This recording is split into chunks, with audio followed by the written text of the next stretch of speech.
The Rights of Man by Thomas Paine. Rights of man among the incivilities by which nations or individuals provoke and irritate each other. Mr. Burke's pamphlet on the French Revolution is an extraordinary instance. Neither the people of France, nor the National Assembly, were troubling themselves about the affairs of England, or the English Parliament, and that Mr. Burke should commence an unprovoked attack upon them, both in Parliament and in public, is a conduct that cannot be pardoned on the score of manners, nor justified on that of policy. There is scarcely an epithet of abuse to be found in the English language with which Mr. Burke has not loaded the French nation and the National Assembly. Everything which rancor, prejudice, ignorance, or knowledge could suggest is poured forth in the copious fury of near 400 pages. In the strain and on the plan Mr. Burke was writing, he might have written on to as many thousands. When the tongue or the pen is let loose in a frenzy of passion, it is the man, and not the subject, that becomes exhausted. Hitherto Mr. Burke has been mistaken and disappointed in the opinions he had formed of the affairs of France, but such is the ingenuity of his hope, or the malignancy of his despair, that it furnishes him with new pretenses to go on. There was a time when it was impossible to make Mr. Burke believe there would be any revolution in France. His opinion then was that the French had neither spirit to undertake it nor fortitude to support it, and now that there is one, he seeks an escape by condemning it. Not sufficiently content with abusing the National Assembly, a great part of his work is taken up with abusing Dr. Price, one of the best-hearted men that lives, for and the two societies in England known by the name of the Revolution Society and the Society for Constitutional Information. Dr. Price had preached a sermon on the 4th of November, 1789, being the anniversary of what is called in England the Revolution, which took place 1688. Mr. Burke, speaking of this sermon, says, "The political divine proceeds dogmatically to assert that by the principles of the Revolution, the people of England have acquired 3 fundamental rights: to choose our own governors, to cashier them for misconduct, to frame a government for ourselves." Dr. Price does not say that the right to do these things exists in this or in that person, or in this or in that description of persons, but that it exists in the whole, that it is a right resident in the nation. Mr. Burke, on the contrary, denies that such a right exists in the nation, either in whole or in part, or that it exists anywhere. And what is still more strange and marvelous, he says, that the people of England utterly disclaim such a right, and that they will resist the practical assertion of it with their lives and fortunes. That men should take up arms and spend their lives and fortunes, not to maintain their rights, but to maintain they have not rights, is an entirely new species of discovery, and suited to the paradoxical genius of Mr. Burke. The method which Mr. Burke takes to prove that the people of England have no such rights, and that such rights do not now exist in the nation, either in whole or in part, or anywhere at all, is of the same marvelous and monstrous kind with what he has already said, for his arguments are that the persons, or the generation of persons in whom they did exist, are dead, and with them the right is dead also. To prove this, he quotes a declaration made by Parliament about 100 years ago, to William and Mary, in these words: "The Lords spiritual and temporal and commons do, in the name of the people aforesaid," meaning the people of England then living, "most humbly and faithfully submit themselves, their heirs and posterities, forever." He quotes a clause of another Act of Parliament made in the same reign, the terms of which he says, "bind us," meaning the people of their day, "our heirs and our posterity, to them, their heirs and posterity, to the end of time." Mr. Burke conceives his point sufficiently established by producing those clauses, which he enforces by saying that they exclude the right of the nation forever. And not yet content with making such declarations, repeated over and over again, he farther says, that if the people of England possessed such a right before the Revolution, which he acknowledges to have been the case, not only in England but throughout Europe, at an early period, yet that the English nation did, at the time of the Revolution, most solemnly renounce and abdicate it, for themselves, and for all their posterity, forever. As Mr. Burke occasionally applies the poison drawn from his horrid principles, not only to the English nation, but to the French Revolution and the National Assembly, and charges that august, illuminated and illuminating body of men with the epithet of usurpers, I shall, sans ceremony, place another system of principles in opposition to his. The English Parliament of 1688 did a certain thing, which, for themselves and their constituents, they had a right to do, and which it appeared right should be done. But in addition to this right, which they possessed by delegation, they set up another right by assumption, that of binding and controlling posterity to the end of time. The case, therefore, divides itself into two parts, the right which they possessed by delegation and the right which they set up by assumption. The first is admitted, but with respect to the second, I reply, there never did, there never will, and there never can exist a parliament, or any description of men, or any generation of men in any country, possessed of the right or the power of binding and controlling posterity to the end of time, or of commanding forever how the world shall be governed, or who shall govern it. And therefore all such clauses, acts, or declarations by which the makers of them attempt to do what they have neither the right nor the power to do, nor the power to execute, are in themselves null and void. Every age and generation must be as free to act for itself in all cases as the age and generations which preceded it. The vanity and presumption of governing beyond the grave is the most ridiculous and insolent of all tyrannies. Man has no property in man, neither has any generation a property in the generations which are to follow. The Parliament, or the people of 1688, or of any other period, had no more right to dispose of the people of the present day, or to bind or to control them in any shape whatever, than the Parliament or the people of the present day have to dispose of, bind, or control those who are to live 100 or 1,000 years hence. Every generation is, and must be, competent to all the purposes which its occasions require. It is the living, and not the dead, that are to be accommodated. When man ceases to be, his power and his wants cease with him, and having no longer any participation in the concerns of this world, he has no longer any authority in directing who shall be its governors, or how its government shall be organized, or how administered. I am not contending for nor against any form of government, nor for nor against any party, here or elsewhere. That which a whole nation chooses to do, it has a right to do. Mr. Burke says, no. Where, then, does the right exist? I am contending for the rights of the living, and against their being willed away and controlled and contracted for by the manuscript assumed authority of the dead. And Mr. Burke is contending for the authority of the dead over the rights and freedom of the living. There was a time when kings disposed of their crowns by will upon their deathbeds, and consigned the people, like beasts of the field, to whatever successor they appointed. This is now so exploded as scarcely to be remembered, and so monstrous as hardly to be believed. But the parliamentary clauses upon which Mr. Burke builds his political church are of the same nature. The laws of every country must be analogous to some common principle. In England no parent or master, nor all the authority of Parliament, omnipotent as it has called itself, can bind or control the personal freedom even of an individual beyond the age of 21 years. On what ground of right, then, could the Parliament of 1688, or any other Parliament, bind all posterity forever? Those who have quitted the world, and those who have not yet arrived at it, are as remote from each other as the utmost stretch of mortal imagination can conceive. What possible obligation, then, can exist between them?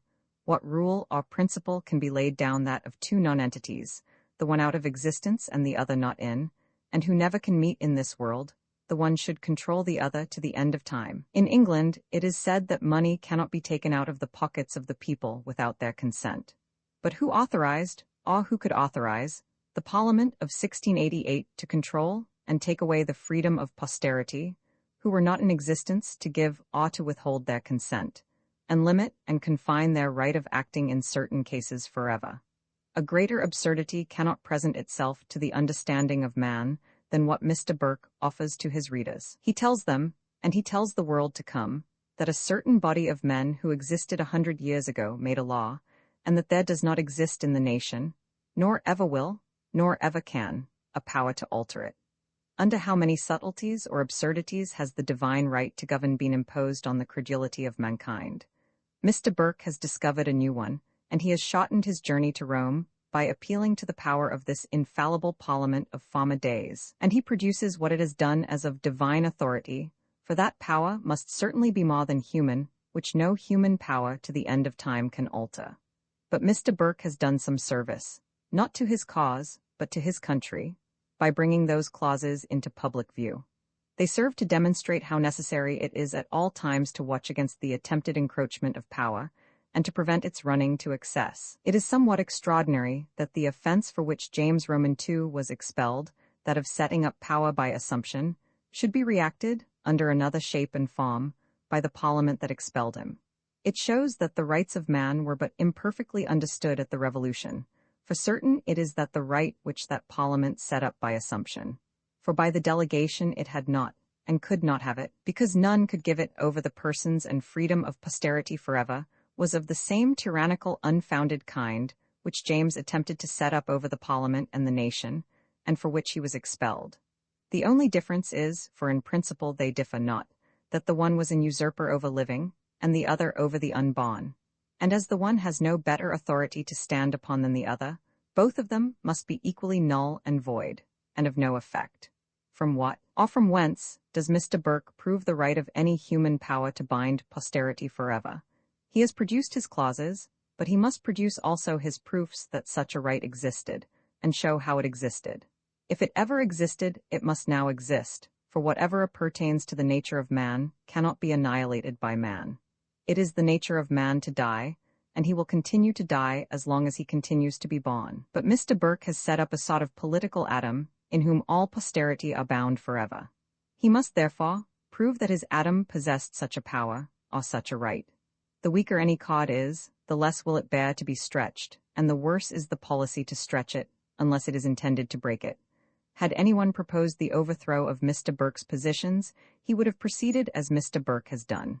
He would have magnified the authorities, on purpose to have called the right of them into question.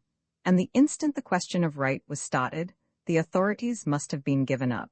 It requires but a very small glance of thought to perceive that although laws made in one generation often continue in force through succeeding generations, yet they continue to derive their force from the consent of the living. A law not repealed continues in force, not because it cannot be repealed, but because it is not repealed, and the non-repealing passes for consent.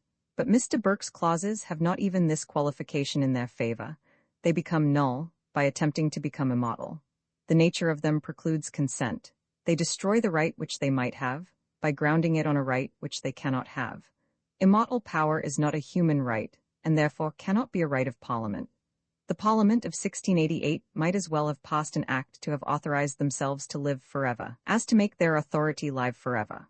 All, therefore, that can be said of those clauses is that they are a formality of words, of as much import as if those who used them had addressed a congratulation to themselves, and in the Oriental style of antiquity had said, "O Parliament, live forever." The circumstances of the world are continually changing, and the opinions of men change also. And as government is for the living, and not for the dead, it is the living only that has any right in it. That which may be thought right and found convenient in one age may be thought wrong and found inconvenient in another. In such cases, who is to decide, the living or the dead? As almost 100 pages of Mr. Burke's book are employed upon these clauses, it will consequently follow that if the clauses themselves, so far as they set up an assumed usurped dominion over posterity forever, are unauthoritative, and in their nature null and void, that all his voluminous inferences and declamation drawn therefrom, or founded thereon, are null and void also. And on this ground I rest the matter. We now come more particularly to the affairs of France. Mr. Burke's book has the appearance of being written as instruction to the French nation, but if I may permit myself the use of an extravagant metaphor, suited to the extravagance of the case, it is darkness attempting to illuminate light. While I am writing this, there are accidentally before me some proposals for a declaration of rights by the Marquis de Lafayette. I ask his pardon for using his former address, and do it only for distinction's sake, to the National Assembly, on the 11th of July, 1789, 3 days before the taking of the Bastille, and I cannot but remark with astonishment how opposite the sources are from which that gentleman and Mr. Burke draw their principles. Instead of referring to musty records and mouldy parchments to prove that the rights of the living are lost, renounced and abdicated forever, by those who are now no more, as Mr. Burke has done, M. de Lafayette applies to the living world, and emphatically says, "Call to mind the sentiments which nature has engraved on the heart of every citizen, and which take a new force when they are solemnly recognized by all. For a nation to love liberty, it is sufficient that she knows it, and to be free, it is sufficient that she wills it." How dry, barren, and obscure is the sauce from which Mr. Burke labors, and how ineffectual, though gay with flowers, are all his declamation and his arguments compared with these clear, concise, and soul-animating sentiments. Few and short as they are, they lead on to a vast field of generous and manly thinking, and do not finish, like Mr. Burke's periods, with music in the ear and nothing in the heart. As I have introduced M. de Lafayette, I will take the liberty of adding an anecdote respecting his farewell address to the Congress of America in 1783, and which occurred fresh to my mind when I saw Mr. Burke's thundering attack on the French Revolution. M. de Lafayette went to America at the early period of the war and continued a volunteer in her service to the end. His conduct through the whole of that enterprise is one of the most extraordinary that is to be found in the history of a young man, scarcely 20 years of age, situated in a country that was like the lap of sensual pleasure, and with the means of enjoying it. How few are there to be found who would exchange such a scene for the woods and wildernesses of America, and pass the flowery years of youth in unprofitable danger and hardship? But such is the fact. When the war ended, and he was on the point of taking his final departure, he presented himself to Congress, and contemplating in his affectionate farewell the revolution he had seen, expressed himself in these words: "May this great monument raised to liberty serve as a lesson to the oppressor, and an example to the oppressed." When this address came to the hands of Dr. Franklin, who was then in France, he applied to Count Vergennes to have it inserted in the French Gazette, but never could obtain his consent. The fact was that Count Vergennes was an aristocratical despot at home, and dreaded the example of the American Revolution in France, as certain other persons now dread the example of the French Revolution in England, and Mr. Burke's tribute of fear, for in this light his book must be considered, runs parallel with Count Vergennes' refusal. But to return more particularly to his work. "We have seen," says Mr. Burke, "the French rebel against a mild and lawful monarch, with more fury, outrage, and insult than any people has been known to rise against the most illegal usurper or the most sanguinary tyrant.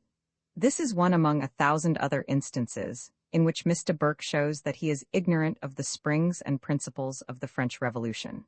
It was not against Louis Roman XVI, but against the despotic principles of the government, that the nation revolted. These principles had not their origin in him, but in the original establishment, many centuries back, and they were become too deeply rooted to be removed, and the Augean stables of parasites and plunderers too abominably filthy to be cleansed by anything short of a complete and universal revolution. When it becomes necessary to do anything, the whole heart and soul should go into the measure, or not attempt it. That crisis was then arrived, and there remained no choice but to act with determined vigor, or not to act at all. The king was known to be the friend of the nation, and this circumstance was favorable to the enterprise. Perhaps no man bred up in the style of an absolute king ever possessed a heart so little disposed to the exercise of that species of power as the present King of France. But the principles of the government itself still remained the same. The monarch and the monarchy were distinct and separate things, and it was against the established despotism of the latter, and not against the person or principles of the former, that the revolt commenced, and the revolution has been carried. Mr. Burke does not attend to the distinction between men and principles, and therefore he does not see that a revolt may take place against the despotism of the latter, while there lies no charge of despotism against the former. The natural moderation of Louis Roman XVI contributed nothing to alter the hereditary despotism of the monarchy.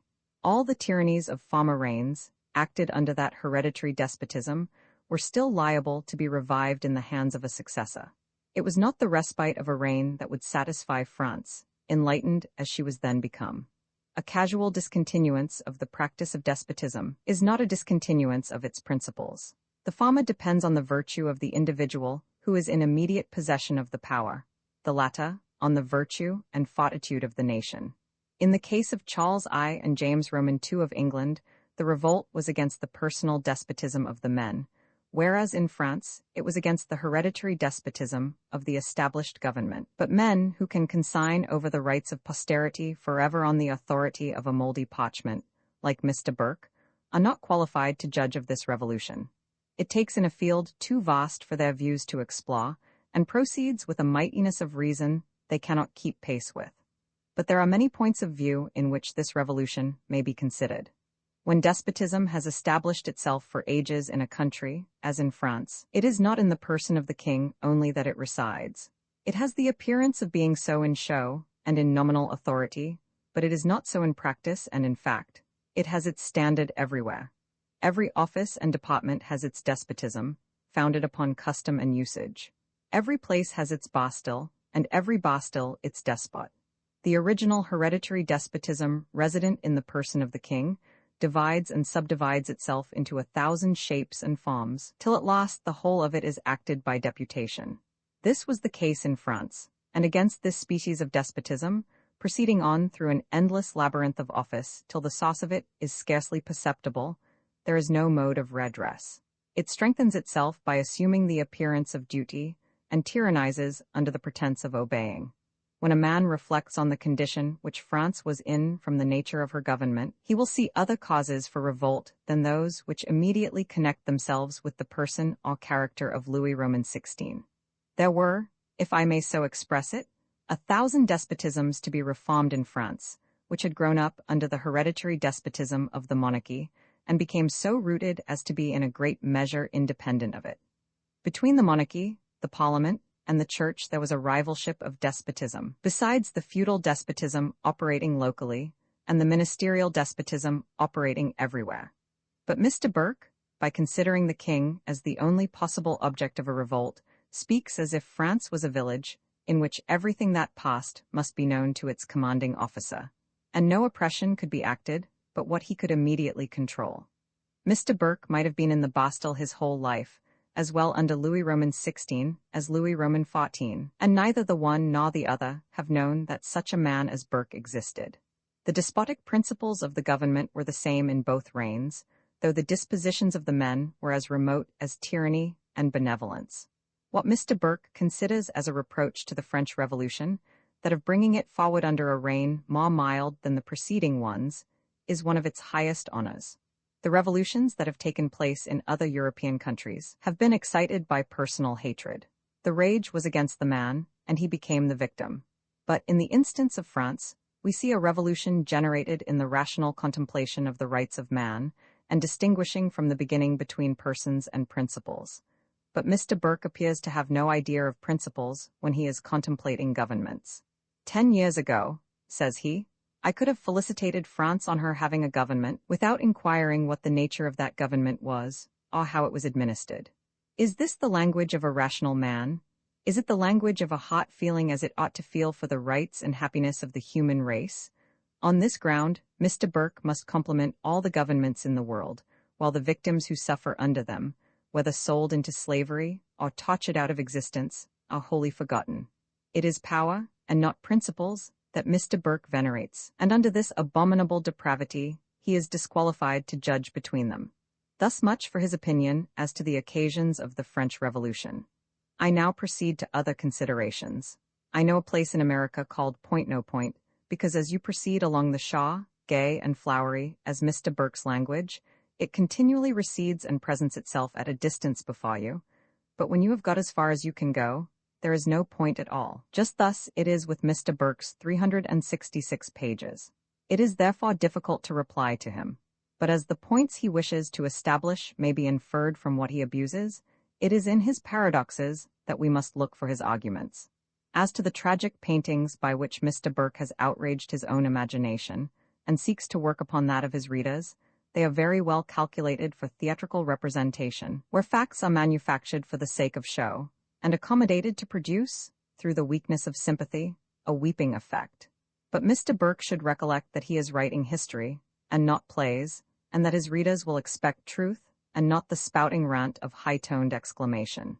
When we see a man dramatically lamenting in a publication intended to be believed that the age of chivalry is gone, that the glory of Europe is extinguished forever, that the unbought grace of life, if anyone knows what it is, the cheap defense of nations, the nurse of manly sentiment and heroic enterprise is gone, and all this because the Quixote age of chivalry nonsense is gone, what opinion can we form of his judgment, or what regard can we pay to his facts? In the rhapsody of his imagination he has discovered a world of windmills, and his sorrows are that there are no Quixotes to attack them. But if the age of aristocracy, like that of chivalry, should fall, and they had originally some connection, Mr. Burke, the trumpeter of the order, may continue his parody to the end and finish with exclaiming, "Othello's occupation's gone." Notwithstanding Mr. Burke's horrid paintings, when the French Revolution is compared with the revolutions of other countries, the astonishment will be that it is marked with so few sacrifices. But this astonishment will cease when we reflect that principles, and not persons, were the meditated objects of destruction. The mind of the nation was acted upon by a higher stimulus than what the consideration of persons could inspire, and sought a higher conquest than could be produced by the downfall of an enemy. Among the few who fell, there do not appear to be any that were intentionally singled out.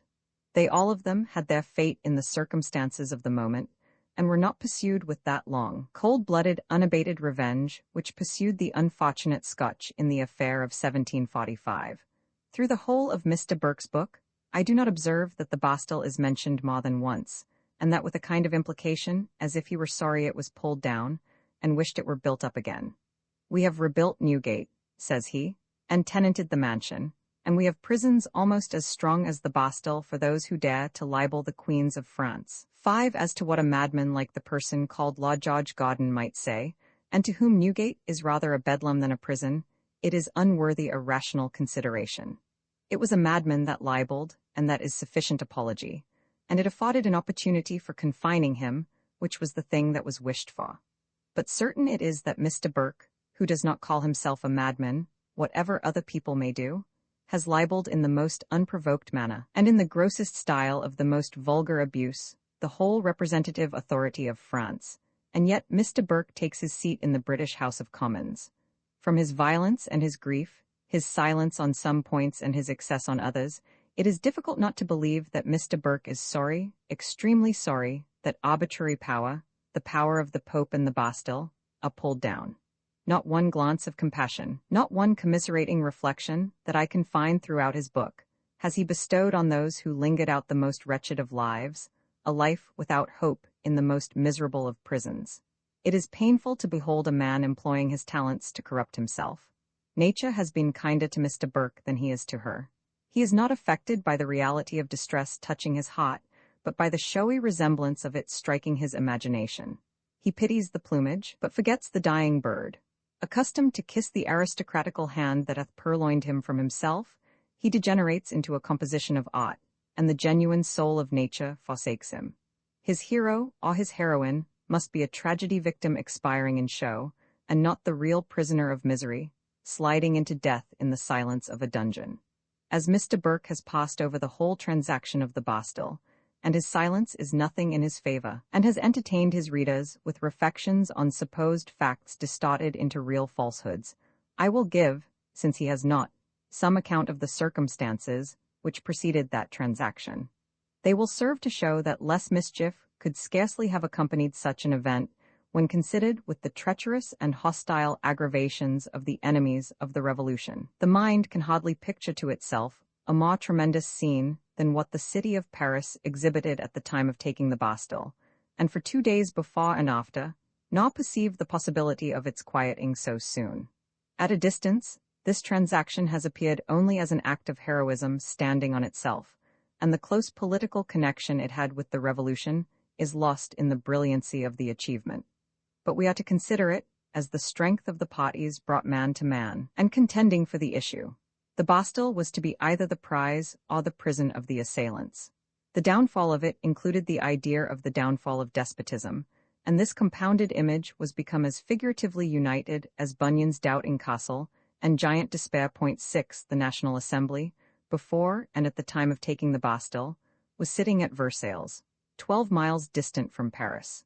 About a week before the rising of the partisans and their taking the Bastille, it was discovered that a plot was forming, at the head of which was the Count d'Artois, the king's youngest brother, for demolishing the National Assembly, seizing its members, and thereby crushing, by a coup de main, all hopes and prospects of forming a free government. For the sake of humanity, as well as freedom, it is well this plan did not succeed. Examples are not wanting to show how dreadfully vindictive and cruel are all old governments when they are successful against what they call a revolt. This plan must have been some time in contemplation, because, in order to carry it into execution, it was necessary to collect a large military force round Paris and cut off the communication between that city and the National Assembly at Versailles.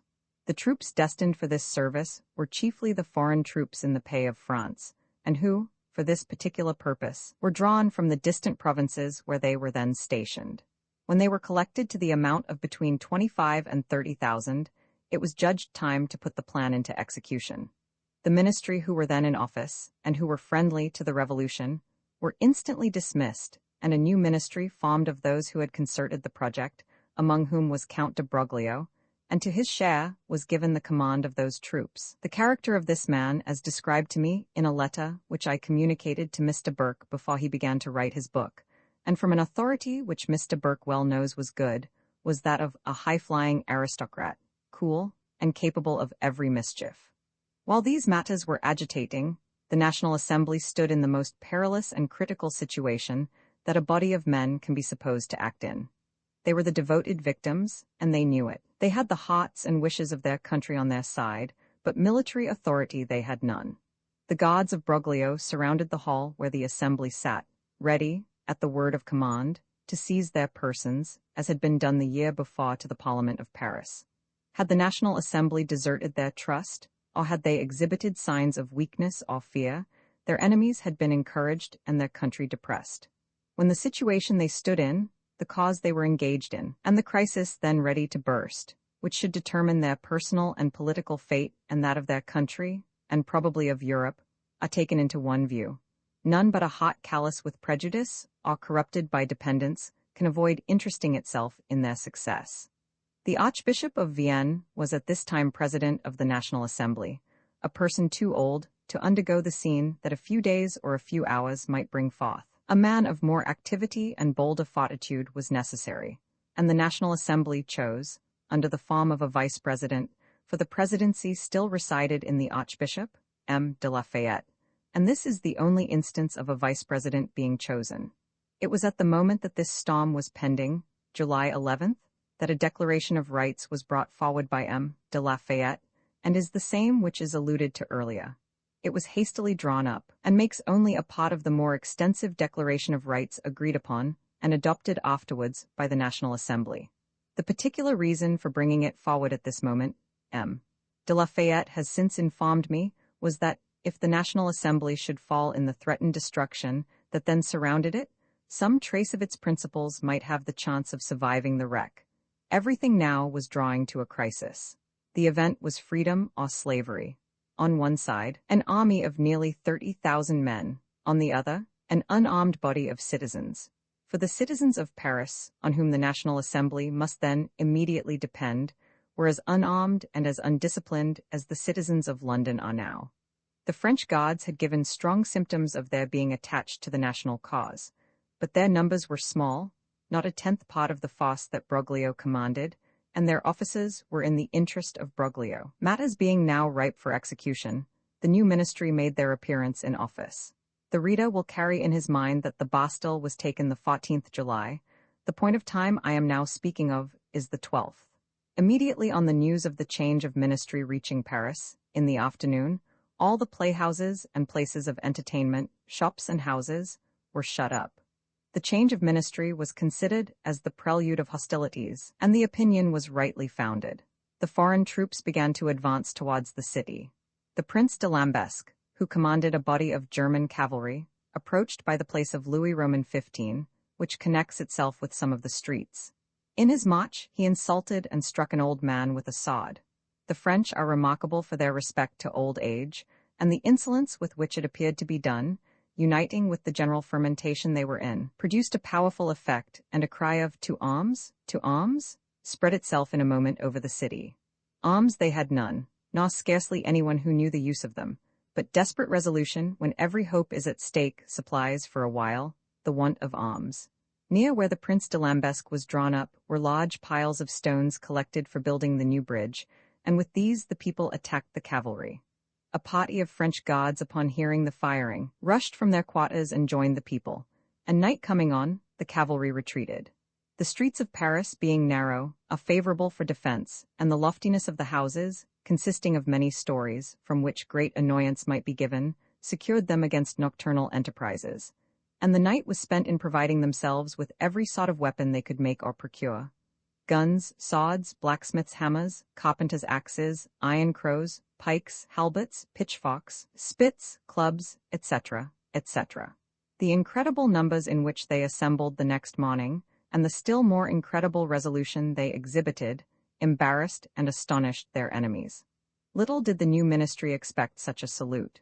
Accustomed to slavery themselves, they had no idea that liberty was capable of such inspiration, or that a body of unarmed citizens would dare to face the military force of 30,000 men. Every moment of this day was employed in collecting arms, concerting plans, and arranging themselves into the best order which such an instantaneous movement could afford. Broglio continued lying round the city, but made no further advances this day, and the succeeding night passed with as much tranquillity as such a scene could possibly produce. But defense only was not the object of the citizens.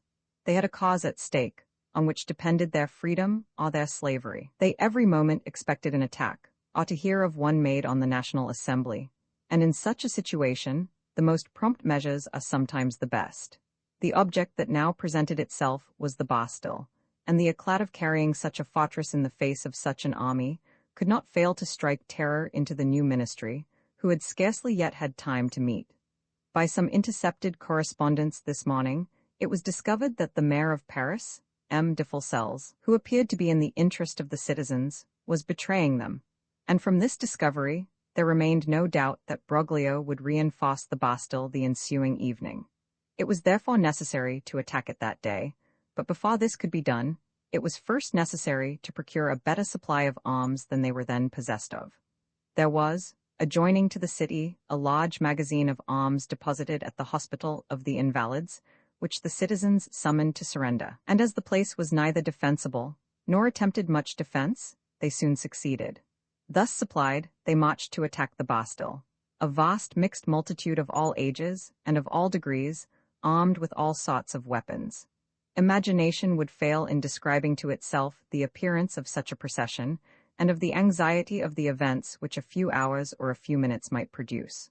What plans the ministry were forming were as unknown to the people within the city as what the citizens were doing was unknown to the ministry, and what movements Broglio might make for the support or relief of the place were to the citizens equally as unknown.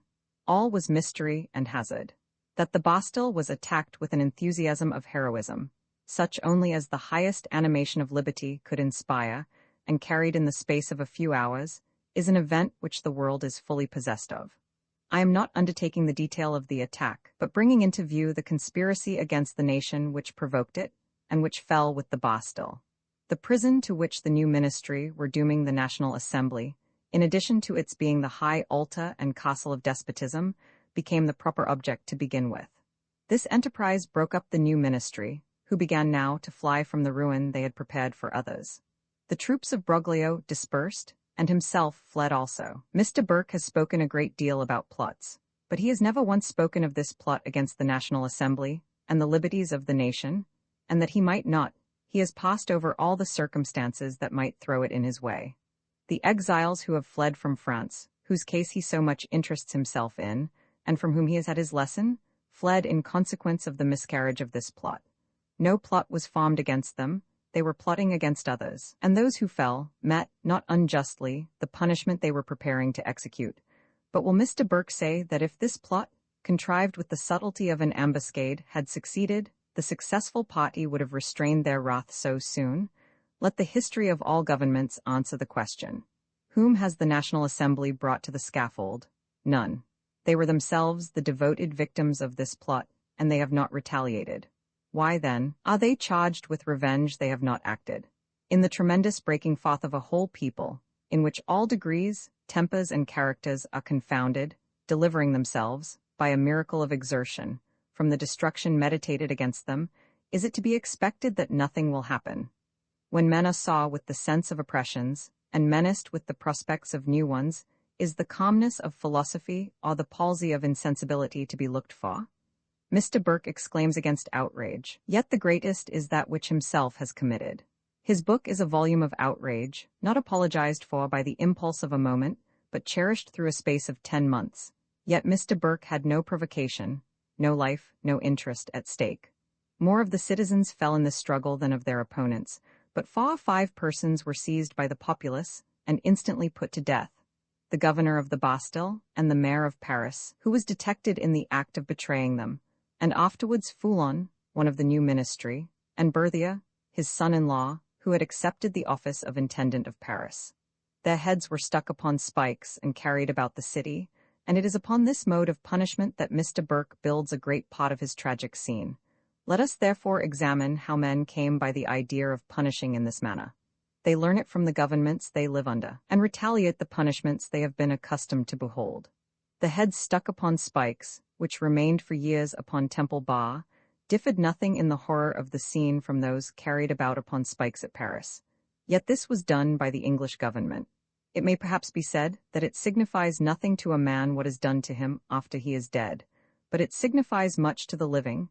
It either touches their feelings or hardens their hearts, and in either case it instructs them how to punish when power falls into their hands. Lay then the axe to the root, and teach governments humanity. It is their sanguinary punishments which corrupt mankind.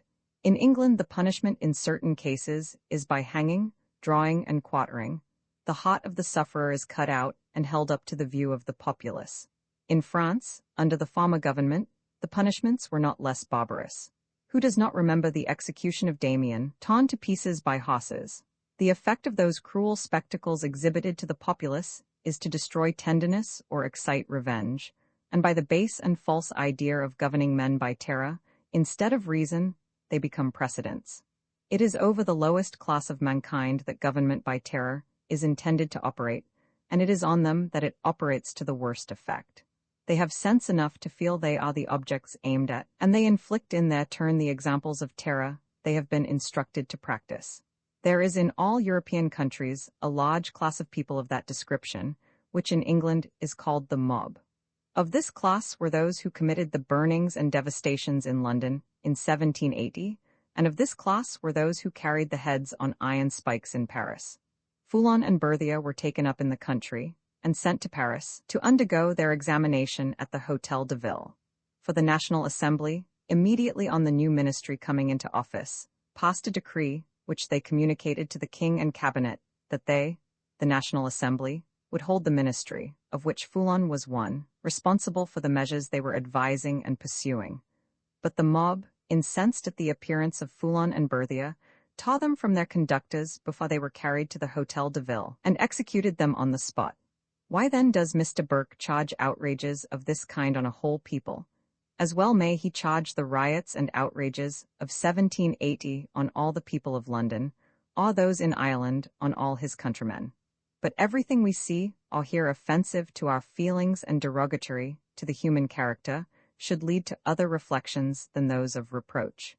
Even the beings who commit them have some claim to our consideration. How then is it that such vast classes of mankind as are distinguished by the appellation of the vulgar, or the ignorant mob, are so numerous in all old countries?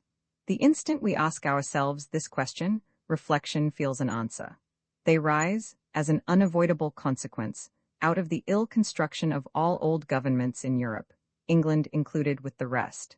It is by distortedly exalting some men that others are distortedly debased, till the whole is out of nature. A vast mass of mankind are degradedly thrown into the background of the human picture, to bring forward, with greater glare, the puppet show of state and aristocracy.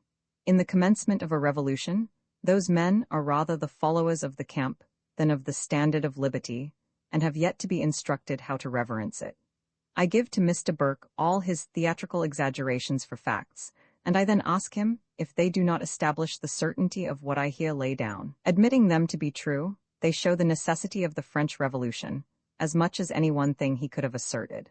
These outrages were not the effect of the principles of the Revolution, but of the degraded mind that existed before the Revolution, and which the Revolution is calculated to reform. Place them then to their proper cause, and take the reproach of them to your own side. It is the honor of the National Assembly and the city of Paris that, during such a tremendous scene of arms and confusion, beyond the control of all authority, they have been able, by the influence of example and exhortation, to restrain so much. Never were more pains taken to instruct and enlighten mankind, and to make them see that their interest consisted in their virtue, and not in their revenge, than have been displayed in the Revolution of France. I now proceed to make some remarks on Mr. Burke's account of the expedition to Versailles, October the 5th and 6th. I can consider Mr. Burke's book in scarcely any other light than a dramatic performance, and he must, I think, have considered it in the same light himself, by the poetical liberties he has taken of omitting some facts, distorting others, and making the whole machinery bend to produce a stage effect. Of this kind is his account of the expedition to Versailles. He begins this account by omitting the only facts which as causes are known to be true. Everything beyond these is conjecture, even in Paris, and he then works up a tale accommodated to his own passions and prejudices. It is to be observed throughout Mr. Burke's book that he never speaks of plots against the Revolution, and it is from those plots that all the mischiefs have arisen. It suits his purpose to exhibit the consequences without their causes. It is one of the arts of the drama to do so. If the crimes of men were exhibited with their sufferings, stage effect would sometimes be lost, and the audience would be inclined to approve where it was intended they should commiserate. After all the investigations that have been made into this intricate affair, the expedition to Versailles, it still remains enveloped in all that kind of mystery which ever accompanies events produced more from a concurrence of awkward circumstances than from fixed design. While the characters of men are forming, as is always the case in revolutions, there is a reciprocal suspicion and a disposition to misinterpret each other, and even parties directly opposite in principle will sometimes concur in pushing forward the same movement with very different views and with the hopes of its producing very different consequences. A great deal of this may be discovered in this embarrassed affair, and yet the issue of the whole was what nobody had in view. The only things certainly known are that considerable uneasiness was at this time excited at Paris by the delay of the king in not sanctioning and forwarding the decrees of the National Assembly, particularly that of the Declaration of the Rights of Man and the decrees of the 4th of August, which contained the foundation principles on which the Constitution was to be erected. The kindest, and perhaps the fairest conjecture upon this matter is, that some of the ministers intended to make remarks and observations upon certain parts of them before they were finally sanctioned and sent to the provinces. But be this as it may, the enemies of the Revolution derived hope from the delay, and the friends of the Revolution uneasiness. During this state of suspense, the garde du corps, which was composed as such regiments generally are, of persons much connected with the court, gave an entertainment at Versailles, October 1, to some foreign regiments then arrived, and when the entertainment was at the height, on a signal given, the garde du corps tore the national cockade from their hats, trampled it underfoot, and replaced it with a counter-cockade prepared for the purpose. An indignity of this kind amounted to defiance. It was like declaring war, and if men will give challenges, they must expect consequences. But all this Mr. Burke has carefully kept out of sight. He begins his account by saying, "History will record that on the morning of the 6th October, 1789, the King and Queen of France, after a day of confusion, alarm, dismay, and slaughter, lay down under the pledged security of public faith to indulge nature in a few hours of respite and troubled melancholy repose. This is neither the sober style of history, nor the intention of it. It leaves everything to be guessed at and mistaken. One would at least think there had been a battle, and a battle there probably would have been had it not been for the moderating prudence of those whom Mr. Burke involves in his censures. By his keeping the garde du corps out of sight, Mr. Burke has afforded himself the dramatic license of putting the king and queen in their places, as if the object of the expedition was against them. But to return to my account, this conduct of the garde du corps, as might well be expected, alarmed and enraged the partisans. The colors of the cause, and the cause itself, were become too united to mistake the intention of the insult, and the partisans were determined to call the garde du corps to an account. There was certainly nothing of the cowardice of assassination in marching in the face of the day to demand satisfaction, if such a phrase may be used, of a body of armed men who had voluntarily given defiance. But the circumstance which serves to throw this affair into embarrassment is, that the enemies of the Revolution appear to have encouraged it as well as its friends. The one hoped to prevent a civil war by checking it in time, and the other to make one. The hopes of those opposed to the Revolution rested in making the king of their party, and getting him from Versailles to Metz, where they expected to collect a force and set up a standard. We have, therefore, two different objects presenting themselves at the same time, and to be accomplished by the same means. The one to chastise the garde du corps, which was the object of the partisans, the other to render the confusion of such a scene an inducement to the king to set off for Metz. On the 5th of October, a very numerous body of women, and men in the disguise of women, collected around the Hôtel de Ville, or town hall at Paris, and set off for Versailles. Their professed object was the God du Caux. But prudent men readily recollect that mischief is more easily begun than ended, and this impressed itself with the more force from the suspicions already stated, and the irregularity of such a cavalcade. As soon, therefore, as a sufficient force could be collected, M. de Lafayette, by orders from the civil authority of Paris, set off after them at the head of 20,000 of the Paris militia. The revolution could derive no benefit from confusion, and its opposers might. By an amiable and spirited manner of address, he had hitherto been fortunate in calming disquietudes, and in this he was extraordinarily successful. To frustrate, therefore, the hopes of those who might seek to improve this scene into a sort of justifiable necessity for the king's quitting Versailles and withdrawing to Metz, and to prevent at the same time the consequences that might ensue between the God du Caux and this phalanx of men and women, he forwarded expresses to the king that he was on his march to Versailles, by the orders of the civil authority of Paris, for the purpose of peace and protection, expressing at the same time the necessity of restraining the God du Caux from firing upon the people. 7. He arrived at Versailles between 10 and 11 at night. The God du Caux was drawn up, and the people had arrived some time before, but everything had remained suspended. Wisdom and policy now consisted in changing a scene of danger into a happy event. M. de Lafayette became the mediator between the enraged parties, and the king, to remove the uneasiness which had arisen from the delay already stated, sent for the President of the National Assembly, and signed the Declaration of the Rights of Man, and such other parts of the Constitution as were in readiness. It was now about 1 in the morning. Everything appeared to be composed, and a general congratulation took place. By the beat of a drum, a proclamation was made that the citizens of Versailles would give the hospitality of their houses to their fellow citizens of Paris. Those who could not be accommodated in this manner remained in the streets, or took up their quarters in the churches, and at 2 o'clock the king and queen retired. In this state matters passed till the break of day, when a fresh disturbance arose from the censurable conduct of some of both parties, for such characters there will be in all such scenes. One of the God du Corps appeared at one of the windows of the palace, and the people who had remained during the night in the streets accosted him with reviling and provocative language. Instead of retiring, as in such a case prudence would have dictated, he presented his musket, fired, and killed one of the Paris militia. The peace being thus broken, the people rushed into the palace in quest of the offender. They attacked the quarters of the God du Corps within the palace, and pursued them throughout the avenues of it, and to the apartments of the king.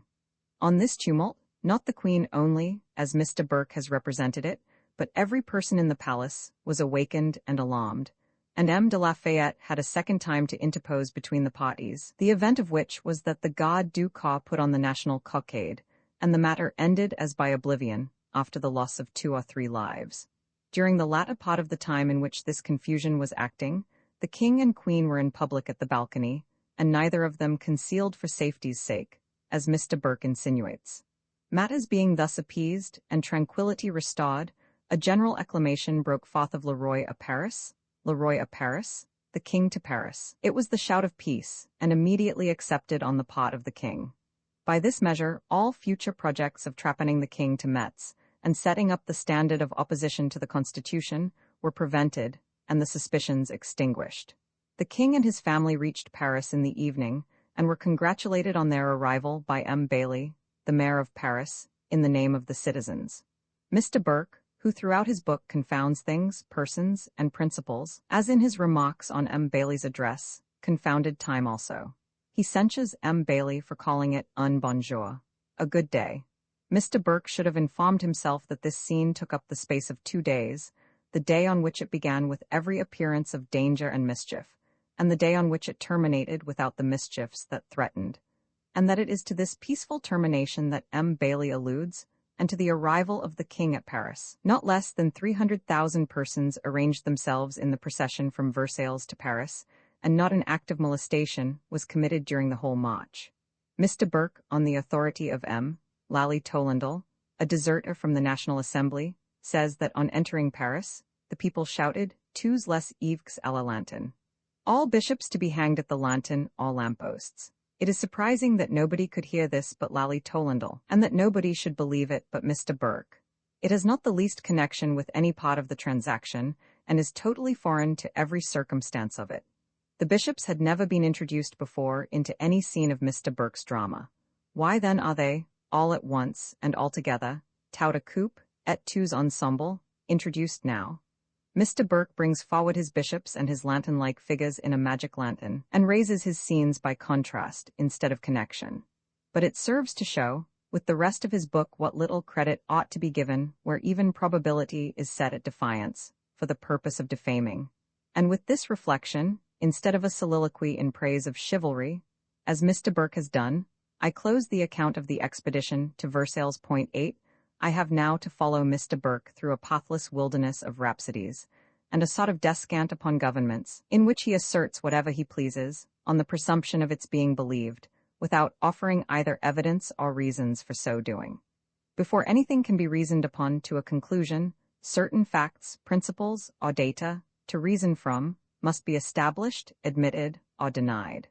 Mr. Burke, with his usual outrage, abused the Declaration of the Rights of Man, published by the National Assembly of France, as the basis on which the Constitution of France is built. This he calls paltry and blurred sheets of paper about the rights of man.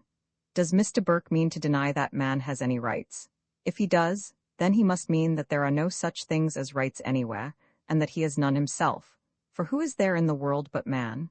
But if Mr. Burke means to admit that man has rights, the question then will be, what are those rights and how man came by them originally? The error of those who reason by precedents drawn from antiquity, respecting the rights of man, is that they do not go far enough into antiquity. They do not go the whole way.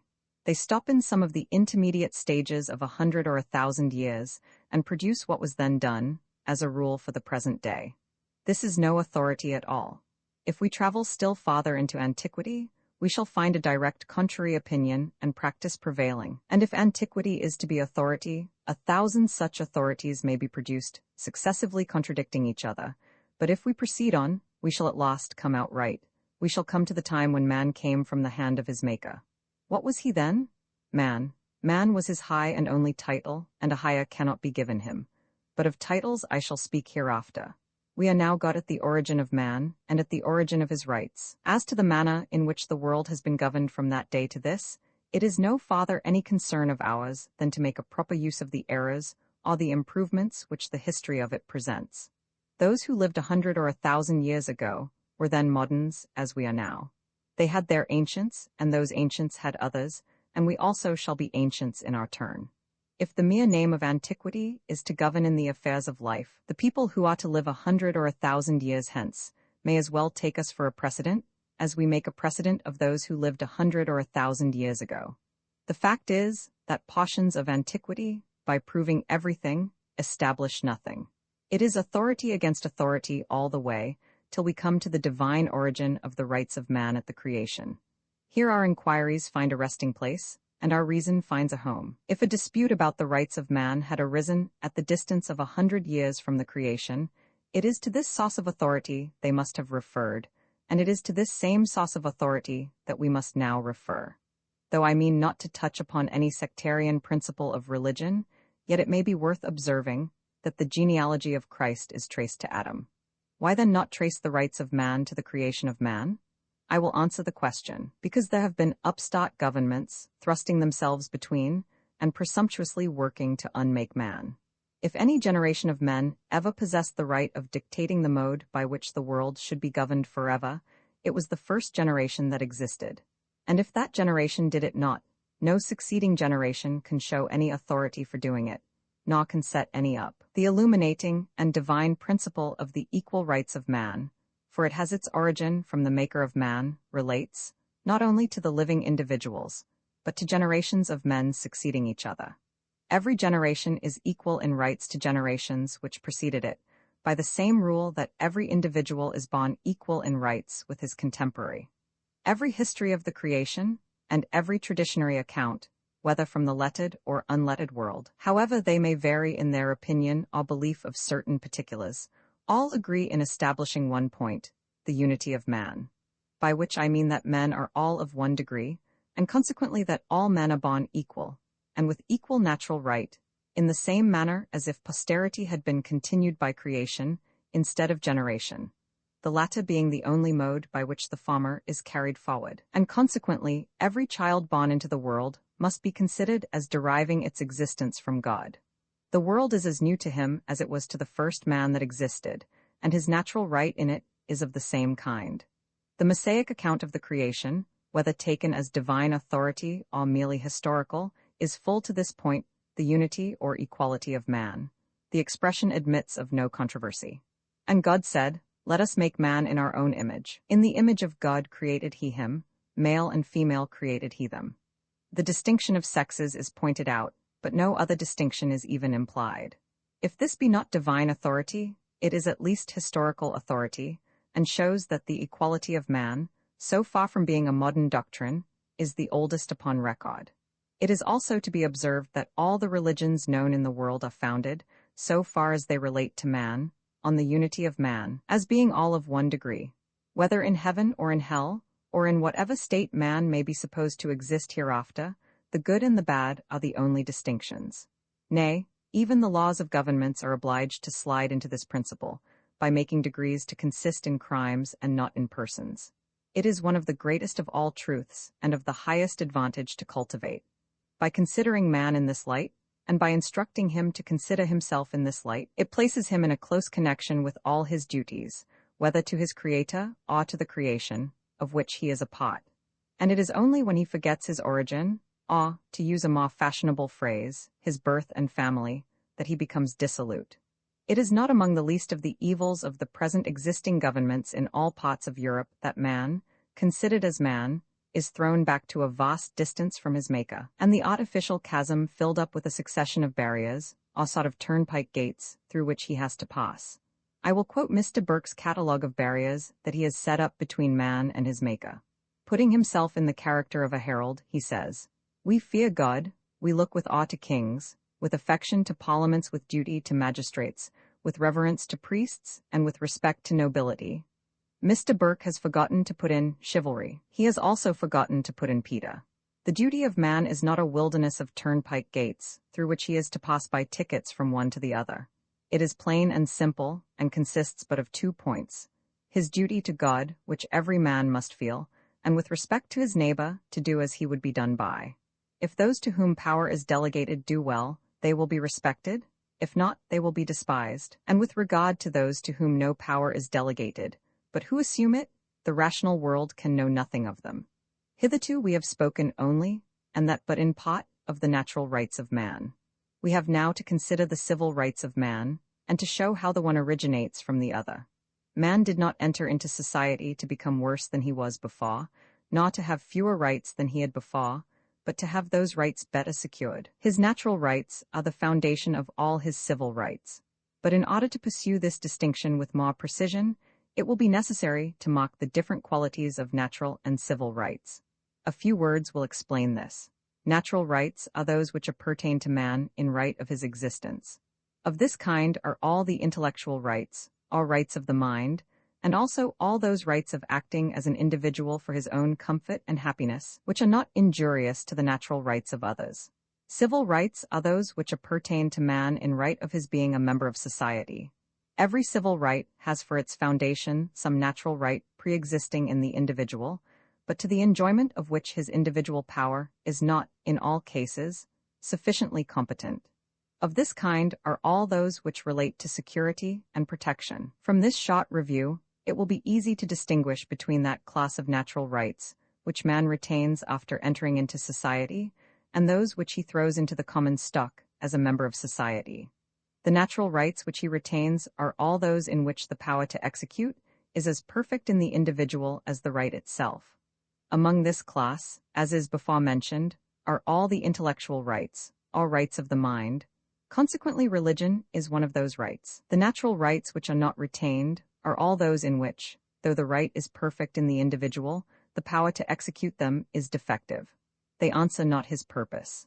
A man, by natural right, has a right to judge in his own cause, and so far as the right of the mind is concerned, he never surrenders it. But what availeth it him to judge, if he has not power to redress? He therefore deposits this right in the common stock of society, and takes the arm of society, of which he is a part, in preference and in addition to his own. Society grants him nothing. Every man is a proprietor in society, and draws on the capital as a matter of right. From these premises, 2 or 3 certain conclusions will follow. First, that every civil right grows out of a natural right, or, in other words, is a natural right exchanged.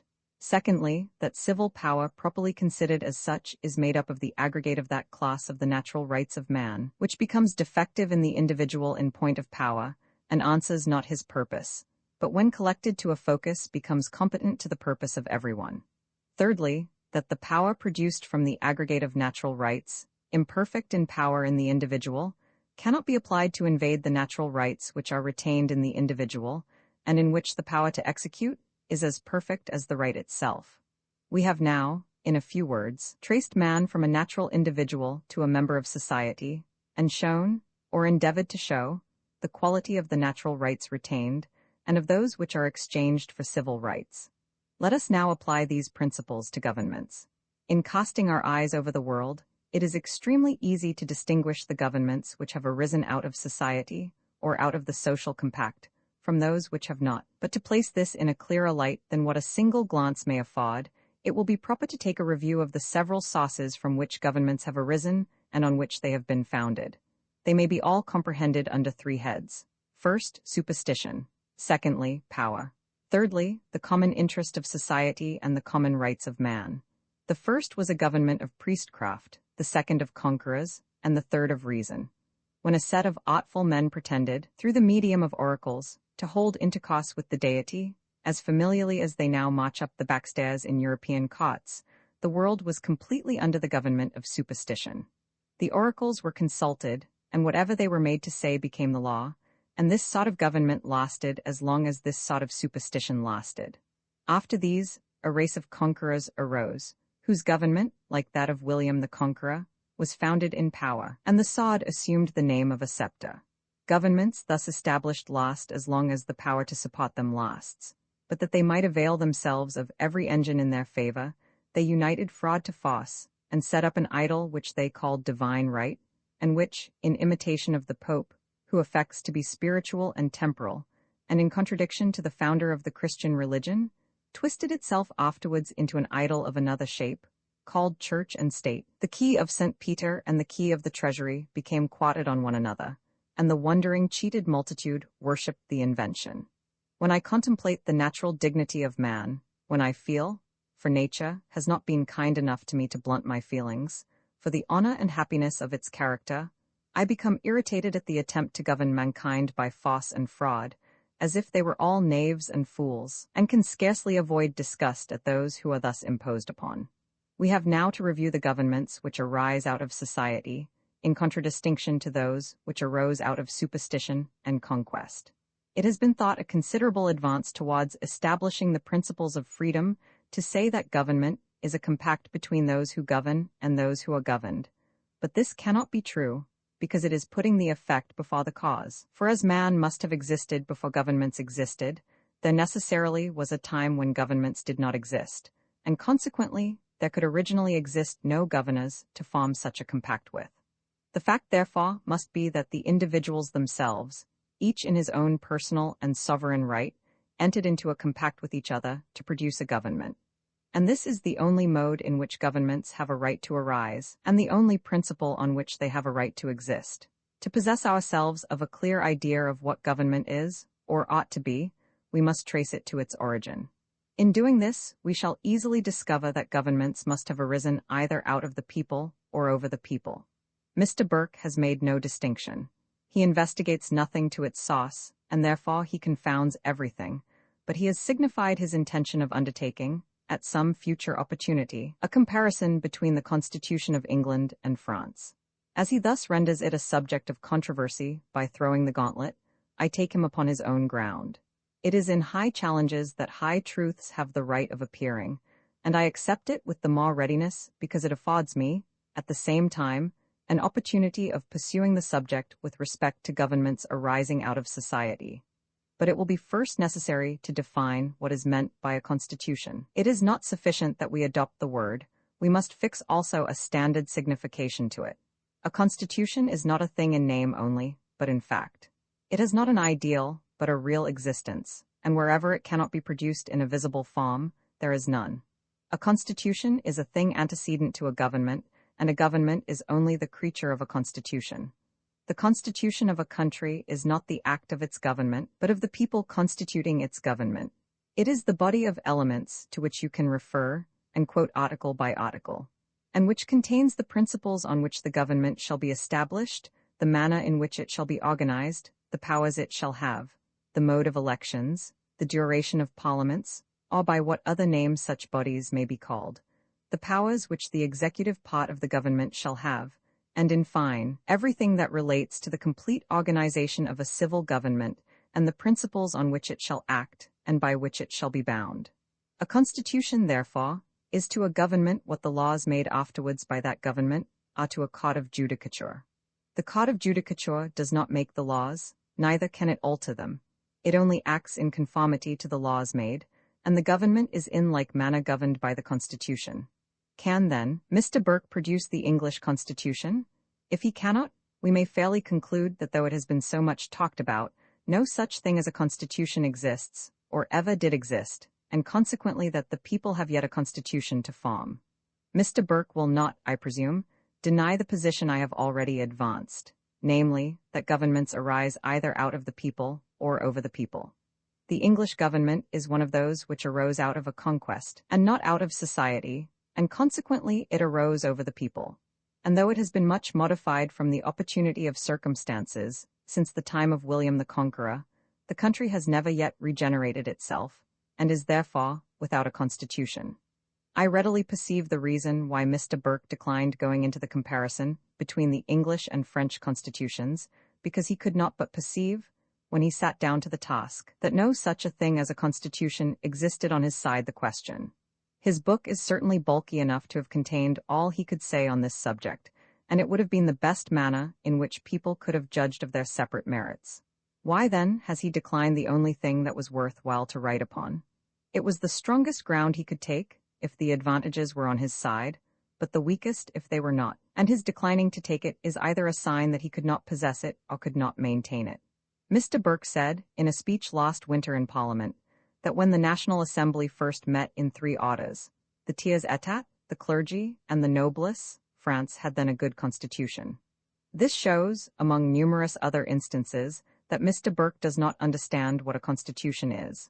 The persons so met were not a constitution, but a convention, to make a constitution. The present National Assembly of France is, strictly speaking, the personal social compact. The members of it are the delegates of the nation in its original character. Future assemblies will be the delegates of the nation in its organized character.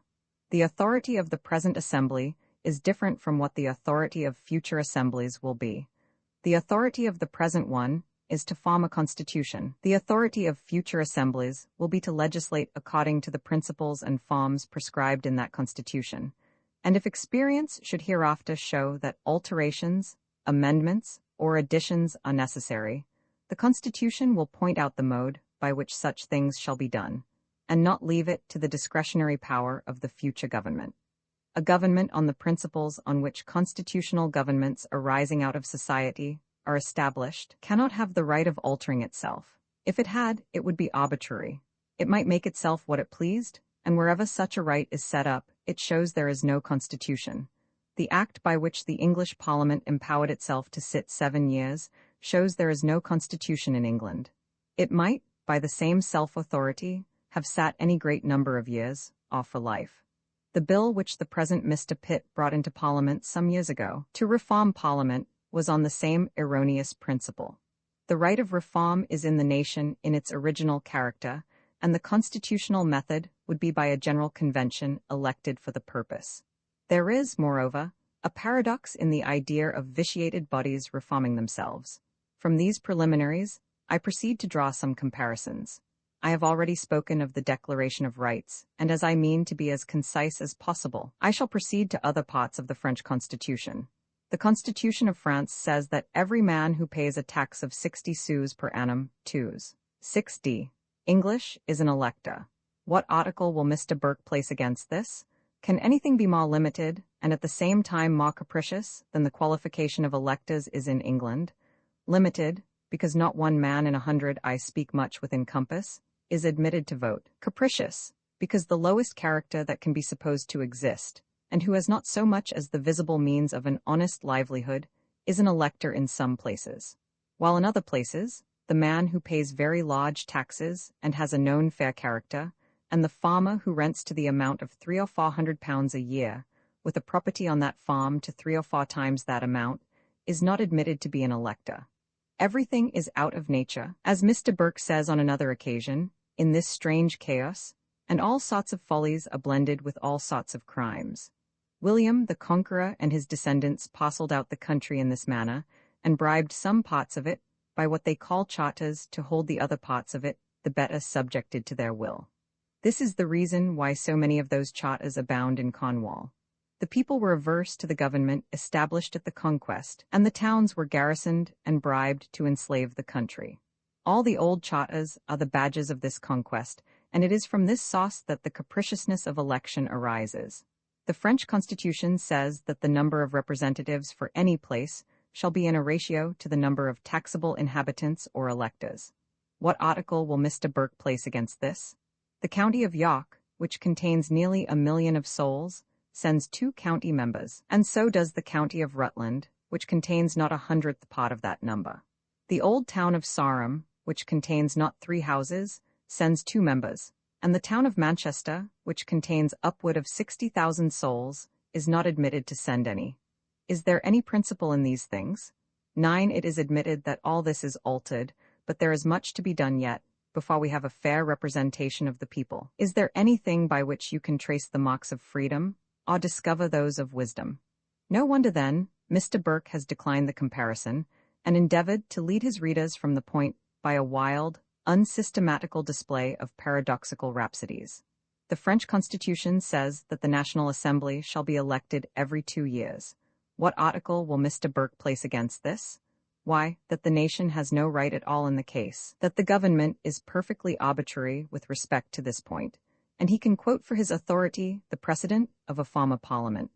The French Constitution says there shall be no game laws, that the farmer on whose lands wild game shall be found, for it is by the produce of his lands they are fed, shall have a right to what he can take, that there shall be no monopolies of any kind, that all trades shall be free, and every man free to follow any occupation by which he can procure an honest livelihood, and in any place, town, or city throughout the nation.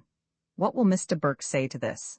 In England, game is made the property of those at whose expense it is not fed, and with respect to monopolies, the country is cut up into monopolies.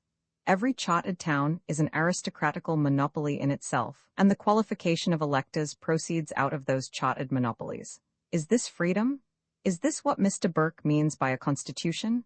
In these chartered monopolies, a man coming from another part of the country is hunted from them as if he were a foreign enemy. An Englishman is not free of his own country. Every one of those places presents a barrier in his way, and tells him he is not a freeman, that he has no rights. Within these monopolies are other monopolies. In a city, such for instance as Bath, which contains between 20 and 30,000 inhabitants, the right of electing representatives to Parliament is monopolized by about 31 persons. And within these monopolies are still others. A man, even of the same town, whose parents were not in circumstances to give him an occupation, is debarred, in many cases, from the natural right of acquiring one, be his genius or industry what it may. Are these things examples to hold out to a country regenerating itself from slavery, like France? Certainly they are not, and certain am I, that when the people of England come to reflect upon them, they will, like France, annihilate those badges of ancient oppression, those traces of a conquered nation. Had Mr. Burke possessed talents similar to the author of On the Wealth of Nations, he would have comprehended all the parts which enter into, and, by assemblage, form a constitution. He would have reasoned from minutiae to magnitude. It is not from his prejudices only, but from the disorderly cast of his genius, that he is unfitted for the subject he writes upon. Even his genius is without a constitution. It is a genius at random, and not a genius constituted. But he must say something. He is therefore mounted in the air like a balloon, to draw the eyes of the multitude from the ground they stand upon. Much is to be learned from the French Constitution. Conquest and tyranny transplanted themselves with William the Conqueror from Normandy into England, and the country is yet disfigured with the marks. May, then, the example of all France contribute to regenerate the freedom which a province of it destroyed. The French Constitution says that to preserve the national representation from being corrupt, no member of the National Assembly shall be an officer of the government, a placeman, or a pensioner. What will Mr. Burke place against this? I will whisper his answer: loaves and fishes. Ah, this government of loaves and fishes has more mischief in it than people have yet reflected on. The National Assembly has made the discovery, and it holds out the example to the world. Had governments agreed to quarrel on purpose to fleece their countries by taxes, they could not have succeeded better than they have done. Everything in the English government appears to me the reverse of what it ought to be, and of what it is said to be. 10. The Parliament, imperfectly and capriciously elected as it is nevertheless supposed to hold the national purse in trust for the nation. But in the manner in which an English Parliament is constructed, it is like a man being both mortgagor and mortgagee, and in the case of misapplication of trust, it is the criminal sitting in judgment upon himself. If those who vote the supplies are the same persons who receive the supplies when voted, and are to account for the expenditure of those supplies to those who voted them, it is themselves accountable to themselves, and the comedy of errors concludes with the pantomime of hush. Neither the ministerial party nor the opposition will touch upon this case. The national purse is the common hack which each mounts upon. It is like what the country people call ride and tie. You ride a little way, and then I. 11. They order these things better in France. The French Constitution says that the right of war and peace is in the nation. Where else should it reside, but in those who ought to pay the expense? In England, this right is said to reside in a metaphor shown at the Tower for sixpence or a shilling apiece. So are the lions, and it would be a step nearer to reason to say it resided in them, for any inanimate metaphor is no more than a hat or a cap. We can all see the absurdity of worshipping Aaron's molten calf, or Nebuchadnezzar's golden image, but why do men continue to practice themselves the absurdities they despise in others? It may with reason be said that in the manner the English nation is represented, it signifies not where the right resides, whether in the crown or in the Parliament. War is the common harvest of all those who participate in the division and expenditure of public money, in all countries. It is the art of conquering at home. The object of it is an increase of revenue, and as revenue cannot be increased without taxes, a pretense must be made for expenditure. In reviewing the history of the English government, its wars and its taxes, a bystander, not blinded by prejudice nor warped by interest, would declare that taxes were not raised to carry on wars, but that wars were raised to carry on taxes. Mr. Burke, as a member of the House of Commons, is a part of the English government, and though he professes himself an enemy to war, he abuses the French Constitution, which seeks to explode it. He holds up the English government as a model, in all its parts, to France, but he should first know the remarks which the French make upon it. They contend in favor of their own, that the portion of liberty enjoyed in England is just enough to enslave a country more productively than by despotism, and that as the real object of all despotism is revenue, a government so formed obtains more than it could do either by direct despotism or in a full state of freedom, and is, therefore, on the ground of interest, opposed to both. They account also for the readiness which always appears in such governments for engaging in wars by remarking on the different motives which produced them. In despotic governments, wars are the effect of pride, but in those governments in which they become the means of taxation, they acquire thereby a more permanent promptitude. The French Constitution, therefore, to provide against both these evils, has taken away the power of declaring war from kings and ministers, and placed the right where the expense must fall. When the question of the right of war and peace was agitating in the National Assembly, the people of England appeared to be much interested in the event, and highly to applaud the decision. As a principle, it applies as much to one country as another. William the Conqueror, as a conqueror, held this power of war and peace in himself, and his descendants have ever since claimed it under him as a right.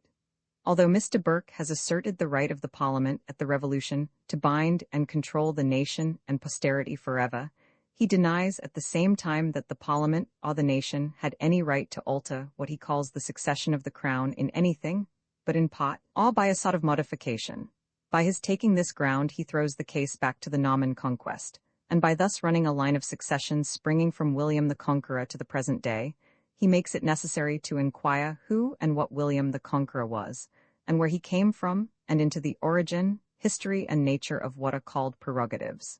Everything must have had a beginning, and the fog of time and antiquity should be penetrated to discover it. Let, then, Mr. Burke bring forward his William of Normandy, for it is to this origin that his argument goes. It also, unfortunately, happens, in running this line of succession, that another line parallel thereto presents itself, which is that if the succession runs in the line of the conquest, the nation runs in the line of being conquered, and it ought to rescue itself from this reproach. But it will perhaps be said that though the power of declaring war descends in the heritage of the conquest, it is held in check by the right of Parliament to withhold the supplies. It will always happen when a thing is originally wrong that amendments do not make it right, and it often happens that they do as much mischief one way as good the other, and such is the case here, for if the one rashly declares war as a matter of right, and the other peremptorily withholds the supplies as a matter of right, the remedy becomes as bad, or worse, than the disease. The one forces the nation to a combat, and the other ties its hands, but the more probable issue is that the contest will end in a collusion between the parties, and be made a screen to both. On this question of war, 3 things ought to be considered. First, the right of declaring it. Secondly, the expense of supporting it. Thirdly, the mode of conducting it after it is declared. The French Constitution places the right where the expense must fall, and this union can only be in the nation. The mode of conducting it after it is declared, it consigns to the executive department. Were this the case in all countries, we should hear but little more of wars. Before I proceed to consider other parts of the French Constitution, and by way of relieving the fatigue of argument, I will introduce an anecdote which I had from Dr. Franklin. While the doctor resided in France as minister from America, during the war, he had numerous proposals made to him by projectors of every country and of every kind, who wished to go to the land that floweth with milk and honey, America. And among the rest, there was one who offered himself to be king. He introduced his proposal to the doctor by letter, which is now in the hands of M. Beaumarchais of Paris, stating, first, that as the Americans had dismissed or sent away 12 their king, that they would want another. Secondly, that himself was a Norman. Thirdly, that he was of a more ancient family than the Dukes of Normandy, and of a more honorable descent, his line having never been bastardized. Fourthly, that there was already a precedent in England of kings coming out of Normandy, and on these grounds he rested his offer, enjoining that the doctor would forward it to America. But as the doctor neither did this, nor yet sent him an answer, the projector wrote a second letter, in which he did not, it is true, threaten to go over and conquer America, but only with great dignity proposed that if his offer was not accepted, an acknowledgment of about £30,000 might be made to him for his generosity. Now, as all arguments respecting succession must necessarily connect that succession with some beginning, Mr. Burke's arguments on this subject go to show that there is no English origin of kings, and that they are descendants of the Norman line in right of the conquest. It may, therefore, be of service to his doctrine to make this story known, and to inform him that in case of that natural extinction to which all mortality is subject, kings may again be had from Normandy, on more reasonable terms than William the Conqueror, and consequently that the good people of England, at the Revolution of 1688, might have done much better, had such a generous Norman as this known their wants, and they had known his. The chivalric character which Mr. Burke so much admires is certainly much easier to make a bargain with than a hard-dealing Dutchman. But to return to the matters of the Constitution, the French Constitution says, there shall be no titles, and of consequence, all that class of equivocal generation which in some countries is called aristocracy, and in others, nobility, is done away, and the peer is exalted into the man. Titles are but nicknames, and every nickname is a title. The thing is perfectly harmless in itself, but it mocks a sort of foppery in the human character, which degrades it. It reduces man into the diminutive of man in things which are great, and the counterfeit of women in things which are little. It talks about its fine blue ribbon like a girl, and shows its new garter like a child. A certain writer of some antiquity says, "When I was a child, I thought as a child, But when I became a man, I put away childish things. It is, properly, from the elevated mind of France that the folly of titles has fallen. It has outgrown the baby clothes of count and duke, and breached itself in manhood. France has not leveled, it has exalted. It has put down the dwarf to set up the man. The punyism of a senseless word like duke, count or earl has ceased to please. Even those who possess them have disowned the gibberish, and as they outgrew the rickets, have despised the rattle. The genuine mind of man, thirsting for its native home, society, contemns the gewgaws that separate him from it. Titles are like circles drawn by the magician's wand to contract the sphere of man's felicity. He lives immured within the bostel of a word, and surveys at a distance the envied life of man. Is it, then, any wonder that titles should fall in France? Is it not a greater wonder that they should be kept up anywhere? What are they?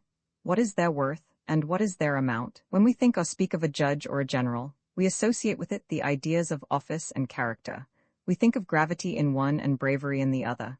But when we use the word merely as a title, no ideas associate with it. Through all the vocabulary of Adam, there is not such an animal as a duke or a count. Neither can we connect any certain ideas with the words. Whether they mean strength or weakness, wisdom or folly, a child or a man, or the rider or the horse, is all equivocal.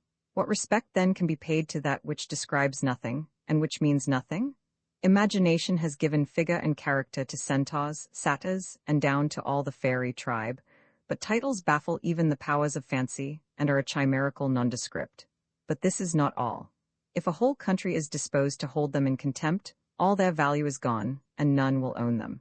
It is common opinion only that makes them anything, or nothing, or worse than nothing. There is no occasion to take titles away, for they take themselves away when society concurs to ridicule them. This species of imaginary consequence has visibly declined in every part of Europe, and it hastens to its exit as the world of reason continues to rise. There was a time when the lowest class of what are called nobility was more thought of than the highest is now, and when a man in armor riding throughout Christendom in quest of adventures was more stared at than a modern duke. The world has seen this folly fall, and it has fallen by being laughed at, and the farce of titles will follow its fate. The patriots of France have discovered in good time that rank and dignity in society must take a new ground. The old one has fallen through. It must now take the substantial ground of character, instead of the chimerical ground of titles, and they have brought their titles to the altar, and made of them a burnt offering to reason. If no mischief had annexed itself to the folly of titles, they would not have been worth a serious and formal destruction, such as the National Assembly have decreed them. And this makes it necessary to inquire farther into the nature and character of aristocracy. That, then, which is called aristocracy in some countries and nobility in others, arose out of the governments founded upon conquest. It was originally a military order for the purpose of supporting military government, for such were all governments founded in conquest. And to keep up a succession of this order for the purpose for which it was established, all the younger branches of those families were disinherited, and the law of primogenitureship set up. The nature and character of aristocracy shows itself to us in this law. It is the law against every other law of nature, and nature herself calls for its destruction. Establish family justice, and aristocracy falls. By the aristocratical law of primogenitureship, in a family of 6 children 5 are exposed. Aristocracy has never more than one child. The rest are begotten to be devoured. They are thrown to the cannibal for prey, and the natural parent prepares the unnatural repast. As everything which is out of nature in man affects, more or less, the interest of society, so does this. All the children which the aristocracy disowns, which are all except the eldest, are, in general, cast like orphans on a parish, to be provided for by the public, but at a greater charge. Unnecessary offices and places in governments and courts are created at the expense of the public to maintain them. With what kind of parental reflections can the father or mother contemplate their younger offspring? By nature they are children, and by marriage they are heirs. But by aristocracy they are bastards and orphans. They are the flesh and blood of their parents in the one line, and nothing akin to them in the other. To restore, therefore, parents to their children, and children to their parents' relations to each other, and man to society, and to exterminate the monster aristocracy, root and branch, the French Constitution has destroyed the law of primogenitureship.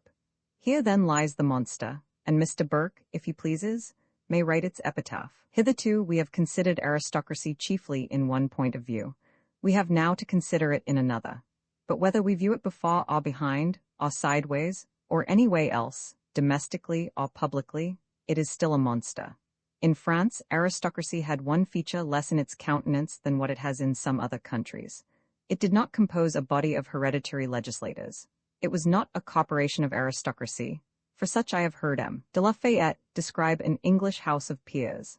Let us then examine the grounds upon which the French Constitution has resolved against having such a house in France. Because, in the first place, as is already mentioned, aristocracy is kept up by family tyranny and injustice. Secondly, because there is an unnatural unfitness in an aristocracy to be legislators for a nation. Their ideas of distributive justice are corrupted at the very source. They begin life by trampling on all their younger brothers and sisters, and relations of every kind, and are taught and educated so to do. With what ideas of justice or honor can that man enter a house of legislation, who absorbs in his own person the inheritance of a whole family of children, or doles out to them some pitiful portion with the insolence of a gift? Thirdly, because the idea of hereditary legislators is as inconsistent as that of hereditary judges, or hereditary juries, and as absurd as an hereditary mathematician, or an hereditary wise man, and as ridiculous as an hereditary poet laureate. Fourthly, because a body of men, holding themselves accountable to nobody, ought not to be trusted by anybody. Fifthly, because it is continuing the uncivilized principle of governments founded in conquest, and the base idea of man having property in man, and governing him by personal right. Sixthly, because aristocracy has a tendency to deteriorate the human species. By the universal economy of nature, it is known, and by the instance of the Jews it is proved, that the human species has a tendency to degenerate, in any small number of persons, when separated from the general stock of society, and intermarrying constantly with each other. It defeats even its pretended end, and becomes in time the opposite of what is noble in man. Mr. Burke talks of nobility. Let him show what it is. The greatest characters the world have known have arisen on the democratic flaw. Aristocracy has not been able to keep a proportionate pace with democracy. The artificial noble shrinks into a dwarf before the noble of nature, and in the few instances of those, for there are some in all countries, in whom nature, as by a miracle, has survived in aristocracy, those men despise it. But it is time to proceed to a new subject. The French Constitution has reformed the condition of the clergy. It has raised the income of the lower and middle classes and taken from the higher. None are now less than 1,200 livres, £50 sterling, nor any higher than 2,000 or 3,000 pounds. What will Mr. Burke place against this? Hear what he says. He says, that the people of England can see without pain or grudging an archbishop precede a duke. They can see a bishop of Durham or a bishop of Winchester in possession of £10,000 a year, and cannot see why it is in worse hands than estates to a like amount, in the hands of this earl or that squire. And Mr. Burke offers this as an example to France. As to the first part, whether the archbishop precedes the duke, or the duke the bishop, it is, I believe, to the people in general, somewhat like Sternhold and Hopkins, or Hopkins and Sternhold. You may put which you please first, and as I confess that I do not understand the merits of this case, I will not contest it with Mr. Burke. But with respect to the latter, I have something to say. Mr. Burke has not put the case right.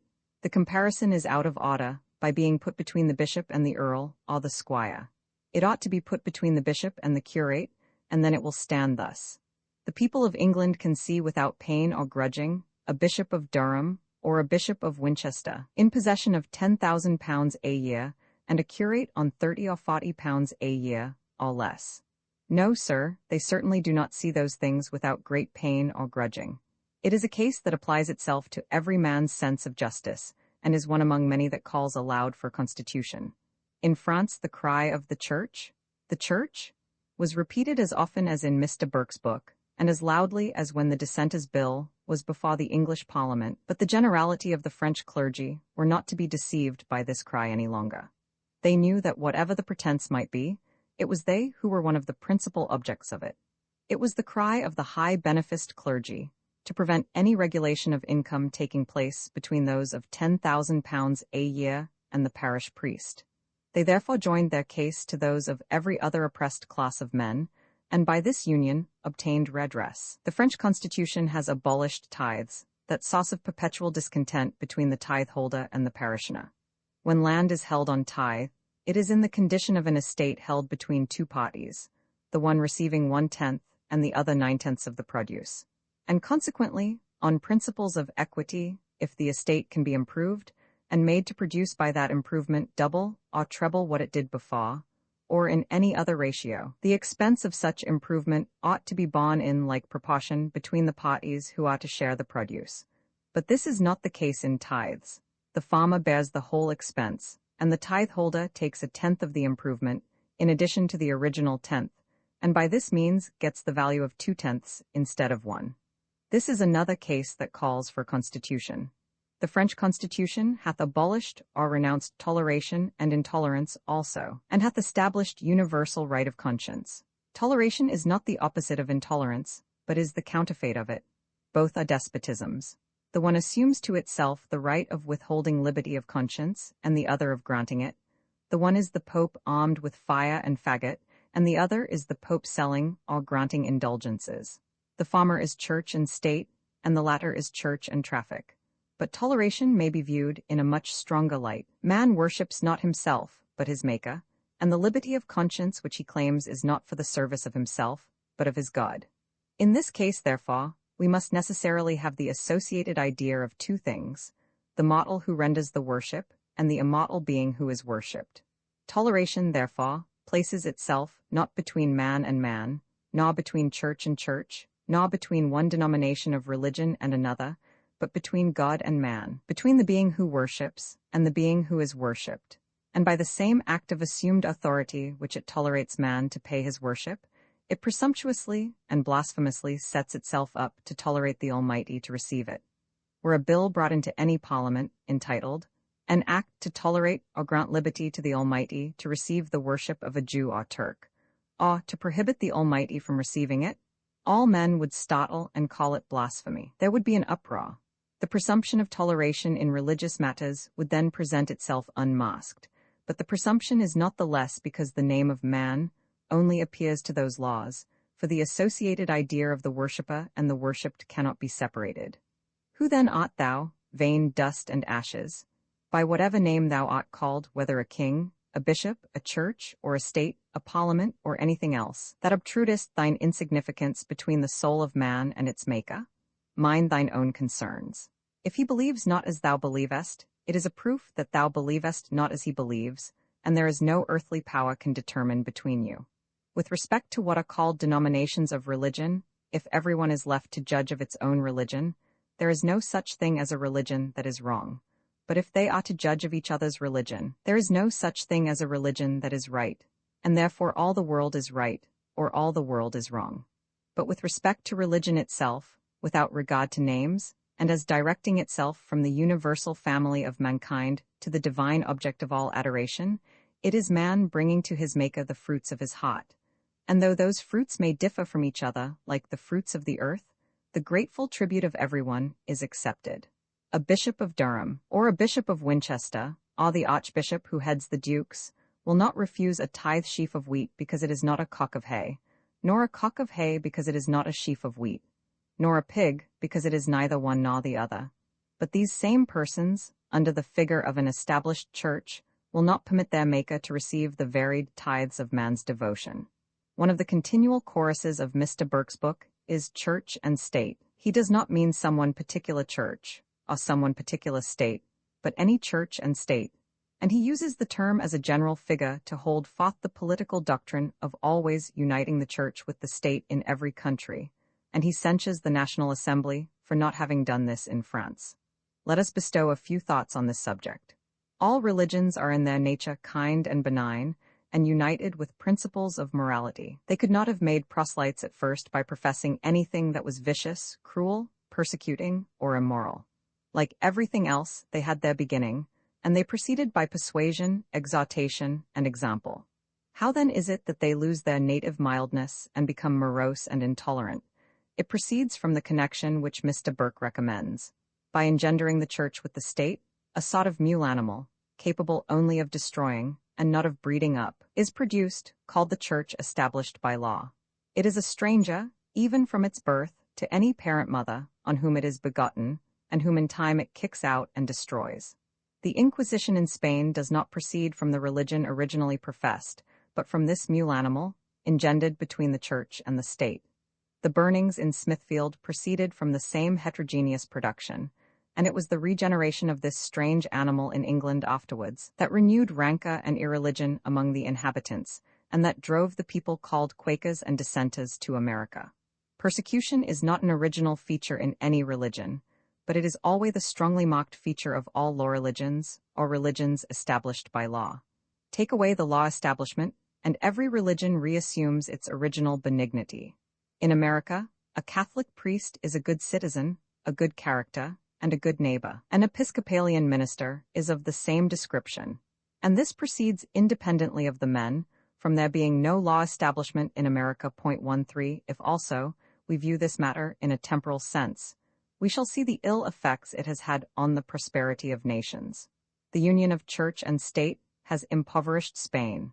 The revoking the Edict of Nantes drove the silk manufacture from that country into England, and church and state are now driving the cotton manufacture from England to America and France. Let, then, Mr. Burke continue to preach his antipolitical doctrine of church and state. It will do some good. The National Assembly will not follow his advice, but will benefit by his folly. It was by observing the ill effects of it in England that America has been warned against it, and it is by experiencing them in France that the National Assembly have abolished it, and, like America, have established universal right of conscience and universal right of citizenship. 14. I will here cease the comparison with respect to the principles of the French Constitution, and conclude this part of the subject with a few observations on the organization of the formal parts of the French and English governments. The executive power in each country is in the hands of a person styled the king, but the French Constitution distinguishes between the king and the sovereign. It considers the station of king as official and places sovereignty in the nation. The representatives of the nation, who compose the National Assembly and who are the legislative power, originate in and from the people by election, as an inherent right in the people. In England it is otherwise, and this arises from the original establishment of what is called its monarchy. For, as by the conquest, all the rights of the people or the nation were absorbed into the hands of the conqueror, and who added the title of king to that of conqueror, those same matters which in France are now held as rights in the people, or in the nation, are held in England as grants from what is called the crown.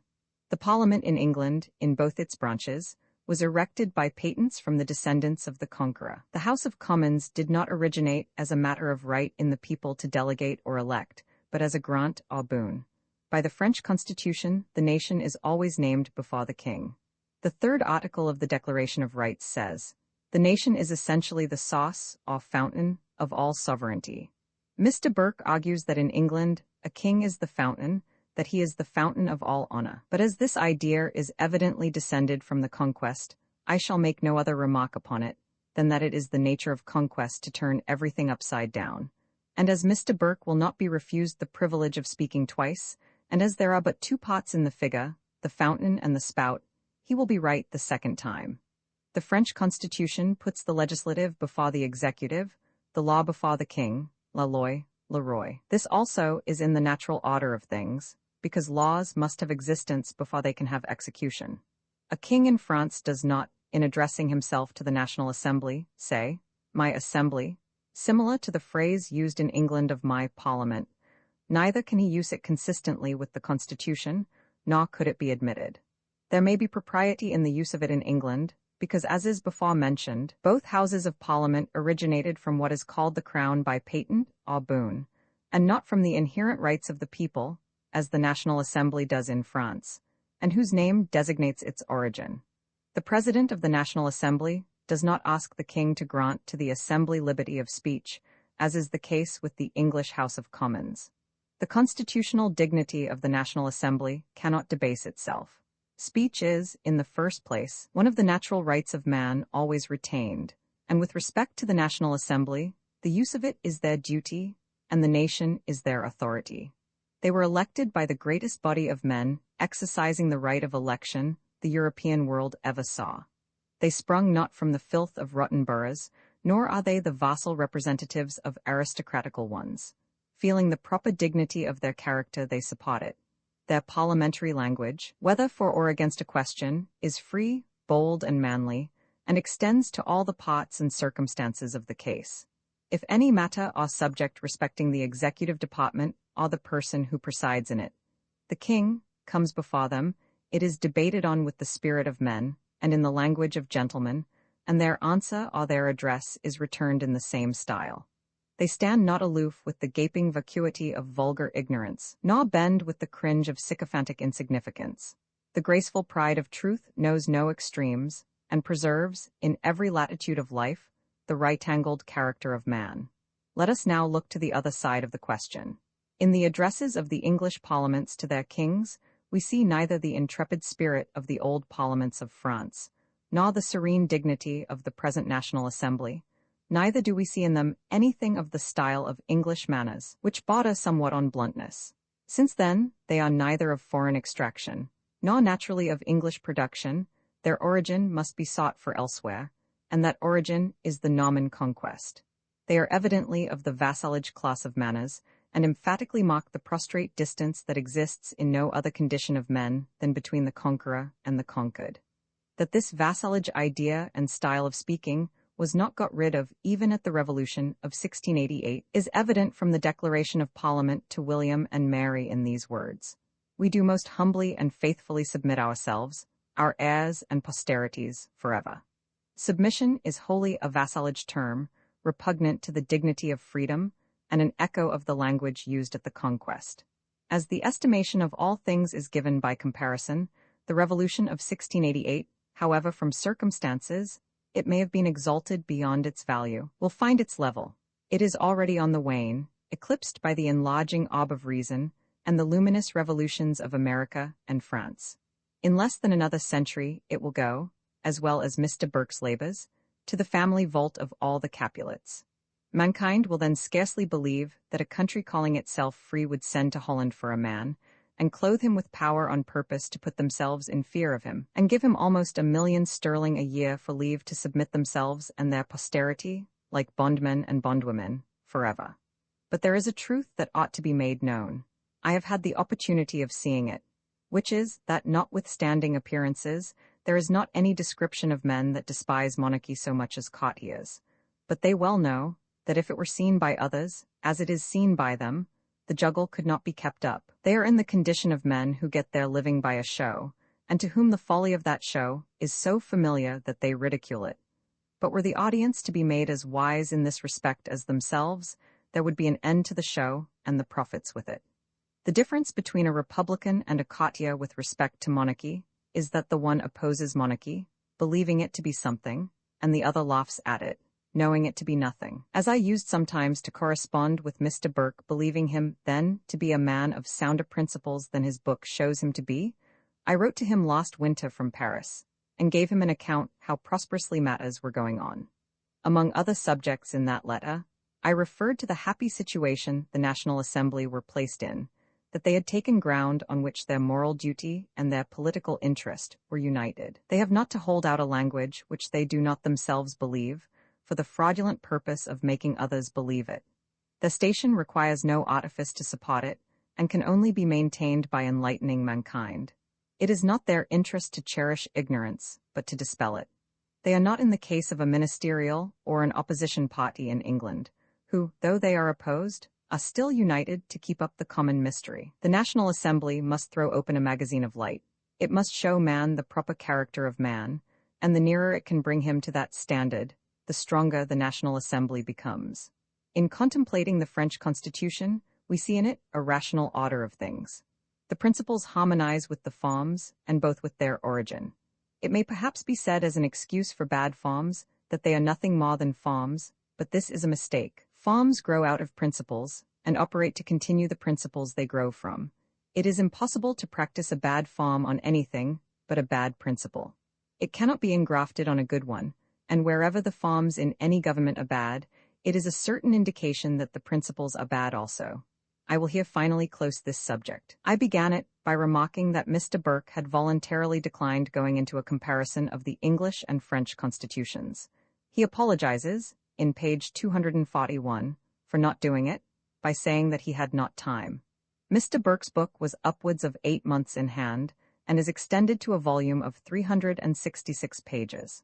As his omission does injury to his cause, his apology makes it worse, and men on the English side of the water will begin to consider whether there is not some radical defect in what is called the English Constitution that made it necessary for Mr. Burke to suppress the comparison, to avoid bringing it into view. As Mr. Burke has not written on constitutions, so neither has he written on the French Revolution. He gives no account of its commencement or its progress. He only expresses his wonder. "It looks," says he, "to me, as if I were in a great crisis, not of the affairs of France alone, but of all Europe, perhaps of more than Europe. All circumstances taken together, the French Revolution is the most astonishing that has hitherto happened in the world. As wise men are astonished at foolish things, and other people at wise ones, I know not on which ground to account for Mr. Burke's astonishment, but certain it is that he does not understand the French Revolution. It has apparently burst forth like a creation from a chaos, but it is no more than the consequence of a mental revolution priorly existing in France.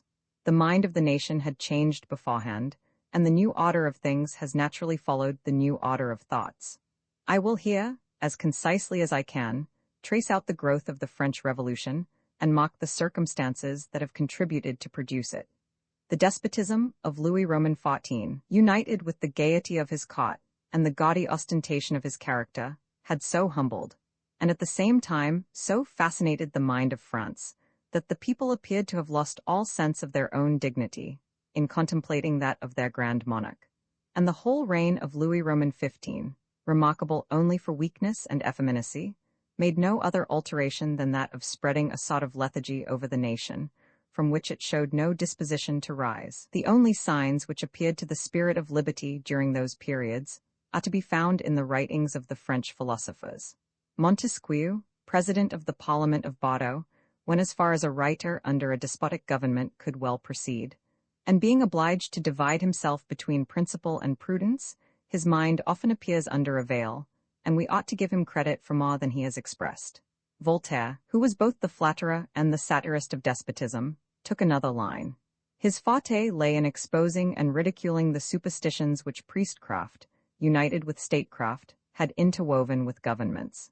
It was not from the purity of his principles, or his love of mankind, for satire and philanthropy are not naturally concordant, but from his strong capacity of seeing folly in its true shape, and his irresistible propensity to expose it, that he made those attacks. They were, however, as formidable as if the motive had been virtuous, and he merits the thanks rather than the esteem of mankind. On the contrary, we find in the writings of Rousseau and the Abbé Raynal a loveliness of sentiment in favor of liberty that excites respect and elevates the human faculties. But having raised this animation, they do not direct its operation, and leave the mind in love with an object, without describing the means of possessing it. The writings of Quesnay, Turgot, and the friends of those authors are of the serious kind, but they labored under the same disadvantage with Montesquieu. Their writings abound with moral maxims of government, but are rather directed to economize and reform the administration of the government than the government itself. But all those writings and many others had their weight, and by the different manner in which they treated the subject of government, Montesquieu by his judgment and knowledge of laws, Voltaire by his wit, Rousseau and Raynal by their animation, and Quesnay and Turgot by their moral maxims and systems of economy, readers of every class met with something to their taste, and a spirit of political inquiry began to diffuse itself through the nation at the time the dispute between England and the then colonies of America broke out. In the war which France afterwards engaged in, it is very well known that the nation appeared to be beforehand with the French ministry. Each of them had its view, but those views were directed to different objects. The one sought liberty, and the other retaliation on England. The French officers and soldiers who after this went to America were eventually placed in the school of freedom and learned the practice as well as the principles of it by heart. As it was impossible to separate the military events which took place in America from the principles of the American Revolution, the publication of those events in France necessarily connected themselves with the principles which produced them. Many of the facts were in themselves principles, such as the Declaration of American Independence and the Treaty of Alliance between France and America, which recognized the natural rights of man and justified resistance to oppression.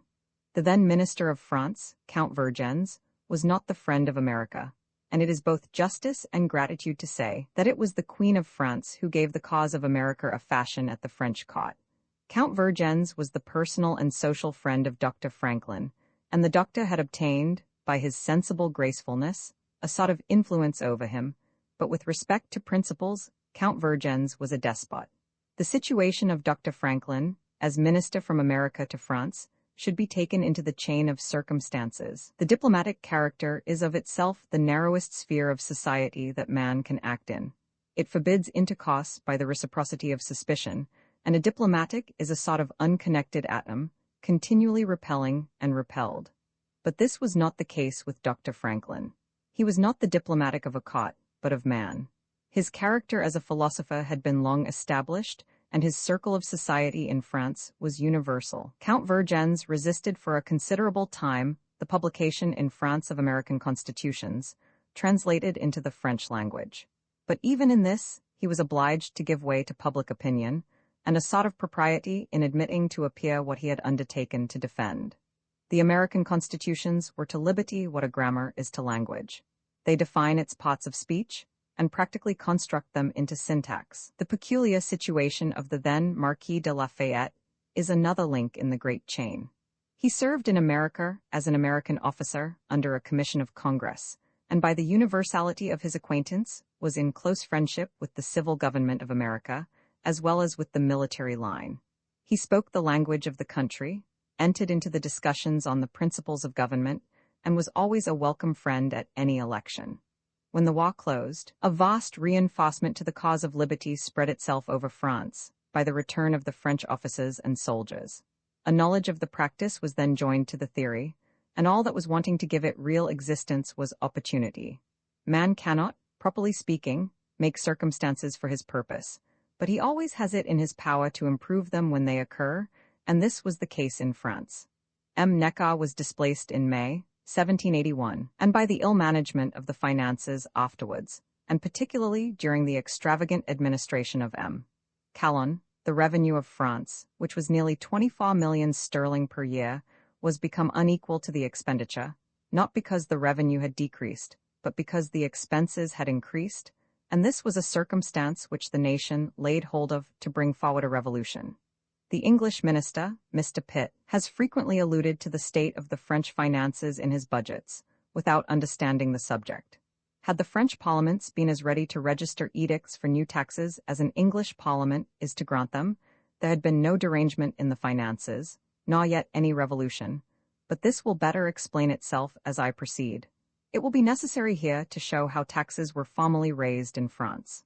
The king, or rather the court or ministry acting under the use of that name, framed the edicts for taxes at their own discretion, and sent them to the parliaments to be registered. For until they were registered by the parliaments, they were not operative.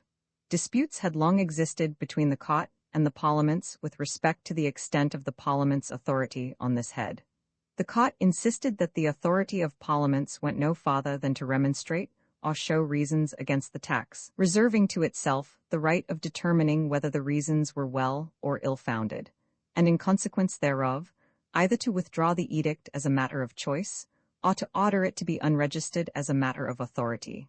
The parliaments on their part insisted that they had not only a right to remonstrate, but to reject, and on this ground they were always supported by the nation. But to return to the order of my narrative, Calonne wanted money, and as he knew the sturdy disposition of the parliaments with respect to new taxes, he ingeniously sought either to approach them by a more gentle means than that of direct authority, or to get over their heads by a maneuver. And for this purpose, he revived the project of assembling a body of men from the several provinces, under the style of an Assembly of the Notables, or men of note, who met in 1787, and who were either to recommend taxes to the parliaments, or to act as a parliament themselves. An assembly under this name had been called in 1617. As we are to view this as the first practical step towards the revolution, it will be proper to enter into some particulars respecting it. The Assembly of the Notables has in some places been mistaken for the States General, but was wholly a different body, the States General being always by election. The persons who composed the Assembly of the Notables were all nominated by the king, and consisted of 140 members. But as Calonne could not depend upon a majority of this assembly in his favor, he very ingeniously arranged them in such a manner as to make 44 a majority of 140. To effect this, he disposed of them into 7 separate committees, of 20 members each. Every general question was to be decided, not by a majority of persons, but by a majority of committee, and as 11 votes would make a majority in a committee, and 4 committees a majority of 7, Calonne had good reason to conclude that as 44 would determine any general question he could not be outvoted. But all his plans deceived him, and in the event became his overthrow. The then Marquis de Lafayette was placed in the second committee, of which the Count d'Artois was president, and as money matters were the object, it naturally brought into view every circumstance connected with it. De Lafayette made a verbal charge against Calonne for selling crown lands to the amount of 2 millions of livres, in a manner that appeared to be unknown to the king. The Count d'Artois, as if to intimidate, for the Bastille was then in being, asked the Marquis if he would render the charge in writing. He replied that he would. The Count d'Artois did not demand it, but brought a message from the king to that purport. De Lafayette then delivered in his charge in writing, to be given to the king, undertaking to support it. No farther proceedings were had upon this affair, but Calonne was soon after dismissed by the king and set off to England. As de Lafayette, from the experience of what he had seen in America, was better acquainted with the science of civil government than the generality of the members who composed the Assembly of the Notables could then be, the brunt of the business fell considerably to his share. The plan of those who had a constitution in view was to contend with the court on the ground of taxes, and some of them openly professed their object. Disputes frequently arose between Count d'Artois and de Lafayette upon various subjects. With respect to the arrears already incurred, the latter proposed to remedy them by accommodating the expenses to the revenue instead of the revenue to the expenses. And as objects of reform, he proposed to abolish the Bastille and all the state prisons throughout the nation, the keeping of which was attended with great expense, and to suppress letters de cachet. But those matters were not then much attended to, and with respect to letters de cachet, a majority of the nobles appeared to be in favor of them. On the subject of supplying the treasury by new taxes, the Assembly declined taking the matter on themselves, concurring in the opinion that they had not authority. In a debate on this subject, de Lafayette said that raising money by taxes could only be done by a National Assembly, freely elected by the people, and acting as their representatives. "Do you mean," said the Count d'Artois, "the States General?"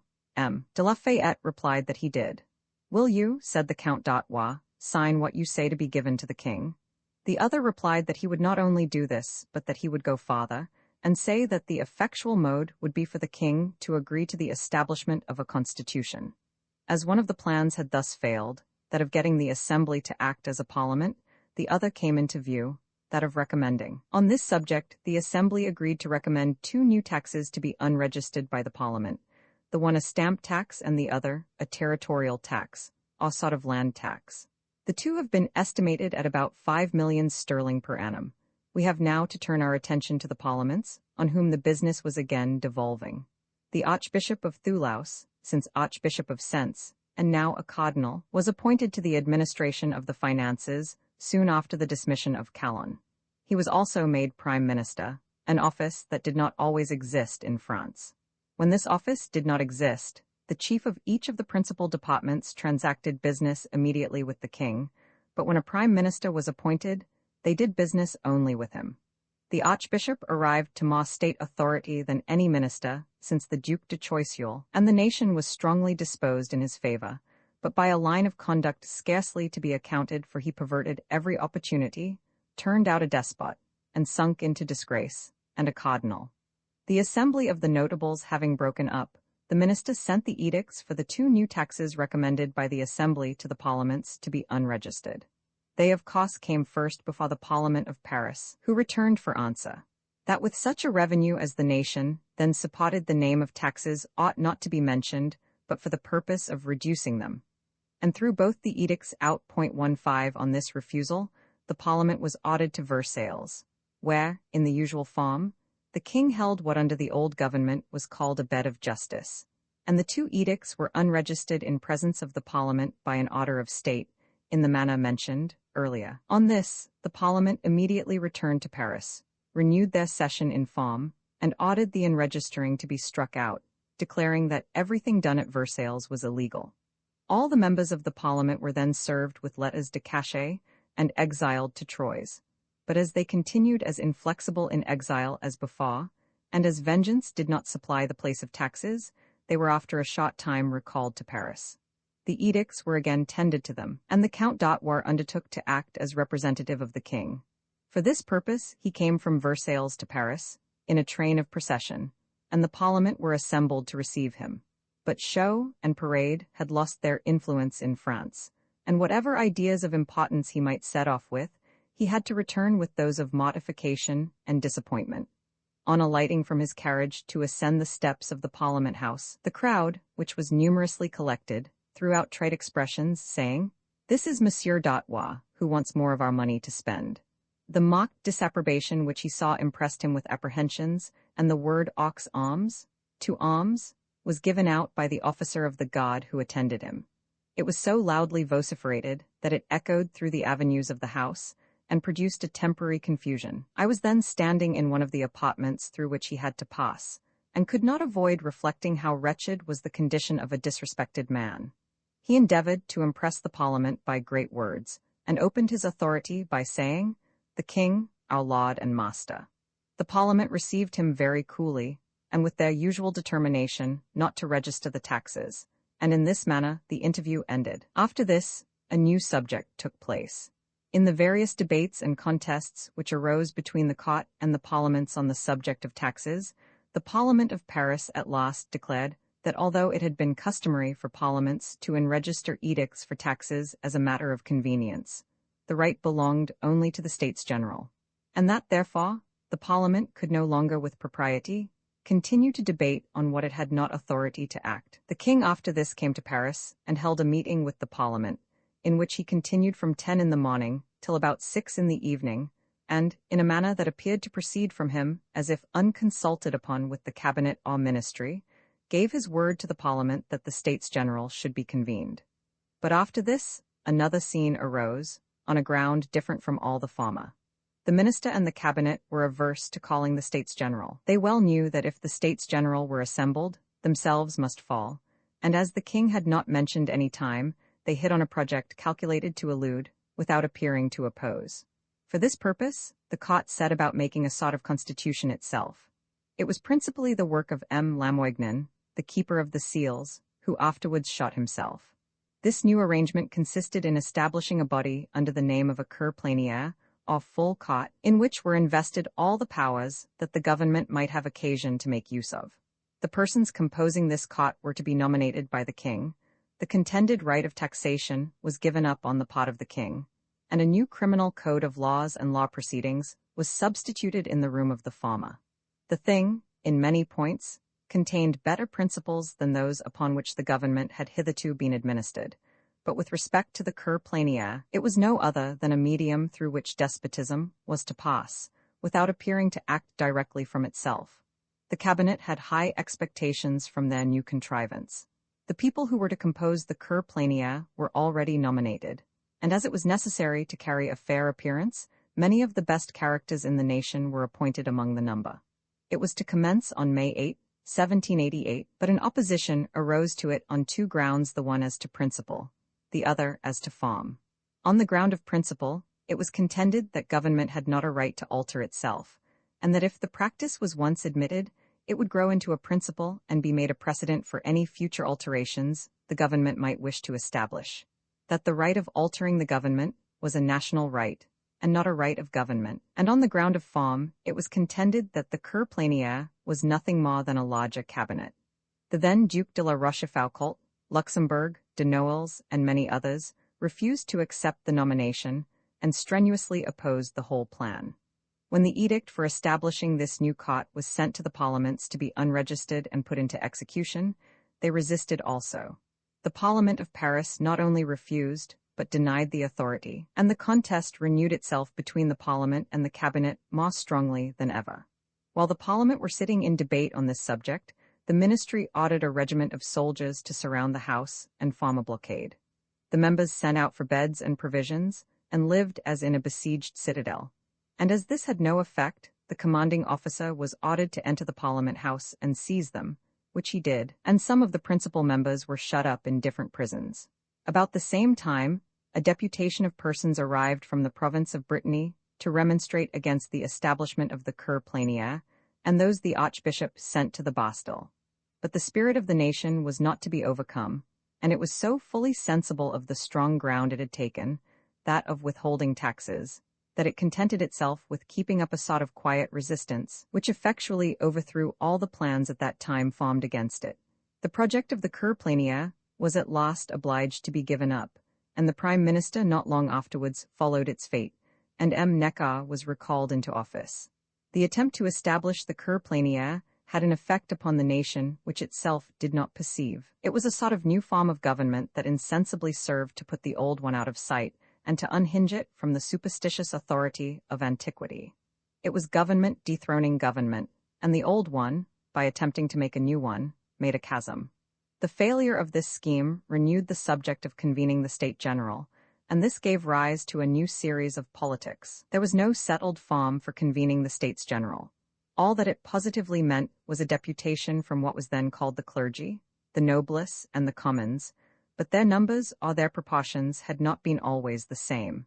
They had been convened only on extraordinary occasions, the last of which was in 1614. Their numbers were then in equal proportions, and they voted by orders. It could not well escape the sagacity of M. Necker that the mode of 1614 would answer neither the purpose of the then government nor of the nation. As matters were at that time circumstanced, it would have been too contentious to agree upon anything. The debates would have been endless upon privileges and exemptions, in which neither the wants of the government nor the wishes of the nation for a constitution would have been attended to. But as he did not choose to take the decision upon himself, he summoned again the assembly of the notables and referred it to them. This body was in general interested in the decision, being chiefly of aristocracy and high-paid clergy, and they decided in favor of the mode of 1614. This decision was against the sense of the nation, and also against the wishes of the court, for the aristocracy opposed itself to both and contended for privileges independent of either. The subject was then taken up by the Parliament, who recommended that the number of the commons should be equal to the other two, and they should all sit in one house and vote in one body. The number finally determined on was 1,200, 600 to be chosen by the commons, and this was less than their proportion ought to have been when their worth and consequence is considered on a national scale, 300 by the clergy, and 300 by the aristocracy. But with respect to the mode of assembling themselves, whether together or apart, or the manner in which they should vote, those matters were referred. 16. The election that followed was not a contested election, but an animated one. The candidates were not men, but principles. Societies were formed in Paris, and committees of correspondence and communication established throughout the nation for the purpose of enlightening the people and explaining to them the principles of civil government. And so orderly was the election conducted that it did not give rise even to the rumor of tumult. The States General were to meet at Versailles in April 1789, but did not assemble till May. They situated themselves in 3 separate chambers, or rather the clergy and aristocracy withdrew each into a separate chamber. The majority of the aristocracy claimed what they called the privilege of voting as a separate body, and of giving their consent or their negative in that manner, and many of the bishops and the high-beneficed clergy claimed the same privilege on the part of their order. The tiers état, as they were then called, disowned any knowledge of artificial orders and artificial privileges, and they were not only resolute on this point, but somewhat disdainful. They began to consider the aristocracy as a kind of fungus growing out of the corruption of society that could not be admitted even as a branch of it, and from the disposition the aristocracy had shown by upholding lettres de cachet, and in sundry other instances, it was manifest that no constitution could be formed by admitting men in any other character than as national men. After various altercations on this head, the tiers état, or commons, as they were then called, declared themselves, on a motion made for that purpose by the Abbé Sieyes, the representative of the nation, and that the 2 orders could be considered but as deputies of corporations, and could only have a deliberate voice when they assembled in a national character with the national representatives. This proceeding extinguished the style of Etats Généraux, or States General, and erected it into the style it now bears, that of l'Assemblée nationale, or National Assembly. This motion was not made in a precipitate manner. It was the result of cool deliberation and concern between the national representatives and the patriotic members of the two chambers, who saw into the folly, mischief, and injustice of artificial privilege distinctions. It was become evident that no constitution, worthy of being called by that name, could be established on anything less than a national ground. The aristocracy had hitherto opposed the despotism of the court, and affected the language of patriotism, but it opposed it as its rival, as the English barons opposed King John, and it now opposed the nation from the same motives. On carrying this motion, the national representatives, as had been concerted, sent an invitation to the two chambers to unite with them in a national character and proceed to business. A majority of the clergy, chiefly of the parish priests, withdrew from the clerical chamber and joined the nation, and 45 from the other chamber joined in like manner. There is a sort of secret history belonging to this last circumstance, which is necessary to its explanation.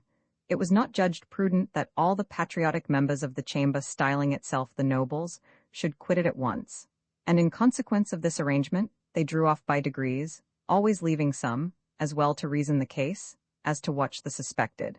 In a little time the numbers increased from 45 to 80, and soon after to a greater number, which, with the majority of the clergy, and the whole of the national representatives, put the malcontents in a very diminutive condition.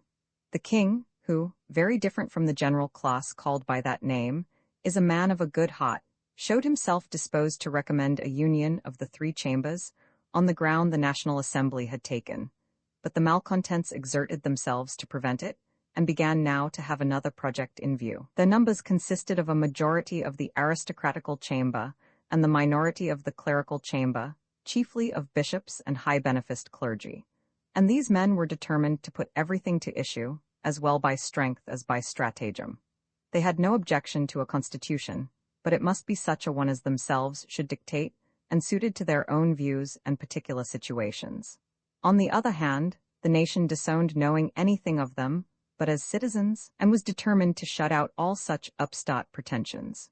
The more aristocracy appeared, the more it was despised.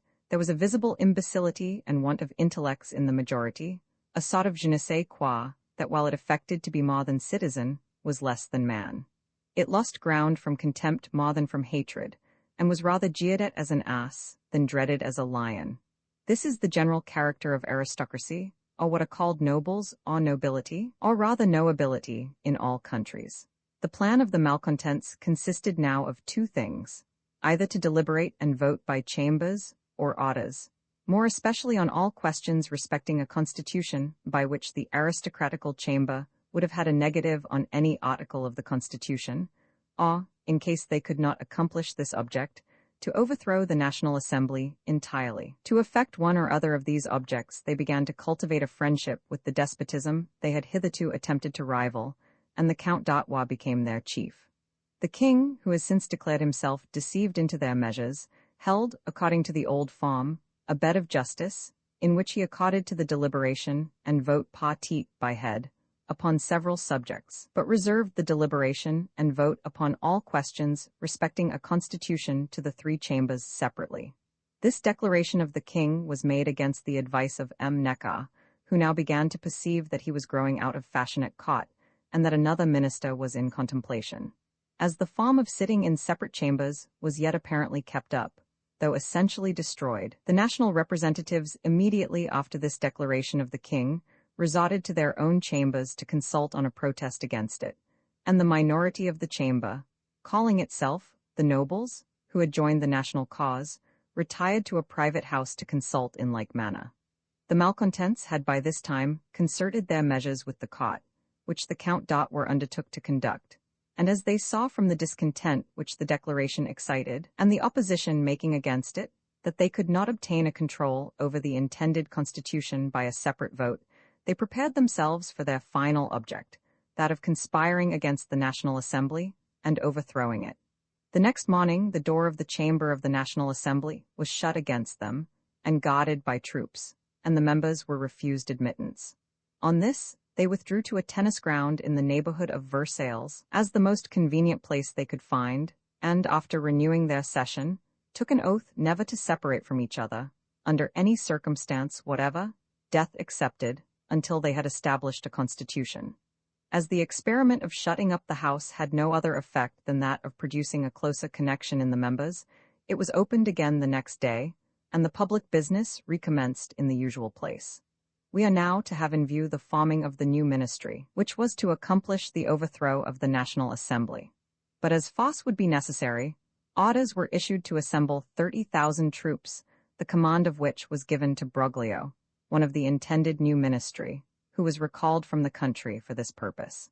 But as some management was necessary to keep this plan concealed till the moment it should be ready for execution, it is to this policy that a declaration made by Count d'Artois must be attributed, and which is here proper to be introduced. It could not but occur while the malcontents continued to resort to their chambers separate from the National Assembly, more jealousy would be excited than if they were mixed with it, and that the plot might be suspected. But as they had taken their ground, and now wanted a pretence for quitting it, it was necessary that one should be devised. This was effectually accomplished by a declaration made by the Count d'Artois, that if they took not a part in the National Assembly, the life of the king would be endangered, on which they quitted their chambers, and mixed with the Assembly in one body. At the time this declaration was made, it was generally treated as a piece of absurdity in Count d'Artois calculated merely to relieve the outstanding members of the two chambers from the diminutive situation they were put in, and if nothing more had followed, this conclusion would have been good. But as things best explain themselves by their events, this apparent union was only a cover to the machinations which were secretly going on, and the declaration accommodated itself to answer that purpose. In a little time, the National Assembly found itself surrounded by troops, and thousands more were daily arriving. On this, a very strong declaration was made by the National Assembly to the king, remonstrating on the impropriety of the measure and demanding the reason. The king, who was not in the secret of this business, as himself afterwards declared, gave substantially for answer that he had no other object in view than to preserve the public tranquillity, which appeared to be much disturbed. But in a few days from this time, the plot unraveled itself. Neckar and the ministry were displaced, and a new one formed of the enemies of the revolution, and Broglio, with between 25 and 30,000 foreign troops, was arrived to support them. The mask was now thrown off, and matters were come to a crisis. The event was that in a space of 3 days, the new ministry and their abettors found it prudent to fly the nation, the Bastille was taken, and Broglio and his foreign troops dispersed, as is already related in the former part of this work. There are some curious circumstances in the history of this short-lived ministry, and this short-lived attempt at a counter-revolution. The palace of Versailles, where the court was sitting, was not more than 400 yards distant from the hall where the National Assembly was sitting. The two places were at this moment like the separate headquarters of two combatant armies, yet the court was as perfectly ignorant of the information which had arrived from Paris to the National Assembly as if it had resided at 100 miles distance. The then Marquis de Lafayette, who, as has been already mentioned, was chosen to preside in the National Assembly on this particular occasion, named by order of the Assembly 3 successive deputations to the king, on the day and up to the evening on which the Bastille was taken, to inform and confer with him on the state of affairs. But the ministry, who knew not so much as that it was attacked, precluded all communication, and were solacing themselves how dexterously they had succeeded. But in a few hours the accounts arrived so thick and fast that they had to start from their desks and run. Some set off in one disguise, and some in another, and none in their own character. Their anxiety now was to outride the news, lest they should be stopped, which, though it flew fast, flew not so fast as themselves. It is worth remarking that the National Assembly neither pursued those fugitive conspirators, nor took any notice of them, nor sought to retaliate in any shape whatever, occupied with establishing a constitution founded on the rights of man and the authority of the people, the only authority on which government has a right to exist in any country. The National Assembly felt none of those mean passions which mock the character of impertinent governments, founding themselves on their own authority or on the absurdity of hereditary succession. It is the faculty of the human mind to become what it contemplates, and to act in unison with its object. The conspiracy being thus dispersed, one of the first works of the National Assembly, instead of vindictive proclamations, as has been the case with other governments, was to publish a declaration of the rights of man, as the basis on which the new constitution was to be built, and which is here subjoined. Ways and means of improving the condition of Europe. Interspersed with miscellaneous observations in contemplating a subject that embraces with equatorial magnitude the whole region of humanity, it is impossible to confine the pursuit in one single direction. It takes ground on every character and condition that appertains to man, and blends the individual, the nation, and the world. From a small spark, kindled in America, a flame has arisen not to be extinguished. Without consuming, like the ultima ratio regum, it winds its progress from nation to nation, and conquers by a silent operation. Man finds himself changed, he scarcely perceives how. He acquires a knowledge of his rights by attending justly to his interest, and discovers in the event that the strength and powers of despotism consist wholly in the fear of resisting it, and that, in order to be free, it is sufficient that he wills it. Having in all the preceding parts of this work endeavored to establish a system of principles as a basis on which governments ought to be erected, I shall proceed in this to the ways and means of rendering them into practice. But in order to introduce this part of the subject with more propriety and stronger effect, some preliminary observations, deducible from, or connected with, those principles, are necessary. Whatever the form or constitution of government may be, it ought to have no other object than the general happiness. When, instead of this, it operates to create and increase wretchedness in any of the parts of society, it is on a wrong system, and reformation is necessary. Customary language has classed the condition of man under the two descriptions of civilized and uncivilized life. To the one it has ascribed felicity and affluence, to the other hardship and want. But, however our imagination may be impressed by painting and comparison, it is nevertheless true that a great portion of mankind, in what are called civilized countries, are in a state of poverty and wretchedness, far below the condition of an Indian.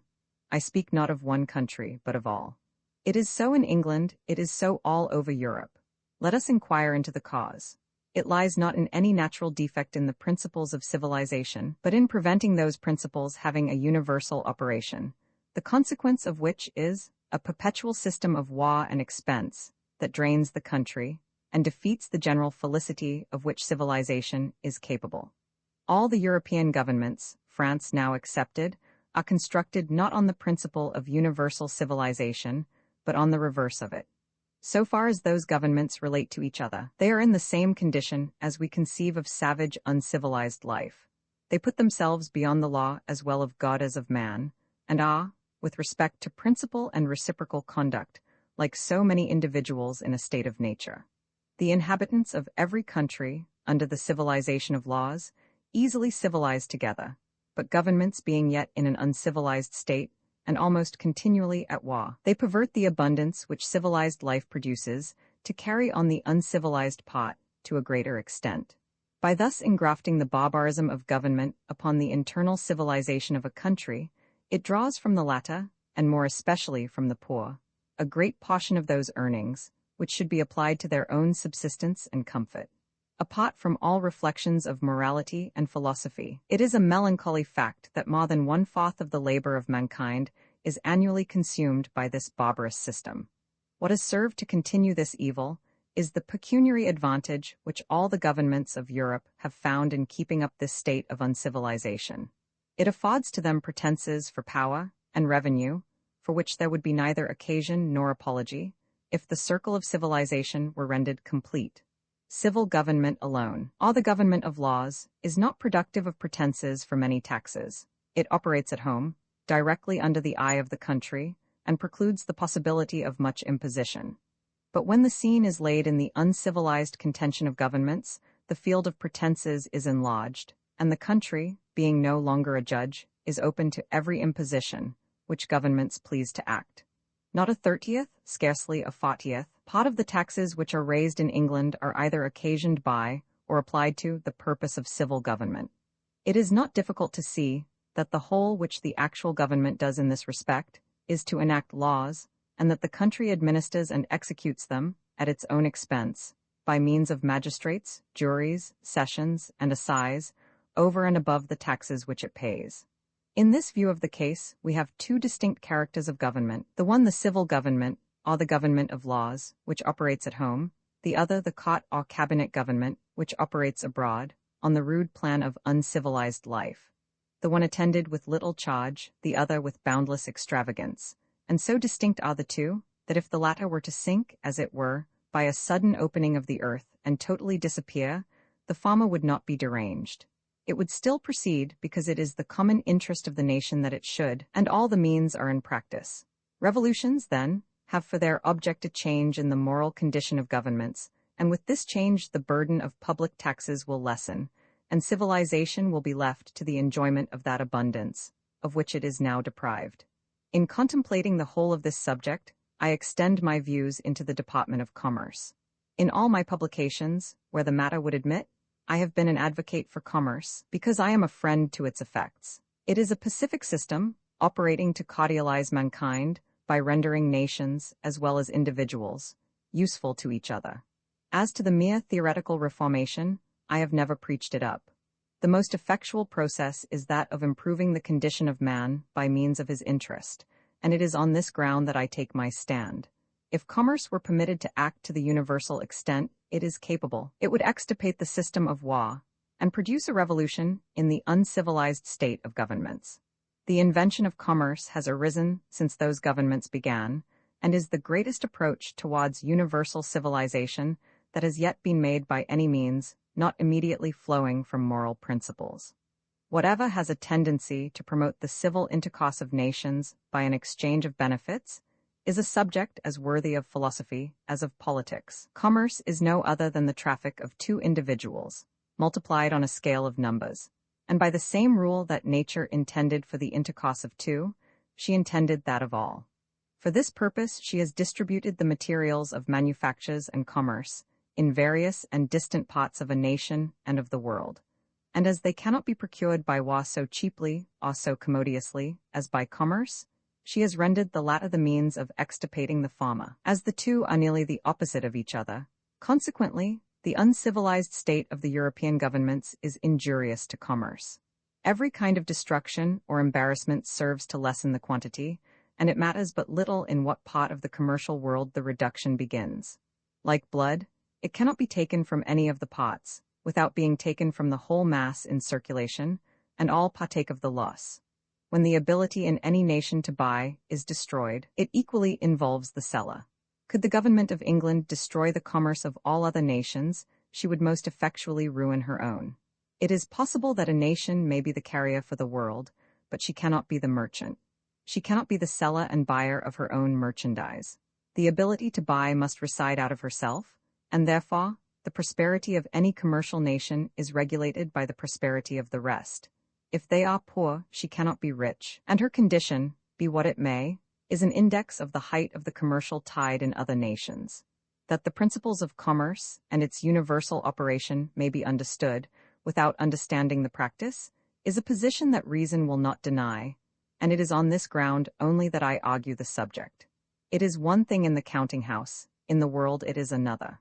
With respect to its operation, it must necessarily be contemplated as a reciprocal thing, that only one half its powers resides within the nation, and that the whole is as effectually destroyed by the destroying the half that resides without, as if the destruction had been committed on that which is within, for neither can act without the other. When in the last, as well as in former wars, the commerce of England sunk, it was because the quantity was lessened everywhere, and it now rises because commerce is in a rising state in every nation. If England, at this day, imports and exports more than at any former period, the nations with which she trades must necessarily do the same. Her imports are their exports, and vice versa. There can be no such thing as a nation flourishing alone in commerce. She can only participate, and the destruction of it in any part must necessarily affect all. When, therefore, governments are at war, the attack is made upon a common stock of commerce, and the consequence is the same as if each had attacked his own. The present increase of commerce is not to be attributed to ministers, or to any political contrivances, but to its own natural operation in consequence of peace. The regular markets had been destroyed, the channels of trade broken up, the high road of the seas infested with robbers of every nation, and the attention of the world called to other objects.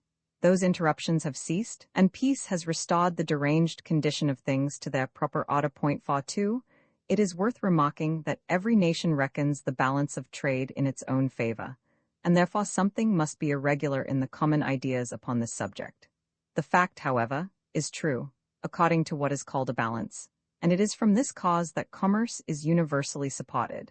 Every nation feels the advantage, or it would abandon the practice, but the deception lies in the mode of making up the accounts, and in attributing what are called profits to a wrong cause. Mr. Pitt has sometimes amused himself by showing what he called a balance of trade from the custom house books.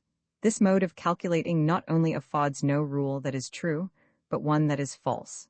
In the first place, every cargo that departs from the custom house appears on the books as an export, and, according to the custom house balance, the losses at sea, and by foreign failures, are all reckoned on the side of profit because they appear as exports. Secondly, because the importation by the smuggling trade does not appear on the custom house books to arrange against the exports. No balance, therefore, as applying to superior advantages, can be drawn from these documents, and if we examine the natural operation of commerce, the idea is fallacious, and if true, would soon be injurious. The great support of commerce consists in the balance being a level of benefits among all nations. Two merchants of different nations trading together will both become rich, and each makes the balance in his own favor. Consequently, they do not get rich of each other, and it is the same with respect to the nations in which they reside.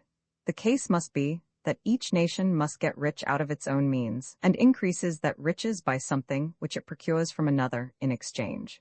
If a merchant in England sends an article of English manufacture abroad which costs him a shilling at home, and imports something which sells for 2, he makes a balance of 1 shilling in his favor.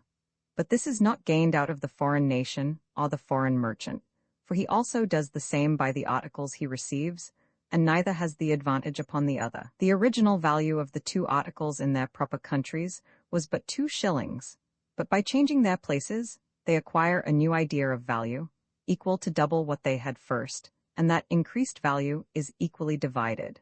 There is no otherwise a balance on foreign than on domestic commerce. The merchants of London and Newcastle trade on the same principles, as if they resided in different nations, and make their balances in the same manner. Yet London does not get rich out of Newcastle, any more than Newcastle out of London. But coals, the merchandise of Newcastle, have an additional value at London, and London merchandise has the same at Newcastle. Though the principle of all commerce is the same, the domestic, in a national view, is the part the most beneficial, because the whole of the advantages on both sides rests within the nation, whereas, in foreign commerce, it is only a participation of 1/2. The most unprofitable of all commerce is that connected with foreign dominion. To a few individuals it may be beneficial, merely because it is commerce, but to the nation it is a loss. The expense of maintaining dominion more than absorbs the profits of any trade. It does not increase the general quantity in the world, but operates to lessen it, and as a greater mass would be afloat by relinquishing dominion, the participation without the expense would be more valuable than a greater quantity with it. But it is impossible to engross commerce by dominion, and therefore it is still more fallacious. It cannot exist in confined channels, and necessarily breaks out by regular or irregular means that defeat the attempt, and to succeed would be still worse. France, since the Revolution, has been more indifferent as to foreign possessions, and other nations will become the same when they investigate the subject with respect to commerce. To the expense of dominion is to be added that of navies, and when the amounts of the two are subtracted from the profits of commerce, it will appear that what is called the balance of trade, even admitting it to exist, is not enjoyed by the nation, but absorbed by the government. The idea of having navies for the protection of commerce is delusive. It is putting means of destruction for the means of protection. Commerce needs no other protection than the reciprocal interest which every nation feels in supporting it. It is common stock. It exists by a balance of advantages to all, and the only interruption it meets is from the present uncivilized state of governments, and which it is its common interest to reform. 43. Quitting this subject, I now proceed to other matters. As it is necessary to include England in the prospect of a general reformation, it is proper to inquire into the defects of its government. It is only by each nation reforming its own, that the whole can be improved and the full benefit of reformation enjoyed. Only partial advantages can flow from partial reforms. France and England are the only two countries in Europe where a reformation in government could have successfully begun.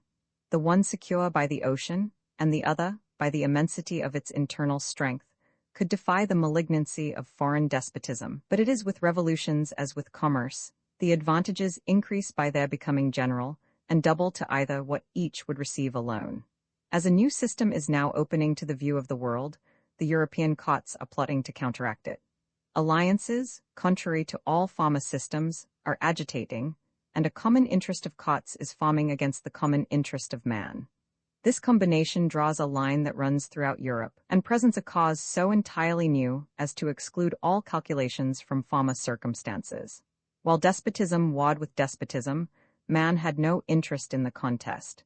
But in a cause that unites the soldier with the citizen, and nation with nation, the despotism of courts, though it feels the danger and meditates revenge, is afraid to strike.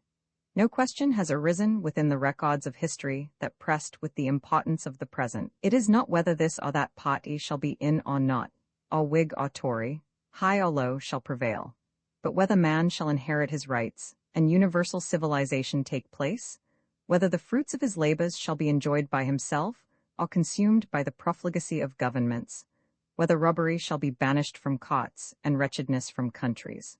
When, in countries that are called civilized, we see age going to the workhouse and youth to the gallows, something must be wrong in the system of government. It would seem, by the exterior appearance of such countries, that all was happiness, but there lies hidden from the eye of common observation a mass of wretchedness that has scarcely any other chance than to expire in poverty or infamy. Its entrance into life is marked with the presage of its fate, and until this is remedied, it is in vain to punish. Civil government does not exist in executions, but in making such provision for the instruction of youth and the support of age, as to exclude, as much as possible, profligacy from the one and despair from the other. Instead of this, the resources of a country are lavished upon kings, upon courts, upon hirelings, impostors, and prostitutes, and even the poor themselves, with all their wants upon them, are compelled to support the fraud that oppresses them. Why is it that scarcely any are executed but the poor? The fact is a proof, among other things, of a wretchedness in their condition. Bred up without morals, and cast upon the world without a prospect, they are the exposed sacrifice of vice and legal barbarity. The millions that are superfluously wasted upon governments are more than sufficient to reform those evils, and to benefit the condition of every man in a nation, not included within the purlieus of a court. This I hope to make appear in the progress of this work. It is the nature of compassion to associate with misfortune. In taking up this subject I seek no recompense. I fear no consequence. Fortified with that proud integrity that disdains to triumph or to yield, I will advocate the rights of man. It is to my advantage that I have served an apprenticeship to life. I know the value of moral instruction, and I have seen the danger of the contrary. At an early period, little more than 16 years of age, raw and adventurous, and heated with the false heroism of a Master 44 who had served in a man of war, I began the cover of my own fortune, and entered on board the terrible privateer, Captain Death. From this adventure I was happily prevented by the affectionate and moral remonstrance of a good father, who, from his own habits of life, being of the Quaker profession, must begin to look upon me as lost. But the impression, much as it affected at the time, began to wear away, and I entered afterwards in the King of Prussia privateer, Captain Mendez, and went with her to sea. Yet from such a beginning, and with all the inconvenience of early life against me, I am proud to say, that with a perseverance undismayed by difficulties, a disinterestedness that compelled respect, I have not only contributed to raise a new empire in the world, founded on a new system of government, but I have arrived at an eminence in political literature, the most difficult of all lines to succeed and excel in, which aristocracy with all its aids has not been able to reach or to rival. 45 Knowing my own heart, and feeling myself as I now do, superior to all the skirmish of party, the inveteracy of interested or mistaken opponents, I answer not to falsehood or abuse, but proceed to the defects of the English government. I begin with charters and corporations. 46 It is a perversion of terms to say that a charter gives rights. It operates by a contrary effect, that of taking rights away. Rights are inherently in all the inhabitants, but charters, by annulling those rights in the majority, leave the right, by exclusion, in the hands of a few. If charters were constructed so as to express in direct terms that every inhabitant who is not a member of a corporation shall not exercise the right of voting, such charters would, in the face, be charters not of rights but of exclusion. The effect is the same under the form they now stand, and the only persons on whom they operate are the persons whom they exclude. Those whose rights are guaranteed, by not being taken away, exercise no other rights than as members of the community they are entitled to without a charter, and therefore all charters have no other than an indirect negative operation. They do not give rights to A, but they make a difference in favor of A by taking away the right of B, and consequently are instruments of injustice.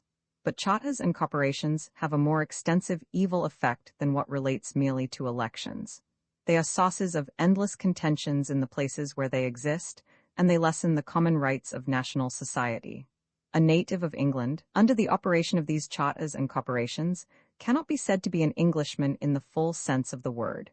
He is not free of the nation, in the same manner that a Frenchman is free of France and an American of America.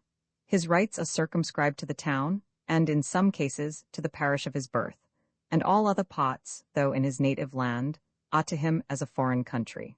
To acquire a residence in these, he must undergo a local naturalization by purchase, or he is forbidden or expelled the place.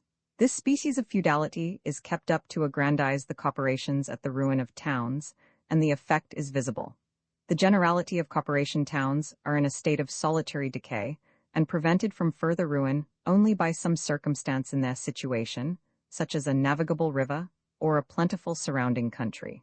As population is one of the chief sources of wealth, for without it land itself has no value, everything which operates to prevent it must lessen the value of property, and as corporations have not only this tendency, but directly this effect, they cannot but be injurious. If any policy were to be followed, instead of that of general freedom, to every person to settle where he chose, as in France or America, it would be more consistent to give encouragement to newcomers than to preclude their admission by exacting premiums from them. 47. The persons most immediately interested in the abolition of corporations are the inhabitants of the towns where corporations are established. The instances of Manchester, Birmingham, and Sheffield show, by contrast, the injuries which those Gothic institutions are to property and commerce. A few examples may be found, such as that of London, whose natural and commercial advantage, owing to its situation on the Thames, is capable of bearing up against the political evils of a corporation. But in almost all other cases, the fatality is too visible to be doubted or denied. Though the whole nation is not so directly affected by the depression of property in corporation towns as the inhabitants themselves, it partakes of the consequence. By lessening the value of property, the quantity of national commerce is curtailed. Every man is a customer in proportion to his ability, and as all parts of a nation trade with each other, whatever affects any of the parts must necessarily communicate to the whole. As one of the houses of the English Parliament is, in a great measure, made up of elections from these corporations, and as it is unnatural that a pure stream should flow from a foul fountain, its vices are but a continuation of the vices of its origin. A man of moral honor and good political principles cannot submit to the mean drudgery and disgraceful arts by which such elections are carried. To be a successful candidate, he must be destitute of the qualities that constitute a just legislator, and being thus disciplined to corruption by the mode of entering into Parliament, it is not to be expected that the representative should be better than the man. Mr. Burke, in speaking of the English representation, has advanced as bold a challenge as ever was given in the days of chivalry. Our representation, says he, has been found perfectly adequate to all the purposes for which a representation of the people can be desired or devised. I defy, continues he, the enemies of our Constitution to show the contrary. This declaration from a man who has been in constant opposition to all the measures of Parliament the whole of his political life, a year or two excepted, is most extraordinary, and, comparing him with himself, admits of no other alternative than that he acted against his judgment as a member, or has declared contrary to it as an author. But it is not in the representation only that the defects lie, and therefore I proceed in the next place to the aristocracy. What is called the House of Peers is constituted on a ground very similar to that, against which there is no law in other cases. It amounts to a combination of persons in one common interest. No better reason can be given why a house of legislation should be composed entirely of men whose occupation consists in letting landed property than why it should be composed of those who hire, or of brewers, or bakers, or any other separate class of men. Mr. Burke calls this house the great ground and pillar of security to the landed interest. Let us examine this idea. What pillar of security does the landed interest require more than any other interest in the state, or what right has it to a distinct and separate representation from the general interest of a nation? The only use to be made of this power, and which it always has made, is to ward off taxes from itself, and throw the burden upon those articles of consumption by which itself would be least affected. That this has been the consequence, and will always be the consequence, of constructing governments on combinations, is evident with respect to England, from the history of its taxes. Notwithstanding taxes have increased and multiplied upon every article of common consumption, the land tax, which more particularly affects this pillar, has diminished. In 1778, the amount of the land tax was £1,950,000, which is £500,000 less than it produced almost 100 years ago. 48, notwithstanding the rentals, are in many instances doubled since that period. Before the coming of the Hanoverians, the taxes were divided in nearly equal proportions between the land and articles of consumption, the land bearing rather the largest share, but since that era nearly 13 millions annually of new taxes have been thrown upon consumption, the consequence of which has been a constant increase in the number and wretchedness of the poor, and in the amount of the poor rates. Yet here again the burden does not fall in equal proportions on the aristocracy with the rest of the community. Their residences, whether in town or country, are not mixed with the habitations of the poor. They live apart from distress and the expense of relieving it. It is in manufacturing towns and laboring villages that those burdens press the heaviest, in many of which it is one class of poor supporting another. Several of the most heavy and productive taxes are so contrived as to give an exemption to this pillar, thus standing in its own defense. The tax upon beer brewed for sale does not affect the aristocracy, who brew their own beer free from this duty. It falls only on those who have not conveniency or ability to brew, and who must purchase it in small quantities. But what will mankind think of the justice of taxation, when they know that this tax alone, from which the aristocracy are from circumstances exempt, is nearly equal to the whole of the land tax, being in the year 1788, and it is not less now, £1,666,152, and with its proportion of the taxes on malt and hops, it exceeds it. That a single article, thus partially consumed, and that chiefly by the working part, should be subject to a tax, equal to that on the whole rental of a nation, is perhaps a fact not to be paralleled in the histories of revenues. This is one of the circumstances resulting from a house of legislation, composed on the ground of a combination of common interest.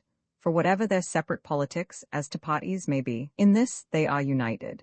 Whether a combination acts to raise the price of any article for sale, or rate of wages, or whether it acts to throw taxes from itself upon another class of the community, the principle and the effect are the same, and if the one be illegal, it will be difficult to show that the other ought to exist. It is no use to say that taxes are first proposed in the House of Commons, for as the other house has always a negative, it can always defend itself, and it would be ridiculous to suppose that its acquiescence in the measures to be proposed were not understood beforehand. Besides which, it has obtained so much influence by borough traffic, and so many of its relations and connections are distributed on both sides the commons, as to give it, besides an absolute negative in one house, a preponderancy in the other, in all matters of common concern. It is difficult to discover what is meant by the landed interest, if it does not mean a combination of aristocratical landholders, opposing their own pecuniary interest to that of the farmer, and every branch of trade, commerce, and manufacture. In all other respects, it is the only interest that needs no partial protection. It enjoys the general protection of the world. Every individual, high or low, is interested in the fruits of the earth. Men, women, and children of all ages and degrees will turn out to assist the farmer, rather than a harvest should not be got in, and they will not act thus by any other property. It is the only one for which the common prayer of mankind is put up, and the only one that can never fail from the want of means. It is the interest, not of the policy, but of the existence of man, and when it ceases, he must cease to be. No other interest in a nation stands on the same united support. Commerce, manufactures, arts, sciences, and everything else, compared with this, are supported but in parts. Their prosperity or their decay has not the same universal influence. When the valleys laugh and sing, it is not the farmer only, but all creation that rejoice. It is a prosperity that excludes all envy, and this cannot be said of anything else. Why, then, does Mr. Burke talk of his House of Peers as the pillar of the landed interest? Were that pillar to sink into the earth, the same landed property would continue, and the same plowing, sowing, and reaping would go on. The aristocracy are not the farmers who work the land and raise the produce, but are the mere consumers of the rent, and when compared with the active world are the drones, a seraglio of males, who neither collect the honey nor farm the hive, but exist only for lazy enjoyment. Mr. Burke, in his first essay, called aristocracy the Corinthian capital of polished society. Towards completing the figure, he has now added the pillar, but still the base is wanting, and whenever a nation choose to act a Samson, not blind, but bold, down will go the temple of Dagon, the Lauds and the Philistines. If a house of legislation is to be composed of men of one class, for the purpose of protecting a distinct interest, all the other interests should have the same. The inequality, as well as the burden of taxation, arises from admitting it in one case and not in all. Had there been a house of farmers, there had been no game laws, or a house of merchants and manufacturers. The taxes had neither been so unequal nor so excessive. It is from the power of taxation being in the hands of those who can throw so great a part of it from their own shoulders that it has raged without a check. Men of small or moderate estates are more injured by the taxes being thrown on articles of consumption than they are eased by wadding it from landed property, for the following reasons. First, they consume more of the productive taxable articles, in proportion to their property, than those of large estates. Secondly, their residence is chiefly in towns, and their property in houses, and the increase of the poor rates, occasioned by taxes on consumption, is in much greater proportion than the land tax has been favored. In Birmingham, the poor rates are not less than 7 shillings in the pound. From this, as is already observed, the aristocracy are in a great measure exempt. These are but a part of the mischiefs flowing from the wretched scheme of an House of Peers. As a combination, it can always throw a considerable portion of taxes from itself, and as an hereditary house, accountable to nobody, it resembles a rotten borough, whose consent is to be courted by interest. There are but few of its members, who are not in some mode or other participators, or disposers of the public money. One turns a candle holder, or a lord in waiting, another a lord of the bedchamber, a groom of the stole, or any insignificant nominal office to which a salary is annexed, paid out of the public taxes, and which avoids the direct appearance of corruption. Such situations are derogatory to the character of man, and where they can be submitted to, honor cannot reside. To all these are to be added the numerous dependents, the long list of younger branches and distant relations, who are to be provided for at the public expense. In short, were an estimation to be made of the charge of aristocracy to a nation, it will be found nearly equal to that of supporting the poor. The Duke of Richmond alone, and there are cases similar to his, takes away as much for himself as would maintain 2,000 poor and aged persons. Is it, then, any wonder that under such a system of government, taxes and rates have multiplied to their present extent? In stating these matters, I speak an open and disinterested language, dictated by no passion but that of humanity. To me, who have not only refused offers, because I thought them improper, but have declined rewards I might with reputation have accepted, it is no wonder that meanness and imposition appear disgustful.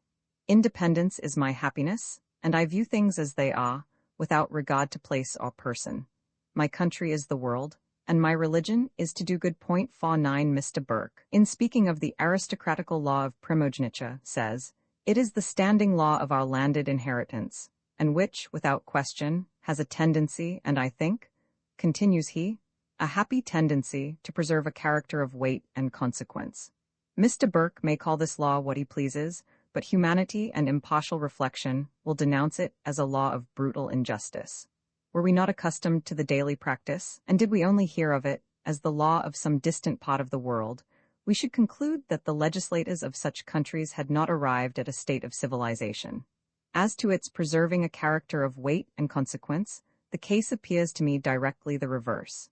It is an attaint upon character, a sort of privateering on family property. It may have weight among dependent tenants, but it gives none on a scale of national, and much less of universal character. Speaking for myself, my parents were not able to give me a shilling, beyond what they gave me in education. And to do this, they distressed themselves. Yet, I possess more of what is called consequence in the world than anyone in Mr. Burke's catalogue of aristocrats. Having thus glanced at some of the defects of the two Houses of Parliament, I proceed to what is called the Crown, upon which I shall be very concise. It signifies a nominal office of £1,000,000 sterling a year, the business of which consists in receiving the money. Whether the person be wise or foolish, sane or insane, a native or a foreigner, matters not. Every ministry acts upon the same idea that Mr. Burke writes, namely, that the people must be hoodwinked and held in superstitious ignorance by some bugbear or other. And what is called the Crown answers this purpose, and therefore it answers all the purposes to be expected from it. This is more than can be said of the other two branches. The hazard to which this office is exposed in all countries is not from anything that can happen to the man, but from what may happen to the nation, the danger of its coming to its senses. It has been customary to call the Crown the executive power, and the custom is continued, though the reason has ceased. 50. It was called the executive, because the person whom it signified used formerly to act in the character of a judge, in administering or executing the laws. The tribunals were then a part of the court. The power, therefore, which is now called the judicial, is what was called the executive, and consequently, one or other of the terms is redundant, and one of the offices useless. When we speak of the Crown now, it means nothing. It signifies neither a judge nor a general, besides which it is the laws that govern, and not the man. The old terms are kept up to give an appearance of consequence to empty forms, and the only effect they have is that of increasing expenses. Before I proceed to the means of rendering governments more conducive to the general happiness of mankind than they are at present, it will not be improper to take a review of the progress of taxation in England. It is a general idea that when taxes are once laid on, they are never taken off. However true this may have been of late, it was not always so. Either, therefore, the people of former times were more watchful over government than those of the present, or government was administered with less extravagance. It is now 700 years since the Norman conquest, and the establishment of what is called the Crown. Taking this portion of time in 7 separate periods of 100 years each, the amount of the annual taxes at each period will be as follows. These statements and those which follow are taken from Sir John Sinclair's History of the Revenue, by which it appears that taxes continued decreasing for 400 years, at the expiration of which time they were reduced 3/4, viz., from £400,000 to 100,000. The people of England of the present day have a traditionary and historical idea of the bravery of their ancestors. But whatever their virtues or their vices might have been, they certainly were a people who would not be imposed upon, and who kept governments in awe as to taxation, if not as to principle. Though they were not able to expel the monarchical usurpation, they restricted it to a republican economy of taxes. Let us now review the remaining 300 years. Annual amount of taxes at the difference between the first 400 years and the last 3 is so astonishing as to warrant an opinion that the national character of the English has changed. It would have been impossible to have dragooned the former English into the excessive taxation that now exists, and when it is considered that the pay of the army, the navy, and of all the revenue officers is the same now as it was about 100 years ago, when the taxes were not above a 10th part of what they are at present, it appears impossible to account for the enormous increase and expenditure on any other ground than extravagance, corruption, and intrigue. 51. With the Revolution of 1688, and more so since the Hanover succession, came the destructive system of continental intrigues, and the rage for foreign wars and foreign dominion, systems of such secure mystery that the expenses admit of no accounts. A single line stands for millions. To what excess taxation might have extended had not the French Revolution contributed to break up the system and put an end to pretenses, is impossible to say. Viewed, as that revolution ought to be, as the fortunate means of lessening the load of taxes of both countries, it is of as much importance to England as to France, and, if properly improved to all the advantages of which it is capable, and to which it leads, deserves as much celebration in one country as the other. In pursuing this subject, I shall begin with the matter that first presents itself, that of lessening the burden of taxes, and shall then add such matter and propositions, respecting the three countries of England, France, and America, as the present prospect of things appears to justify. I mean, an alliance of the three, for the purposes that will be mentioned in their proper place. What has happened may happen again.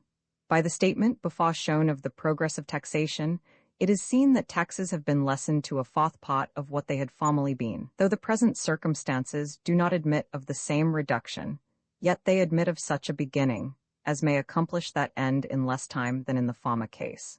The amount of taxes for the year ending at Michaelmas 1788 was as follows. Since the year 1788, upwards of 1,000,000 new taxes have been laid on, besides the produce of the lotteries. And as the taxes have in general been more productive since than before, the amount may be taken, in round numbers, at £17,000,000. The expense of collection and the drawbacks, which together amount to nearly 2,000,000, are paid out of the gross amount, and the above is the net sum paid into the exchequer. This sum of 17,000,000 is applied to two different purposes, the one to pay the interest of the national debt, the other to the current expenses of each year. About 9,000,000 are appropriated to the former, and the remainder, being nearly 8,000,000, to the latter. As to the million, said to be applied to the reduction of the debt, it is so much like paying with one hand and taking out with the other, as not to merit much notice. It happened, fortunately for France, that she possessed national domains for paying off her debt, and thereby lessening her taxes. But as this is not the case with England, her reduction of taxes can only take place by reducing the current expenses, which may now be done to the amount of 4 or 5,000,000 annually, as will hereafter appear. When this is accomplished, it will more than counterbalance the enormous charge of the American war, and the saving will be from the same source from whence the evil arose. As to the national debt, however heavy the interest may be in taxes, yet, as it serves to keep alive a capital useful to commerce, it balances by its effects a considerable part of its own weight, and as the quantity of gold and silver is, by some means or other, short of its proper proportion, being not more than 20,000,000, whereas it should be 60, foreign intrigue, foreign wars, foreign dominions, will in a great measure account for the deficiency. It would, besides the injustice, be bad policy to extinguish a capital that serves to supply that defect. But with respect to the current expense, whatever is saved therefrom is gain. The excess may serve to keep corruption alive, but it has no reaction on credit and commerce, like the interest of the debt. It is now very probable that the English government, I do not mean the nation, is unfriendly to the French Revolution. Whatever serves to expose the intrigue and lessen the influence of courts by lessening taxation will be unwelcome to those who feed upon the spoil. Whilst the clamor of French intrigue, arbitrary power, popery, and wooden shoes could be kept up, the nation was easily allured and alarmed into taxes. Those days are now past. Deception, it is to be hoped, has reaped its lost harvest, and better times are in prospect for both countries and for the world. Taking it for granted that an alliance may be formed between England, France, and America for the purposes hereafter to be mentioned, the national expenses of France and England may consequently be lessened. The same fleets and armies will no longer be necessary to either, and the reduction can be made ship for ship on each side. But to accomplish these objects, the governments must necessarily be fitted to a common and correspondent principle. Confidence can never take place while an hostile disposition remains in either, or where mystery and secrecy on one side is opposed to candor and openness on the other. These matters admitted, the national expenses might be put back, for the sake of a precedent, to what they were at some period when France and England were not enemies. This, consequently, must be prior to the Hanover succession, and also to the Revolution of 1688.52, the first instance that presents itself, antecedent to those dates, is in the very wasteful and profligate times of Charles II, at which time England and France acted as allies. If I have chosen a period of great extravagance, it will serve to show modern extravagance in a still worse light, especially as the pay of the Navy, the Army, and the revenue officers has not increased since that time. The peace establishment was then as follows. See Sir John Sinclair's History of the Revenue. The Parliament, however, settled the whole annual peace establishment at $1,200,000, and 53 cents, if we go back to the time of Elizabeth, the amount of all the taxes was but 500,000, yet the nation sees nothing during that period that reproaches it with want of consequence. All circumstances, then, taken together, arising from the French Revolution, from the approaching harmony and reciprocal interest of the two nations, the abolition of the caught intrigue on both sides, and the progress of knowledge in the science of government, the annual expenditure might be put back to 1.5 million, viz. Even this sum is 6 times greater than the expenses of government are in America, yet the civil internal government in England, I mean that administered by means of quat accessions, juries and assize, and which, in fact, is nearly the whole, and performed by the nation, is less expense upon the revenue than the same species and portion of government is in America. It is time that nations should be rational, and not be governed like animals, for the pleasure of their riders. To read the history of kings, a man would be almost inclined to suppose that government consisted in stag hunting, and that every nation paid 1 million a year to a huntsman. Man ought to have pride, or shame enough to blush at being thus imposed upon, and when he feels his proper character he will. Upon all subjects of this nature, there is often passing in the mind a train of ideas he has not yet accustomed himself to encourage and communicate. Restrained by something that puts on the character of prudence, he acts the hypocrite upon himself as well as to others. It is, however, curious to observe how soon this spell can be dissolved. A single expression, boldly conceived and uttered, will sometimes put a whole company into their proper feelings, and whole nations are acted on in the same manner. As to the offices of which any civil government may be composed, it matters but little by what names they are described. In the routine of business, as before observed, whether a man be styled a president, a king, an emperor, a senator, or anything else, it is impossible that any service he can perform can merit from a nation more than £10,000 a year, and as no man should be paid beyond his services, so every man of a proper heart will not accept more. Public money ought to be touched with the most scrupulous consciousness of honor. It is not the produce of riches only, but of the hard earnings of labor and poverty. It is drawn even from the bitterness of want and misery. Not a beggar passes, or perishes in the streets, whose mite is not in that mass. Were it possible that the Congress of America could be so lost to their duty, and to the interest of their constituents, as to offer General Washington, as President of America, 1 million a year, he would not, and he could not, accept it. His sense of honor is of another kind. It has cost England almost 70 millions sterling to maintain a family imported from abroad, of very inferior capacity to thousands in the nation, and scarcely a year has passed that has not produced some new mercenary application. Even the physicians' bills have been sent to the public to be paid. No wonder that jails are crowded, and taxes and poor rates increased. Under such systems, nothing is to be looked for but what has already happened, and as to reformation, whenever it come, it must be from the nation, and not from the government. To show that the sum of £500,000 is more than sufficient to defray all the expenses of the government, exclusive of navies and armies, the following estimate is added, for any country, of the same extent as England. In the first place, 300 representatives fairly elected are sufficient for all the purposes to which legislation can apply, and preferable to a larger number. They may be divided into 2 or 3 houses, all meet in one, as in France, or in any manner a constitution shall direct. As representation is always considered, in free countries, as the most honorable of all stations, the allowance made to it is merely to defray the expense which the representatives incur by that service, and not to it as an office. If an allowance, at the rate of £500 per annum, be made to every representative, deducting for non-attendance, the expense, if the whole number attended for 6 months each year, would be £7,500. The official departments cannot reasonably exceed the following number, with the salaries annexed. If a nation choose, it can deduct 4% from all offices, and make one of 20,000 per annum. All revenue officers are paid out of the monies they collect, and therefore are not in this estimation. The foregoing is not offered as an exact detail of offices, but to show the number of rate of salaries, which £500,000 will support, and it will, on experience, be found impracticable to find business sufficient to justify even this expense. As to the manner in which office business is now performed, the chiefs in several offices, such as the post office and certain offices in the exchequer, etc., do little more than sign, their names 3 or 4 times a year, and the whole duty is performed by underclerks.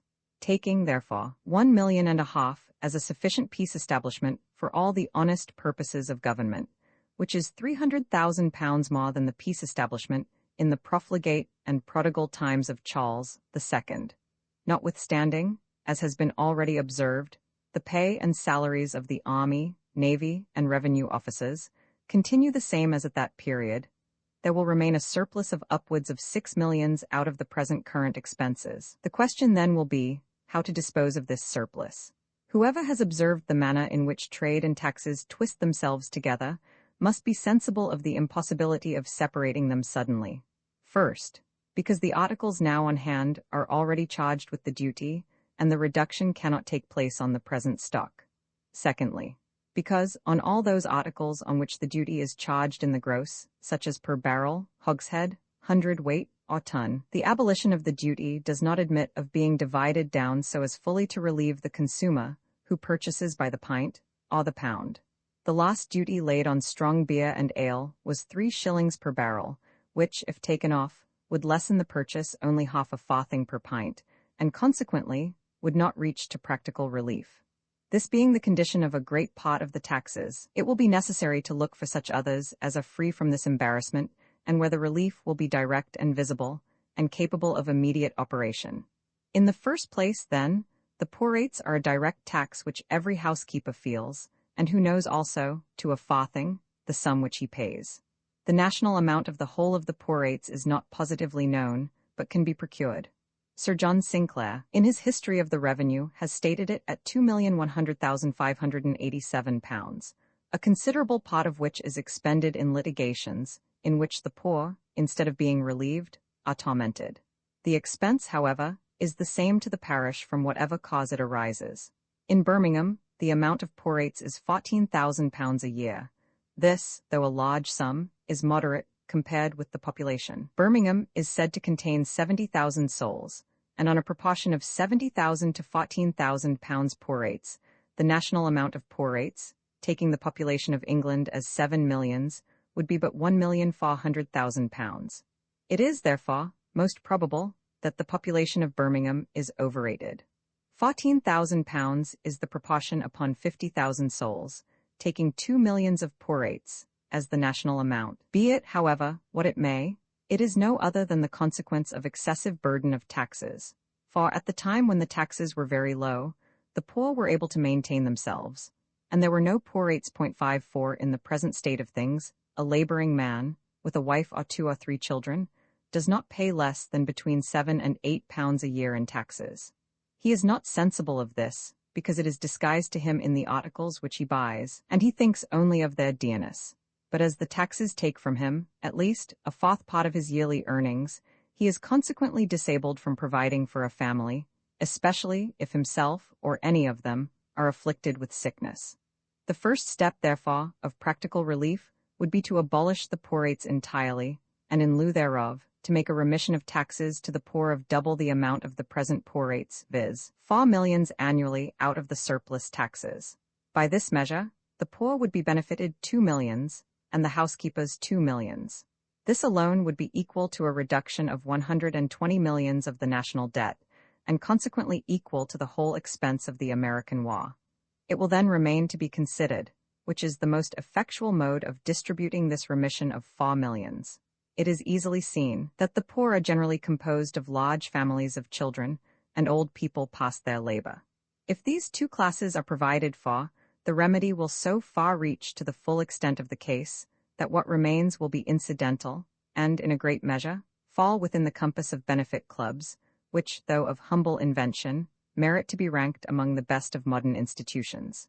Admitting England to contain 7 millions of souls, if 1/5 thereof are of that class of poor which needs support, the number will be 1,400,000.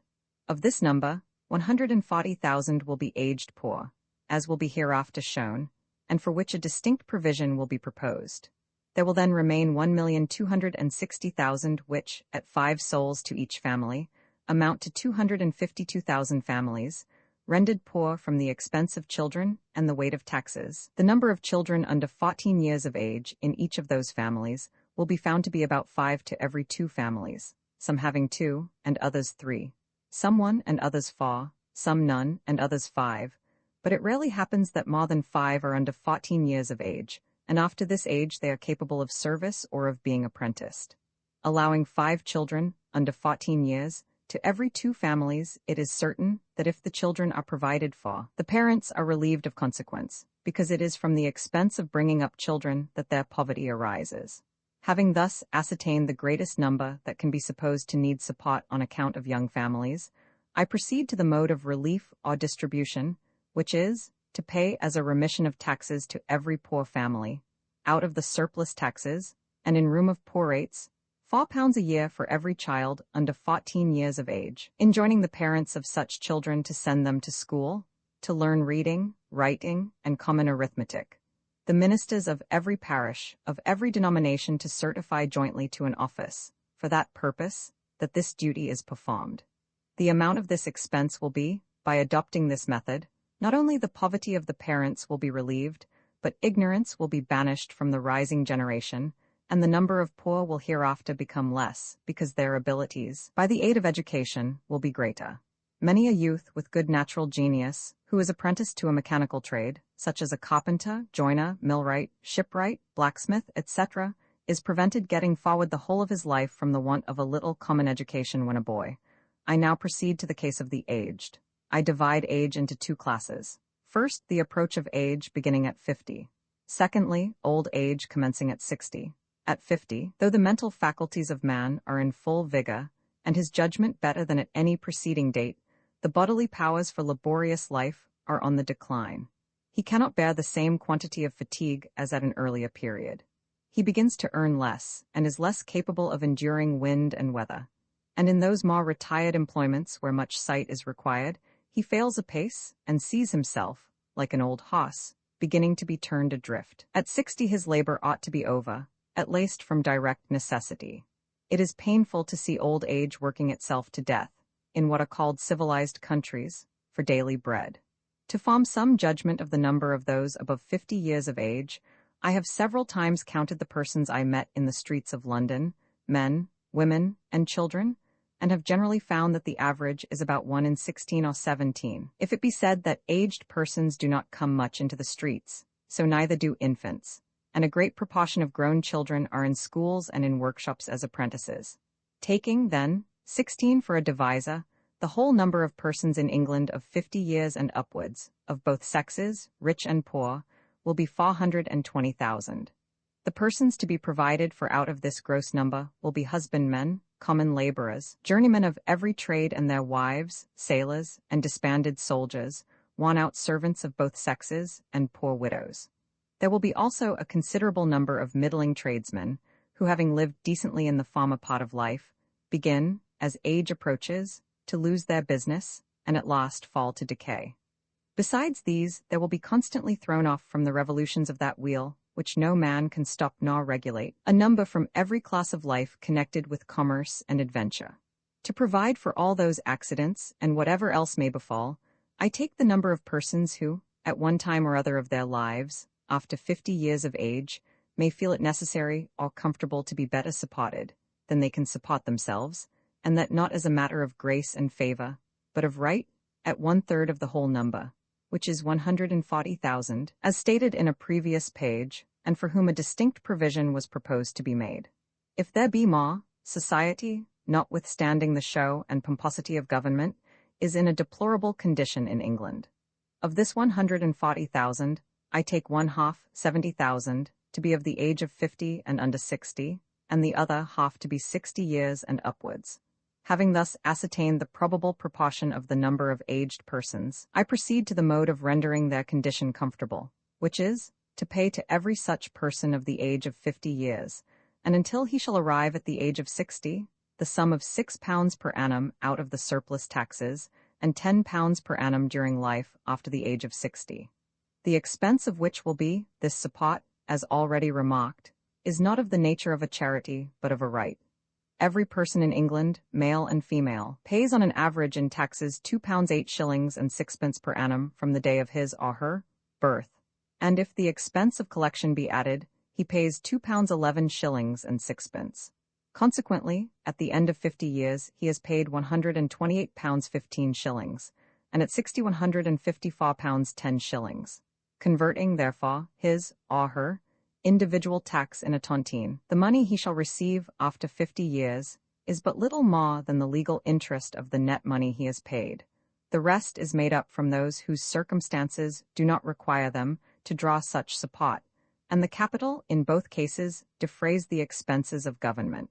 It is on this ground that I have extended the probable claims to 1/3 of the number of aged persons in the nation.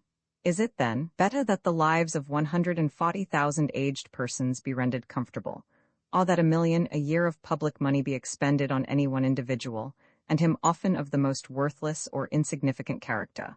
Let reason and justice, let honor and humanity, let even hypocrisy, sycophancy, and Mr. Burke, let George, let Louis, Leopold, Frederick, Catherine, Cornwallis, or Tippoo Saib answer the question. 55. The sum thus remitted to the poor will be, there will then remain £360,000 out of the 4 millions, part of which may be applied as follows.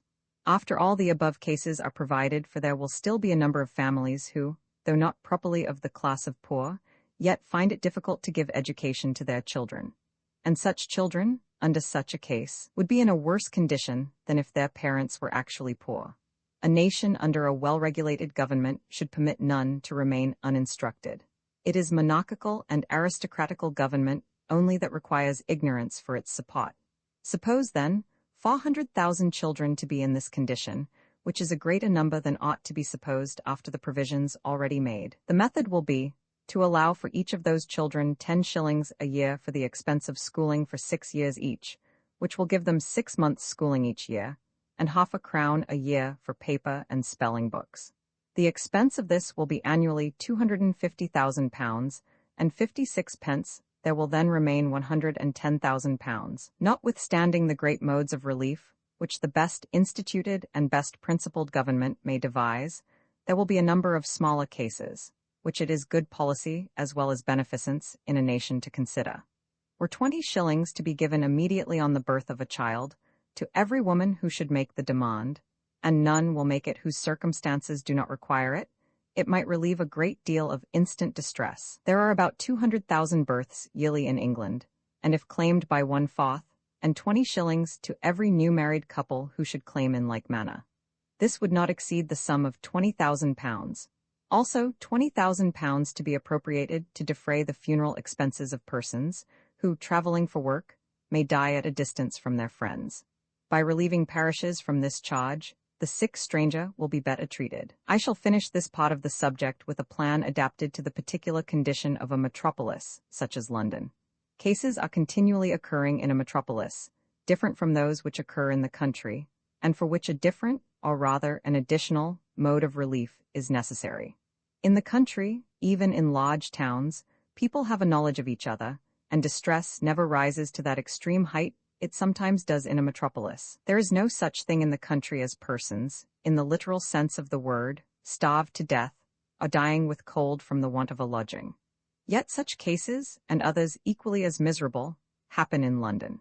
Many a youth comes up to London full of expectations, and with little or no money, and unless he get immediate employment, he is already half undone. And boys bred up in London without any means of a livelihood, and as it often happens of dissolute parents, are in a still worse condition, and servants long out of place are not much better off. In short, a world of little cases is continually arising, which busy or affluent life knows not of, to open the first door to distress. Hunger is not among the postponable wants, and a day, even a few hours, in such a condition is often the crisis of a life of ruin. These circumstances, which are the general cause of the little thefts and pilferings that lead to greater, may be prevented. There yet remain £20,000 out of the 4 millions of surplus taxes, which with another fund hereafter to be mentioned, amounting to about £20,000 more, cannot be better applied than to this purpose. The plan will then be, first, to erect 2 or more buildings, or take some already erected, capable of containing at least 6,000 persons, and to have in each of these places as many kinds of employment as can be contrived, so that every person who shall come may find something which he or she can do. Secondly, to receive all who shall come, without inquiring who or what they are. The only condition to be that for so much or so many hours' work, each person shall receive so many meals of wholesome food, and a warm lodging, at least as good as a barrack. That a certain portion of what each person's work shall be worth shall be reserved and given to him or her on their going away, and that each person shall stay as long or as short a time, or come as often as he choose, on these conditions. If each person stayed 3 months, it would assist by rotation 24,000 persons annually, though the real number, at all times, would be but 6,000. By establishing an asylum of this kind, such persons to whom temporary distresses occur would have an opportunity to recruit themselves and be enabled to look out for better employment, allowing that their labor paid but one half the expense of supporting them, after reserving a portion of their earnings for themselves. The sum of £40,000 additional would defray all other charges for even a greater number than 6,000. The fund very properly convertible to this purpose, in addition to the £20,000 remaining of the farmer fund, will be the produce of the tax upon coals, so iniquitously and wantonly applied to the support of the Duke of Richmond. It is horrid that any man, more especially at the price coals now are, should live on the distresses of a community, and any government permitting such an abuse deserves to be dismissed. This fund is said to be about £20,000 per annum. I shall now conclude this plan with enumerating the several particulars, and then proceed to other matters. The enumeration is as follows. First, abolition of 2 million poor rates. Secondly, provision for 250,000 poor families. Thirdly, education for 1,030,000 children. Fourthly, comfortable provision for 140,000 aged persons. Fifthly, donation of 20 shillings each for 50,000 births. Sixthly, donation of 20 shillings each for 20,000 marriages. Seventhly, allowance of £20,000 for the funeral expenses of persons traveling for work and dying at a distance from their friends. Eighthly, employment, at all times, for the casual poor in the cities of London and Westminster. By the operation of this plan, the poor laws, those instruments of civil torture, will be superseded, and the wasteful expense of litigation prevented. The hearts of the humane will not be shocked by ragged and hungry children, and persons of 70 and 80 years of age, begging for bread. The dying poor will not be dragged from place to breathe their last, as a reprisal of parish upon parish. Widows will have a maintenance for their children, and not be carted away, on the death of their husbands, like culprits and criminals. And children will no longer be considered as increasing the distresses of their parents. The haunts of the wretched will be known, because it will be to their advantage, and the number of petty crimes, the offspring of distress and poverty, will be lessened. The poor, as well as the rich, will then be interested in the support of government, and the cause and apprehension of riots and tumults will cease. Ye who sit in ease and solace yourselves in plenty, and such there are in Turkey and Russia, as well as in England, and who say to yourselves, are we not well off? Have you thought of these things? When you do, you will cease to speak and feel for yourselves alone.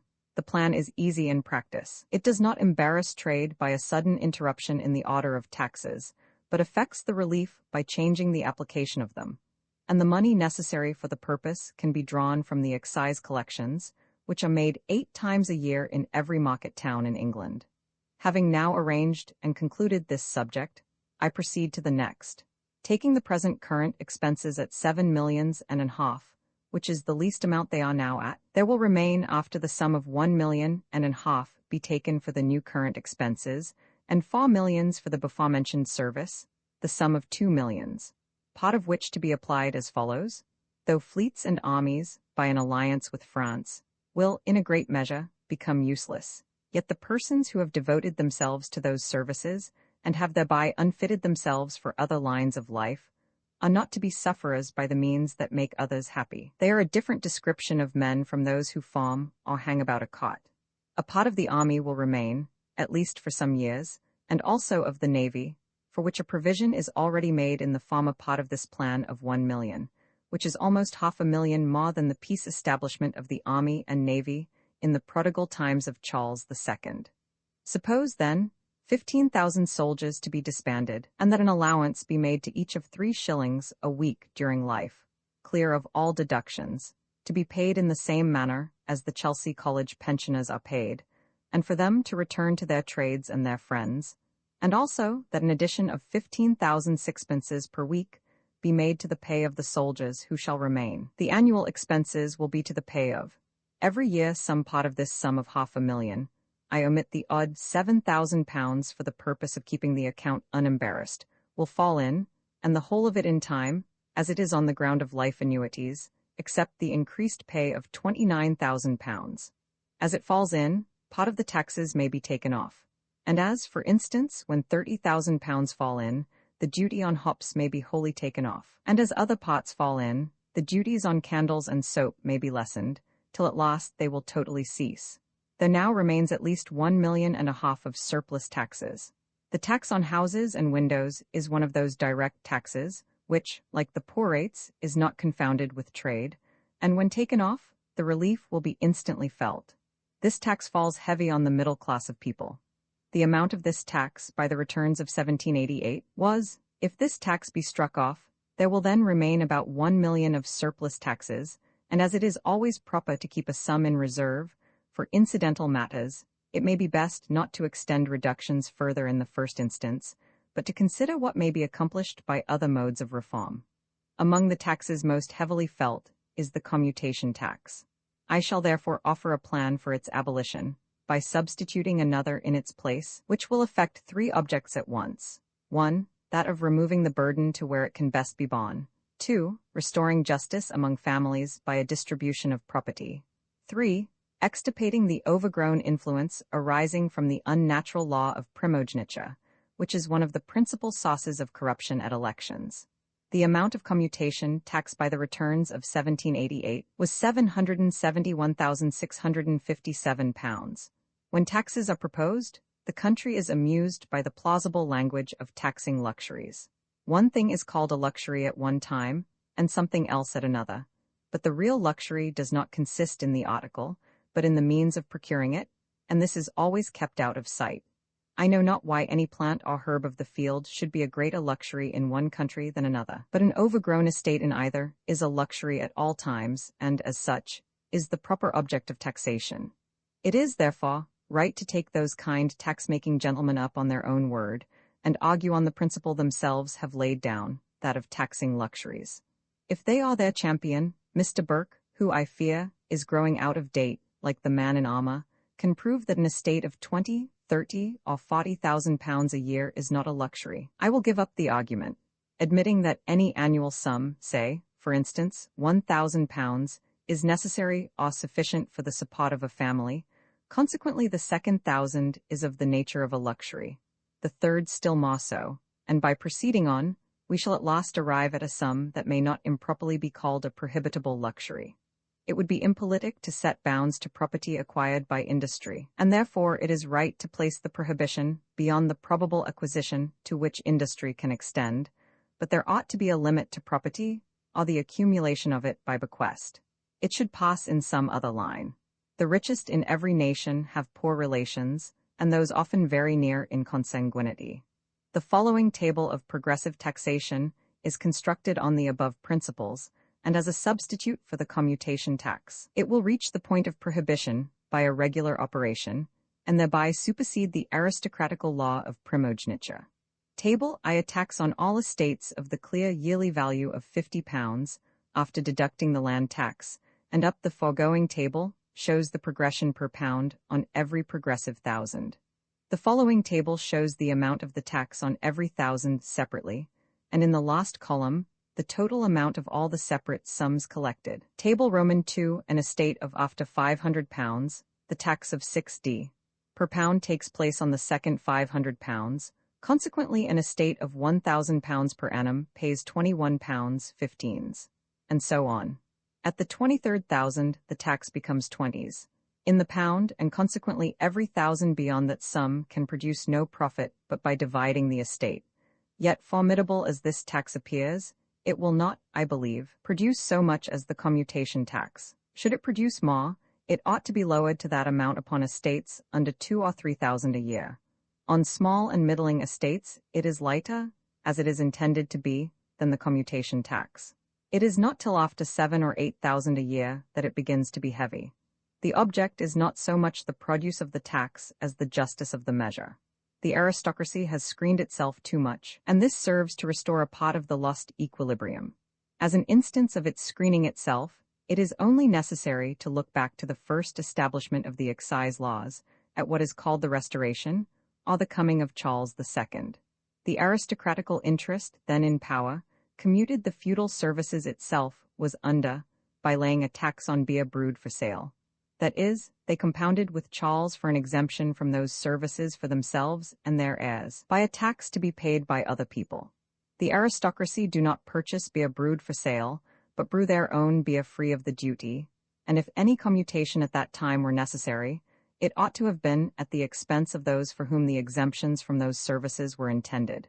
57, instead of which, it was thrown on an entirely different class of men. But the chief object of this progressive tax, besides the justice of rendering taxes more equal than they are, is, as already stated, to extirpate the overgrown influence arising from the unnatural law of primogeniture, and which is one of the principal sources of corruption at elections.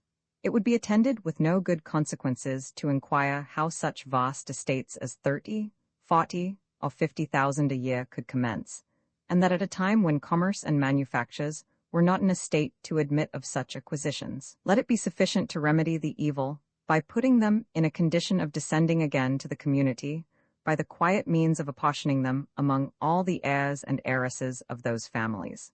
This will be the more necessary, because hitherto the aristocracy have quoted their younger children and connections upon the public in useless posts, places, and offices, which when abolished will leave them destitute, unless the law of primogeniture be also abolished or superseded. A progressive tax will, in a great measure, effect this object, and that as a matter of interest to the parties most immediately concerned, as will be seen by the following table, which shows the net produce upon every estate, after subtracting the tax. By this it will appear that after an estate exceeds 13 or 14,000 a year, the remainder produces but little profit to the holder, and consequently will pass either to the younger children or to other kindred. Table Roman 3, showing the net produce of every estate from 1,000 to 23,000 pounds a year N.B. The odd shillings are dropped in this table. According to this table, an estate cannot produce more than 12,370 pounds clear of the land tax and the progressive tax, and therefore the dividing such estates will follow as a matter of family interest. An estate of 23,000 pounds a year, divided into 5 estates of 4,000 each and one of 3, will be charged only 1,129 pounds, which is but 5%, but if held by one possessor, will be charged 10,630 pounds. Although an inquiry into the origin of those estates be unnecessary, the continuation of them in their present state is another subject. It is a matter of national concern. As hereditary estates, the law has created the evil, and it ought also to provide the remedy. Primogeniture ought to be abolished, not only because it is unnatural and unjust, but because the country suffers by its operation. By cutting off, as before observed, the younger children from their proper portion of inheritance, the public is loaded with the expense of maintaining them, and the freedom of elections violated by the overbearing influence which this unjust monopoly of family property produces. Nor is this all. It occasions a waste of national property. A considerable part of the land of the country is rendered unproductive by the great extent of parks and chases which this law serves to keep up, and this at a time when the annual production of grain is not equal to the national consumption. 58. In short, the evils of the aristocratical system are so great and numerous, so inconsistent with everything that is just, wise, natural, and beneficent, that when they are considered, there ought not to be a doubt that many, who are now classed under that description, will wish to see such a system abolished. What pleasure can they derive from contemplating the exposed condition and almost certain beggary of their younger offspring? Every aristocratical family has an appendage of family beggars hanging round it, which in a few ages, or a few generations, are shook off, and console themselves with telling their tale in almshouses, workhouses, and prisons. This is the natural consequence of aristocracy. The peer and the beggar are often of the same family. One extreme produces the other. To make one rich, many must be made poor. Neither can the system be supported by other means. There are 2 classes of people to whom the laws of England are particularly hostile, and those the most helpless, younger children, and the poor. Of the former I have just spoken. Of the latter, I shall mention one instance out of the many that might be produced, and with which I shall close this subject. Several laws are in existence for regulating and limiting workmen's wages.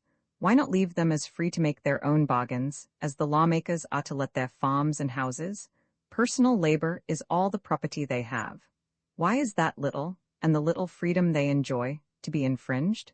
But the injustice will appear stronger if we consider the operation and effect of such laws. When wages are fixed by what is called a law, the legal wages remain stationary, while everything else is in progression. And as those who make that law still continue to lay on new taxes by other laws, they increase the expense of living by one law, and take away the means by another. But if these gentlemen, lawmakers and tax-makers, thought it right to limit the poor pittance which personal labor can produce, and on which a whole family is to be supported, they certainly must feel themselves happily indulged in a limitation on their own part, of not less than 12,000 a year, and that of property they never acquired, nor probably any of their ancestors, and of which they have made never acquire so ill a use. Having now finished this subject, I shall bring the several particulars into one view, and then proceed to other matters. The first 8 articles mentioned earlier are 1. Abolition of 2 millions poor rates. 2. Provision for 252,000 poor families, at the rate of £4 per head for each child under 14 years of age, which, with the addition of £250,000, provides also education for 1,030,000 children. 3. Annuity of £6 per annum, each for all poor persons, decayed tradesmen, and others, supposed 70,000 of the age of 50 years, and until 60. 4. Annuity of £10 each for life for all poor persons, decayed tradesmen, and others, supposed 70,000 of the age of 60 years. 5. Donation of 20 shillings each for 50,000 births. 6. Donation of 20 shillings each for 20,000 marriages. 7. Allowance of £20,000 for the funeral expenses of persons traveling for work, and dying at a distance from their friends. 8. Employment at all times for the casual poor in the cities of London and Westminster. Second enumeration 9. Abolition of the tax on houses and windows. 10. Allowance of 3 shillings per week for life to 15,000 disbanded soldiers, and a proportionate allowance to the officers of the disbanded corps. 11. Increase of pay to the remaining soldiers of £19,500 annually. 12. The same allowance to the disbanded Navy, and the same increase of pay as to the Army. 13. Abolition of the commutation tax. 14. Plan of a progressive tax, operating to extirpate the unjust and unnatural law of primogeniture, and the vicious influence of the aristocratical system. 59. There yet remains, as already stated, 1 million of surplus taxes. Some part of this will be required for circumstances that do not immediately present themselves, and such pot as shall not be wanted will admit of a further reduction of taxes equal to that amount. Among the claims that justice requires to be made, the condition of the inferior revenue officers will merit attention. It is a reproach to any government to waste such an immensity of revenue in sinecures and nominal and unnecessary places and offices, and not allow even a decent livelihood to those on whom the labor falls. The salary of the inferior officers of the revenue has stood at the petty pittance of less than £50 a year for upwards of 100 years. It ought to be 70. About £120,000 applied to this purpose will put all those salaries in a decent condition. This was proposed to be done almost 20 years ago, but the Treasury Board then in being, startled at it, as it might lead to similar expectations from the Army and Navy, and the event was that the King, or somebody for him, applied to Parliament to have his own salary raised £100,000 a year, which being done, everything else was laid aside. 60. With respect to another class of men, the inferior clergy, I forbear to enlarge on their condition. But all partialities and prejudices for, or against, different modes and forms of religion aside, common justice will determine whether there ought to be an income of £20 or £30 a year to one man, and of 10,000 to another. I speak on this subject with the more freedom, because I am known not to be a Presbyterian, and therefore the cant cry of caught sycophants about church and meeting, kept up to amuse and bewilder the nation, cannot be raised against me. Ye simple men on both sides the question, Do you not see through this courtly craft? If ye can be kept disputing and wrangling about church and meeting, ye just answer the purpose of every courtier, who lives the while on the spoils of the taxes, and laughs at your credulity. Every religion is good that teaches man to be good, and I know of none that instructs him to be bad. All the before-mentioned calculations suppose only 16 millions and a half of taxes paid into the exchequer, after the expense of collection and drawbacks at the custom house and excise office are deducted, whereas the sum paid into the exchequer is very nearly, if not quite, 17 millions. The taxes raised in Scotland and Ireland are expended in those countries, and therefore their savings will come out of their own taxes, but if any part be paid into the English exchequer, it might be remitted. This will not make £100,000 a year difference. There now remains only the national debt to be considered. In the year 1789, the interest, exclusive of the tontine, was £9,150,138. How much the capital has been reduced since that time the minister best knows. But after paying the interest, abolishing the tax on houses and windows, the commutation tax and the poor rates, and making all the provisions for the poor, for the education of children, the support of the aged, the disbanded part of the army and navy, and increasing the pay of the remainder, there will be a surplus of 1 million. The present scheme of paying off the national debt appears to me, speaking as an indifferent person, to be an ill-concerted, if not a fallacious job. The burden of the national debt consists not in its being so many millions, or so many 100 millions, but in the quantity of taxes collected every year to pay the interest. If this quantity continues the same, the burden of the national debt is the same to all intents and purposes, be the capital more or less. The only knowledge which the public can have of the reduction of the debt must be through the reduction of taxes for paying the interest.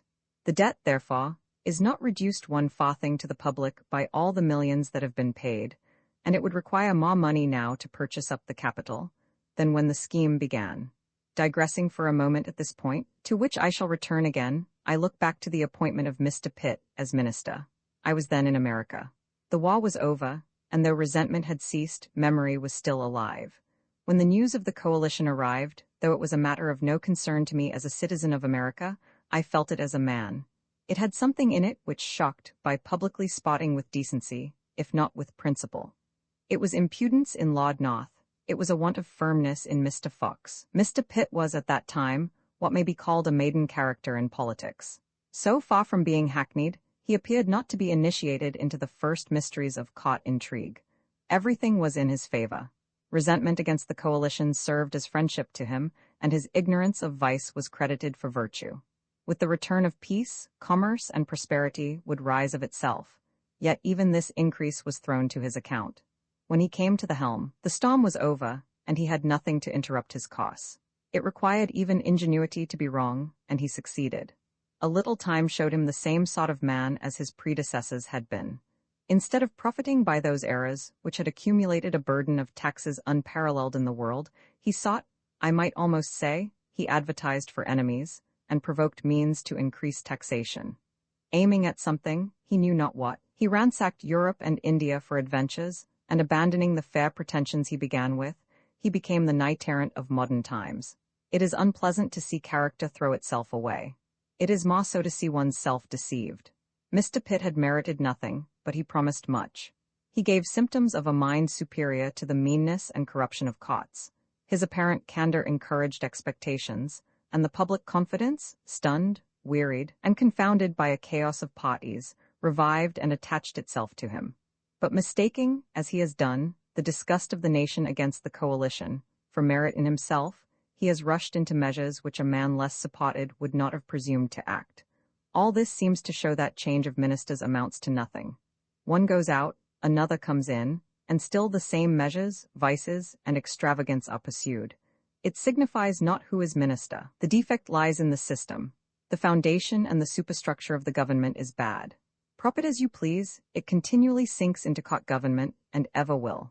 I return, as I promised, to the subject of the national debt, that offspring of the Dutch Anglo Revolution, and its handmaid the Hanover succession. But it is now too late to inquire how it began. Those to whom it is due have advanced the money, and whether it was well or ill spent or pocketed is not their crime. It is, however, easy to see that as the nation proceeds in contemplating the nature and principles of government, and to understand taxes and make comparisons between those of America, France, and England, it will be next to impossible to keep it in the same topid state it has hitherto been. Some reform must, from the necessity of the case, soon begin. It is not whether these principles press with little or much force in the present moment. They are out. They are abroad in the world, and no force can stop them.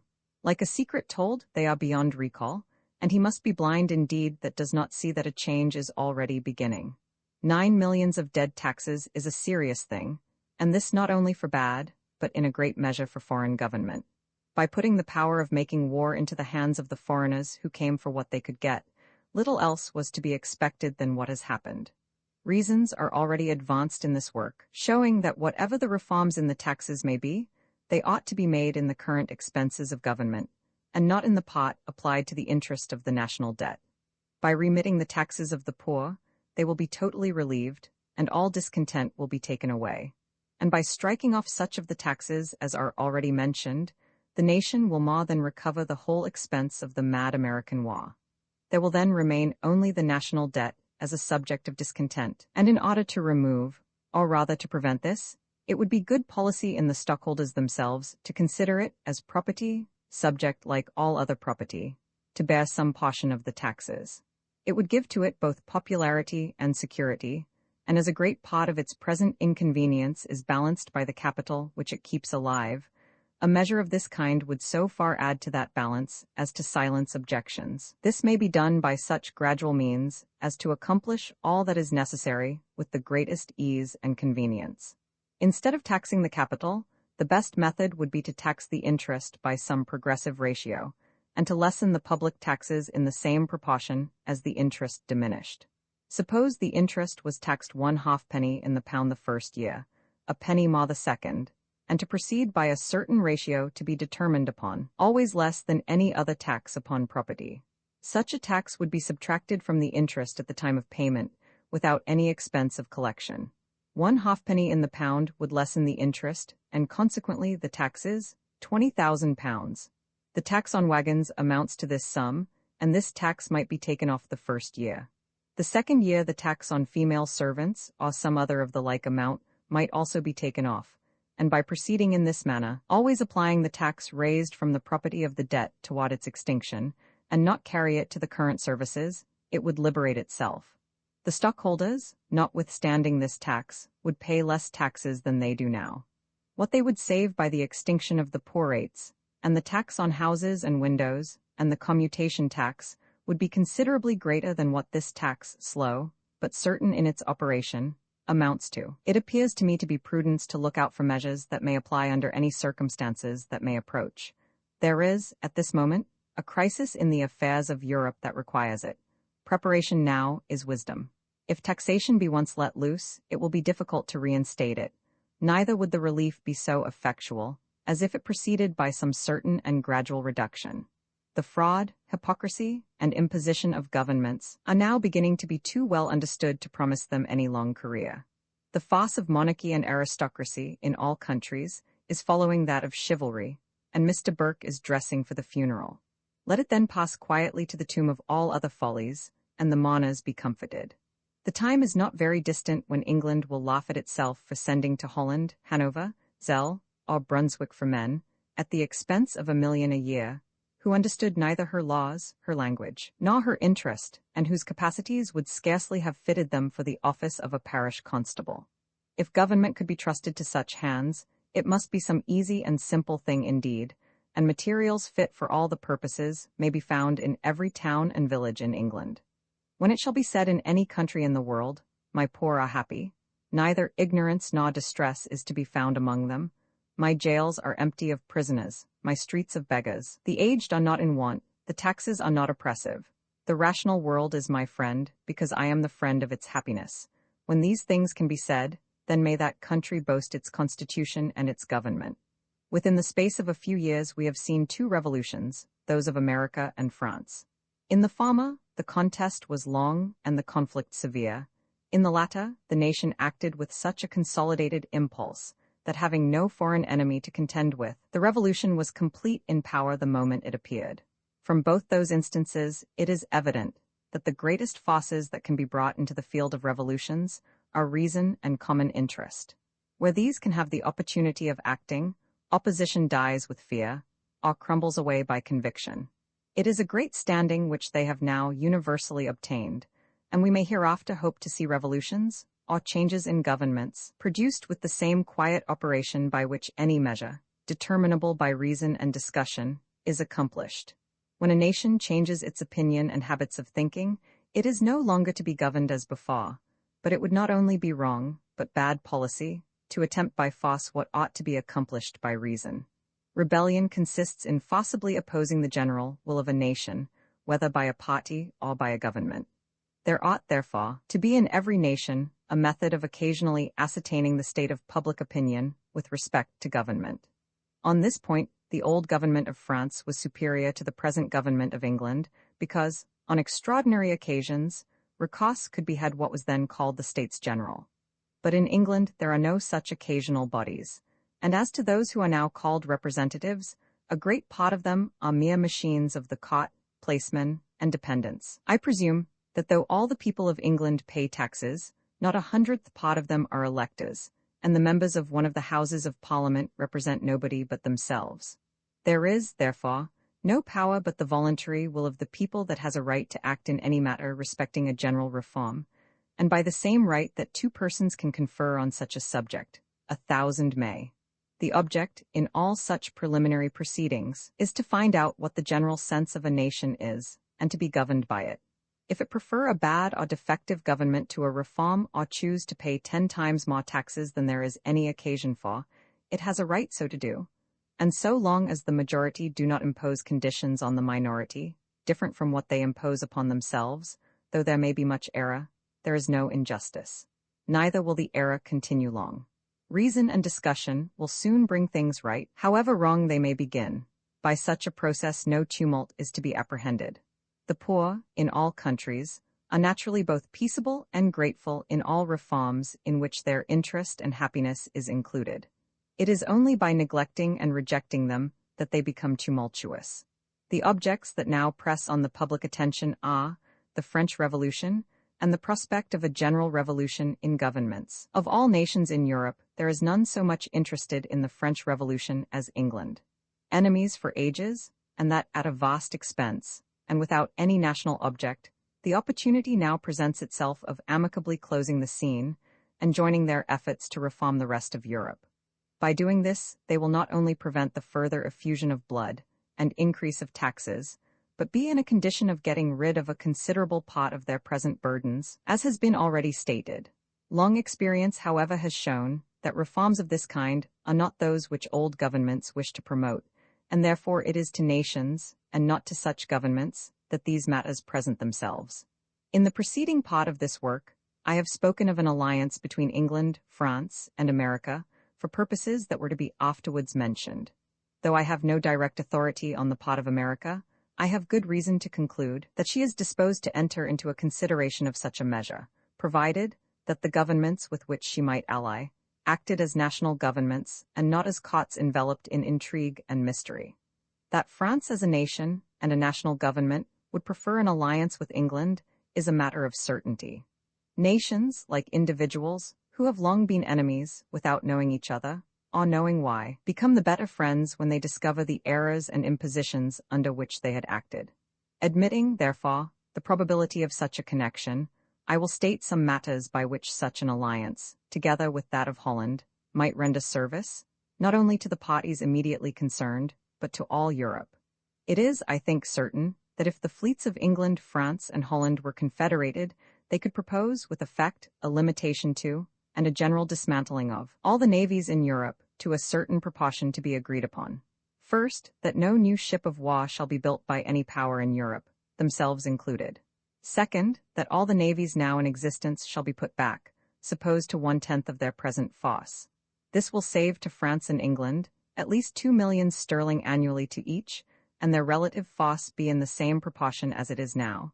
If men will permit themselves to think, as rational beings ought to think, nothing can appear more ridiculous and absurd, exclusive of all moral reflections, than to be at the expense of building navies, filling them with men, and then hauling them into the ocean to try which can sink each other fastest.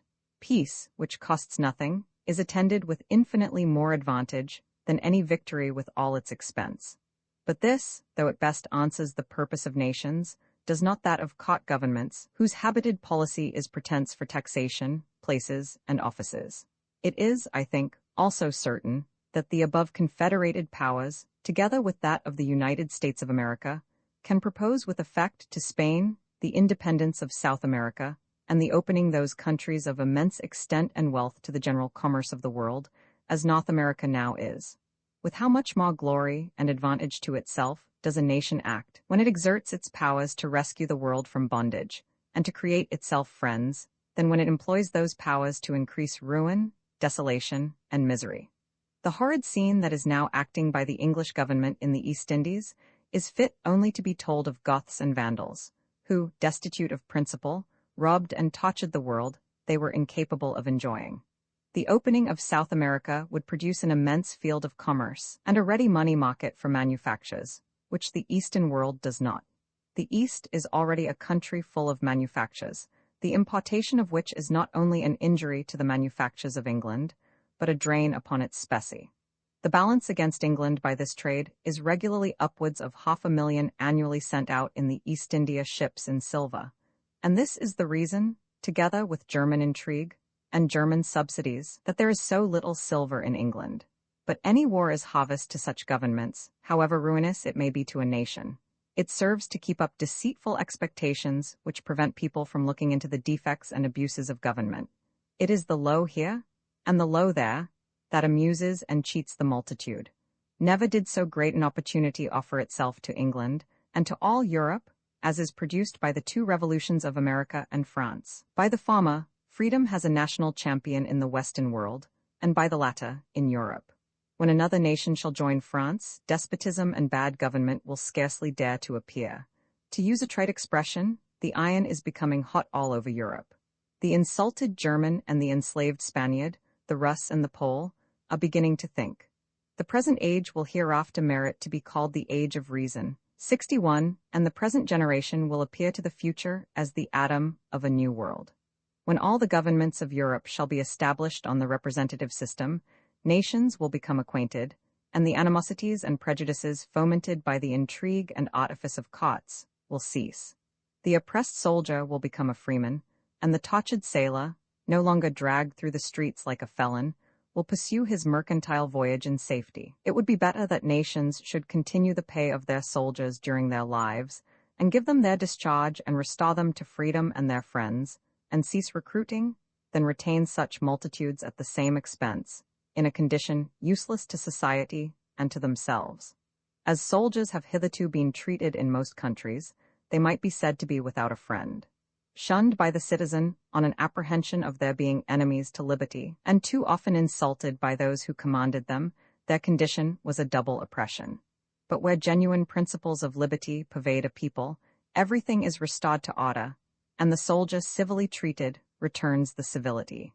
In contemplating revolutions, it is easy to perceive that they may arise from two distinct causes, the one, to avoid or get rid of some great calamity, the other, to obtain some great and positive good, and the two may be distinguished by the names of active and passive revolutions. In those which proceed from the former cause, the temper becomes incensed and soured, and the redress, obtained by danger, is too often sullied by revenge. But in those which proceed from the latter, the heart, rather animated than agitated, enters serenely upon the subject. Reason and discussion, persuasion and conviction, become the weapons in the contest, and it is only when those are attempted to be suppressed that recourse is had to violence. When men unite in agreeing that a thing is good, could it be obtained, such for instance as relief from a burden of taxes and the extinction of corruption, the object is more than half accomplished. What they approve as the end, they will promote in the means. Will any man say, in the present excess of taxation, falling so heavily on the poor, that a remission of £5 annually of taxes to 104,000 poor families is not a good thing? Will he say that a remission of £7 annually to 100,000 other poor families, of £8 annually to another 100,000 poor families, and of £10 annually to 50,000 poor and widowed families, are not good things? And to proceed a step further in this climax, will he say that to provide against the misfortunes to which all human life is subject, by securing £6 annually for all poor, distressed, and reduced persons of the age of 50 and until 60, and of £10 annually after 60, is not a good thing? Will he say that an abolition of 2 millions of poor rates to the housekeepers, and of the whole of the house and window light tax, and of the commutation tax, is not a good thing? Or will he say that to abolish corruption is a bad thing? If, therefore, the good to be obtained be worthy of a passive, rational, and costless revolution, it would be bad policy to prefer waiting for a calamity that should force a violent one. I have no idea, considering the reforms which are now passing and spreading throughout Europe, that England will permit herself to be the last, and where the occasion and the opportunity quietly offer, it is better than to wait for a turbulent necessity. It may be considered as an honor to the animal faculties of man to obtain redress by courage and danger, but it is far greater honor to the rational faculties to accomplish the same object by reason, accommodation, and general consent. 62, as reforms, or revolutions, call them which you please, extend themselves among nations, those nations will form connections and conventions, and when a few are thus confederated, the progress will be rapid, till despotism and corrupt government be totally expelled, at least out of 2/4 of the world, Europe and America. The Algerine piracy may then be commanded to cease, for it is only by the malicious policy of old governments against each other that it exists. 63 throughout this work, various and numerous as the subjects are, which I have taken up and investigated, there is only a single paragraph upon religion, viz., that every religion is good that teaches man to be good. I have carefully avoided to enlarge upon the subject, because I am inclined to believe that what is called the present ministry wish to see contentions about religion kept up, to prevent the nation turning its attention to subjects of government. It is as if they were to say, look that way, or any way, but this. But as religion is very improperly made a political machine, and the reality of it is thereby destroyed, I will conclude this work with stating in what light religion appears to me. If we suppose a large family of children, who, on any particular day, or particular circumstance, made it accustomed to present to their parents some token of their affection and gratitude, each of them would make a different offering, and most probably in a different manner. Some would pay their congratulations in themes of verse and prose, by some little devices, as their genius dictated, or according to what they thought would please. And perhaps the least of all, not able to do any of those things, would ramble into the garden or the field, and gather what it thought the prettiest flower it could find, though perhaps it might be but a simple weed. The parent would be more gratified by such a variety than if the whole of them had acted on a concerted plan, and each had made exactly the same offering. This would have the cold appearance of contrivance, or the harsh one of control. But of all unwelcome things, nothing could more afflict the parent than to know that the whole of them had afterwards gotten together by the ears, boys and girls, fighting, scratching, reviling, and abusing each other about which was the best or the worst present. Why may we not suppose that the great Father of all is pleased with variety of devotion, and that the greatest offense we can act is that by which we seek to torment and render each other miserable? For my own part, I am fully satisfied that what I am now doing, with an endeavor to conciliate mankind, to render their condition happy, to unite nations that have hitherto been enemies, and to extirpate the horrid practice of war, and break the chains of slavery and oppression, is acceptable in his sight, and being the best service I can perform, I act it cheerfully. I do not believe that any two men, on what are called doctrinal points, think alike who think at all. It is only those who have not thought that appear to agree. It is in this case as with what is called the British Constitution. It has been taken for granted to be good, and encomiums have supplied the place of proof. But when the nation comes to examine into its principles and the abuses it admits, it will be found to have more defects than I have pointed out in this work and the former. As to what are called national religions, we may, with as much propriety, talk of national gods. It is either political craft or the remains of the pagan system, when every nation had its separate and particular deity. Among all the writers of the English church clergy, who have treated on the general subject of religion, the present Bishop of Llandaff has not been excelled, and it is with much pleasure that I take this opportunity of expressing this token of respect. 64. I have now gone through the whole of the subject, at least, as far as it appears to me at present. It has been my intention for the 5 years I have been in Europe to offer an address to the people of England on the subject of government if the opportunity presented itself before I returned to America. Mr. Burke has thrown it in my way, and I thank him. On a certain occasion, 3 years ago, I pressed him to propose a national convention to be fairly elected for the purpose of taking the state of the nation into consideration, but I found that however strongly the parliamentary current was then setting against the party he acted with, their policy was to keep everything within that field of corruption and trust to accidents. Long experience had shown that parliaments would follow any change of ministers, and on this they rested their hopes and their expectations. Formerly, when divisions arose respecting governments, recourse was had to the sword, and a civil war ensued. That savage custom is exploded by the new system, and reference is had to national conventions. Discussion and the general will arbitrates the question, and to this, private opinion yields with a good grace, and order is preserved uninterrupted. Some gentlemen have affected to call the principles upon which this work and the former part of rights of man are founded a newfangled doctrine. The question is not whether those principles are new or old, but whether they are right or wrong. Suppose the former, I will show their effect by a figure easily understood. It is now towards the middle of February.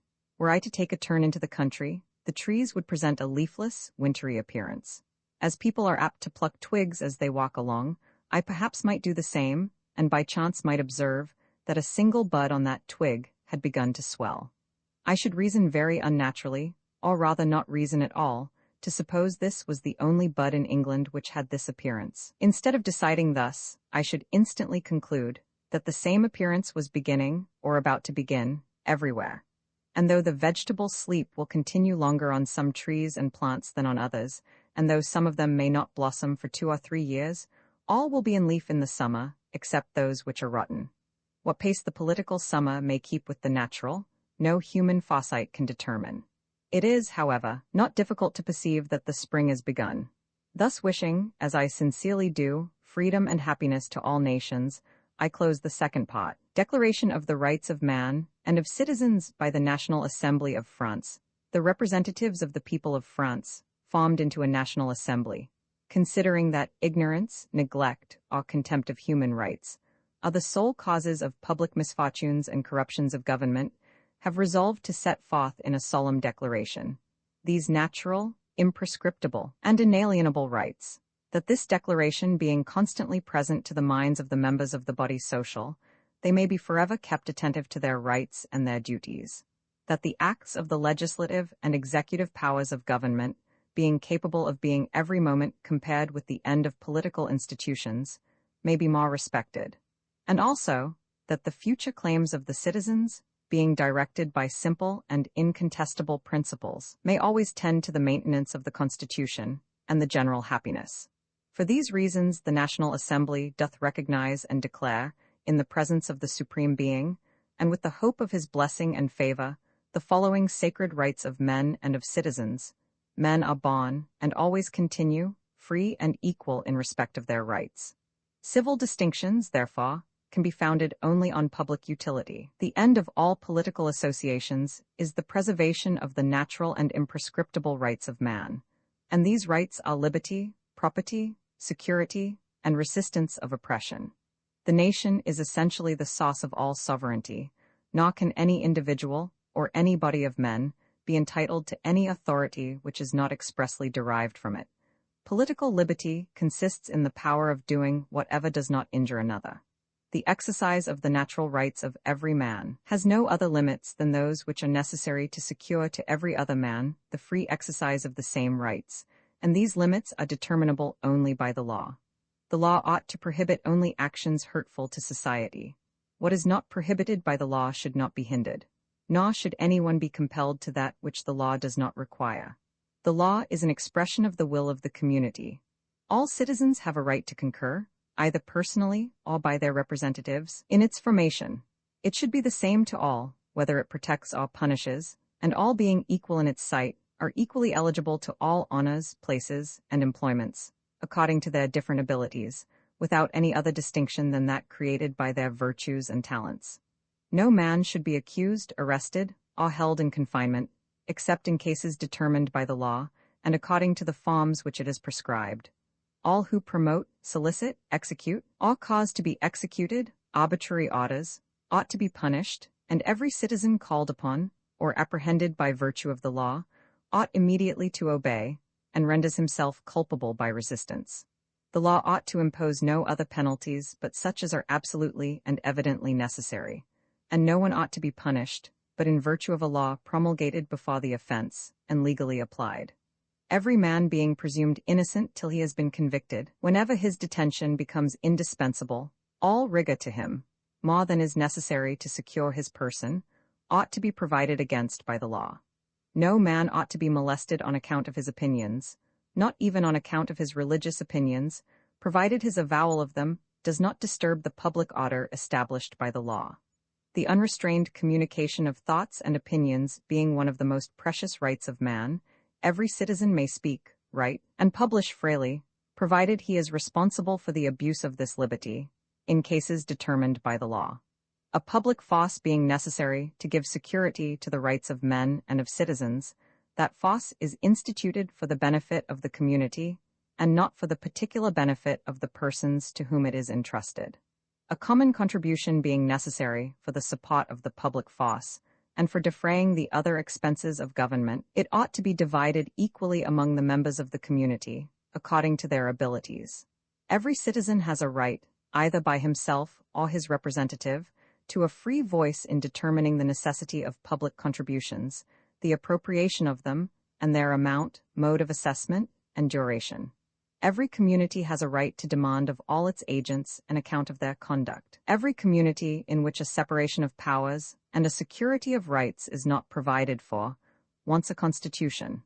The right to property being inviolable and sacred, no one ought to be deprived of it, except in cases of evident public necessity, legally ascertained, and on condition of a previous just indemnity. Observations on the Declaration of Rights. The first 3 articles comprehend in general terms the whole of a Declaration of Rights. All the succeeding articles either originate from them or follow as elucidations. The 4th, 5th, and 6th define more particularly what is only generally expressed in the 1st, 2nd, and 3rd. The 7th, 8th, 9th, 10th, and 11th articles are declaratory of principles upon which laws shall be constructed, conformable to rights already declared. But it is questioned by some very good people in France, as well as in other countries, whether the 10th article sufficiently guarantees the right it is intended to accord with, besides which it takes off from the divine dignity of religion and weakens its operative force upon the mind, to make it a subject of human laws. It then presents itself to man like light intercepted by a cloudy medium, in which the source of it is obscured from his sight, and he sees nothing to reverence in the dusky ray. 17. The remaining articles, beginning with the 12th, are substantially contained in the principles of the preceding articles.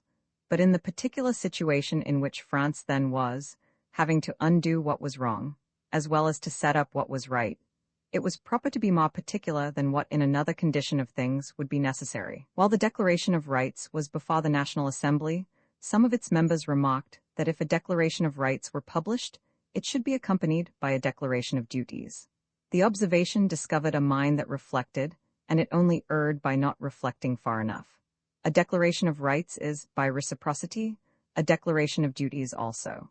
Whatever is my right as a man is also the right of another, and it becomes my duty to guarantee as well as to possess. The 3 first articles are the base of liberty, as well individual as national.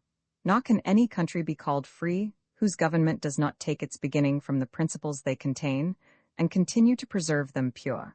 And the whole of the Declaration of Rights is of more value to the world, and will do more good, than all the laws and statutes that have yet been promulgated. In the declaratory exordium, which prefaces the Declaration of Rights, we see the solemn and majestic spectacle of a nation opening its commission, under the auspices of its Creator, to establish a government, a scene so new, and so transcendently unequaled by anything in the European world, that the name of a revolution is diminutive of its character, and it rises into a regeneration of man.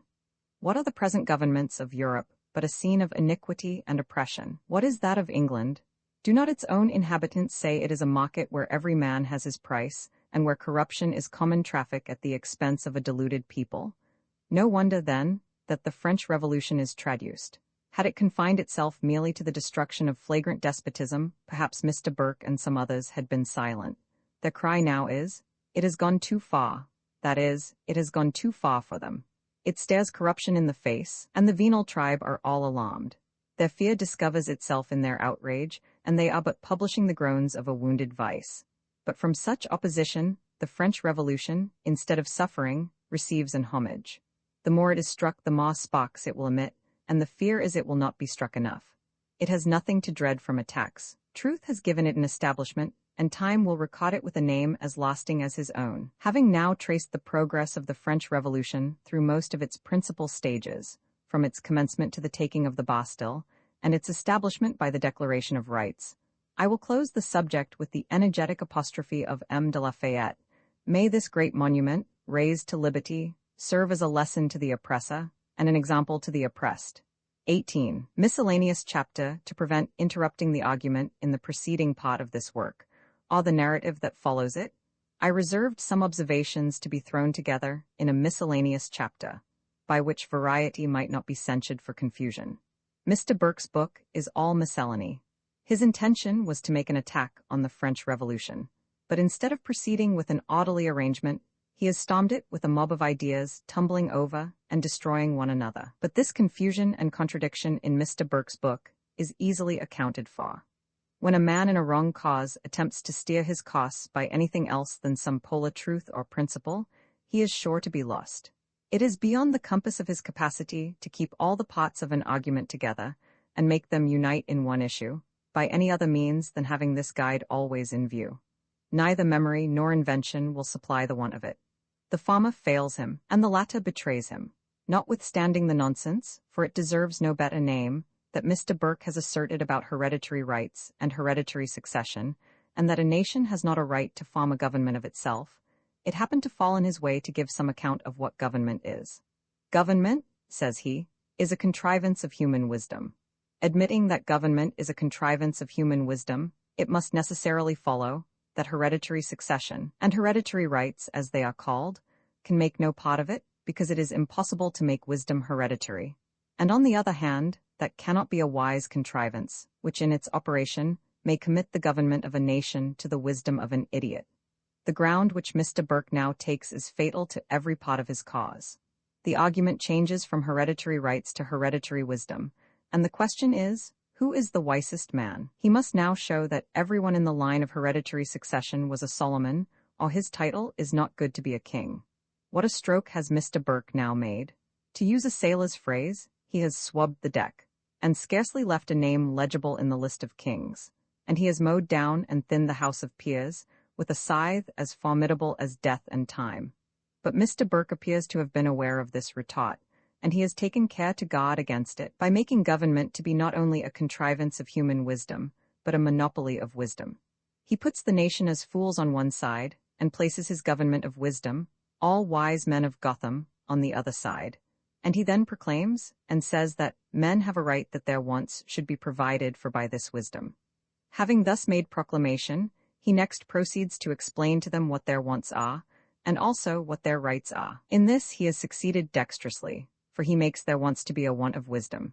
But as this is cold comfort, he then informs them that they have a right, not to any of the wisdom, but to be governed by it. And in order to impress them with a solemn reverence for this monopoly government of wisdom, and of its vast capacity for all purposes, possible or impossible, right or wrong, he proceeds with astrological mysterious importance to tell to them its powers in these words. The rights of men in government are their advantages, and these are often in balance between differences of good, and in compromises sometimes between good and evil, and sometimes between evil and evil. Political reason is a computing principle, adding, subtracting, multiplying, and dividing, morally and not metaphysically or mathematically, true moral denominations. As the wondering audience, whom Mr. Burke supposes himself talking to, may not understand all this learned jargon, I will undertake to be its interpreter. The meaning, then, good people of all this, is that government is governed by no principle whatever, that it can make evil good or good evil, just as it pleases. In short, that government is arbitrary power, But there are some things which Mr. Burke has forgotten. First, he has not shown where the wisdom originally came from, and secondly, he has not shown by what authority it first began to act. In the manner he introduces the matter, it is either government stealing wisdom or wisdom stealing government. It is without an origin, and its powers without authority. In short, it is usurpation, whether it be from a sense of shame or from a consciousness of some radical defect in a government necessary to be kept out of sight, or from both, or from any other cause. I undertake not to determine, but so it is, that a monarchical reasoner never traces government to its source, or from its source. It is one of the shibboleths by which he may be known. 1,000 years hence, those who shall live in America or France will look back with contemplative pride on the origin of their government, and say, this was the work of our glorious ancestors. But what can a monarchical talker say? What is he to exult in? Alas, he is nothing. A certain something forbids him to look back to a beginning, lest some robber, or some Robin Hood, should rise from the long obscurity of time and say, I am the origin. Hard as Mr. Burke labored at the Regency Bill and hereditary succession 2 years ago, and much as he dived for precedents, he still had not boldness enough to bring up William of Normandy, and say, there is the head of the list. There is the fountain of honor, the son of a prostitute, and the plunderer of the English nation. The opinions of men with respect to government are changing fast in all countries. The revolutions of America and France have thrown a beam of light over the world, which reaches into man. The enormous expense of governments has provoked people to think by making them feel, and when once the veil begins to rend, it admits not of repair. Ignorance is of a peculiar nature. Once dispelled, it is impossible to re-establish it. It is not originally a thing of itself, but is only the absence of knowledge. And though man may be kept ignorant, he cannot be made ignorant. The mind, in discovering truth, acts in the same manner as it acts through the eye in discovering objects. When once any object has been seen, it is impossible to put the mind back to the same condition it was in before it saw it. Those who talk of a counter-revolution in France show how little they understand of man. There does not exist in the compass of language and arrangement of words to express so much as the means of effecting a counter-revolution. The means must be an obliteration of knowledge, and it has never yet been discovered how to make man unknow his knowledge or unthink his thoughts. Mr. Burke is laboring in vain to stop the progress of knowledge, and it comes with the worse grace from him, as there is a certain transaction known in the city which renders him suspected of being a pensioner in a fictitious name. This may account for some strange doctrine he has advanced in his book, which, though he points it at the Revolution Society, is effectually directed against the whole nation. The King of England, says he, holds his crown, for it does not belong to the nation, according to Mr. Burke, in contempt of the choice of the Revolution Society, who have not a single vote for king among them, either individually or collectively. And His Majesty's heirs, each in their time and order, will come to the crown with the same contempt of their choice, with which His Majesty has succeeded to that which he now wears. As to who is king in England or elsewhere, or whether there is any king at all, or whether the people choose a Cherokee chief or a Hessian huzzah for king, it is not a matter that I trouble myself about, be that to themselves, but with respect to the doctrine, so far as it relates to the rights of men and nations, it is as abominable as anything ever uttered in the most enslaved country under heaven. Whether it sounds worse to my ear, by not being accustomed to hear such despotism, than what it does to another person, I am not so well a judge of, but of its abominable principle I am at no loss to judge. It is not the Revolution Society that Mr. Burke means, it is the nation, as well in its original as in its representative character, and he has taken care to make himself understood, by saying that they have not a vote either collectively or individually. The Revolution Society is composed of citizens of all denominations, and of members of both the Houses of Parliament. And consequently, if there is not a right to a vote in any of the characters, there can be no right to any either in the nation or in its Parliament. This ought to be a caution to every country how to import foreign families to be kings. It is somewhat curious to observe that although the people of England had been in the habit of talking about kings, it is always a foreign house of kings, hating foreigners yet governed by them. It is now the House of Brunswick, one of the petty tribes of Germany. It has hitherto been the practice of the English parliaments to regulate what was called the succession, taking it for granted that the nation then continued to accord to the form of annexing a monarchical branch of its government. For without this, the Parliament could not have had authority to have sent either to Holland or to Hanover, or to impose a king upon the nation against its will. And this must be the utmost limit to which Parliament can go upon this case, but the right of the nation goes to the whole case, because it has the right of changing its whole form of government. The right of a Parliament is only a right in trust, a right by delegation, and that but from a very small part of the nation, and one of its houses has not even this.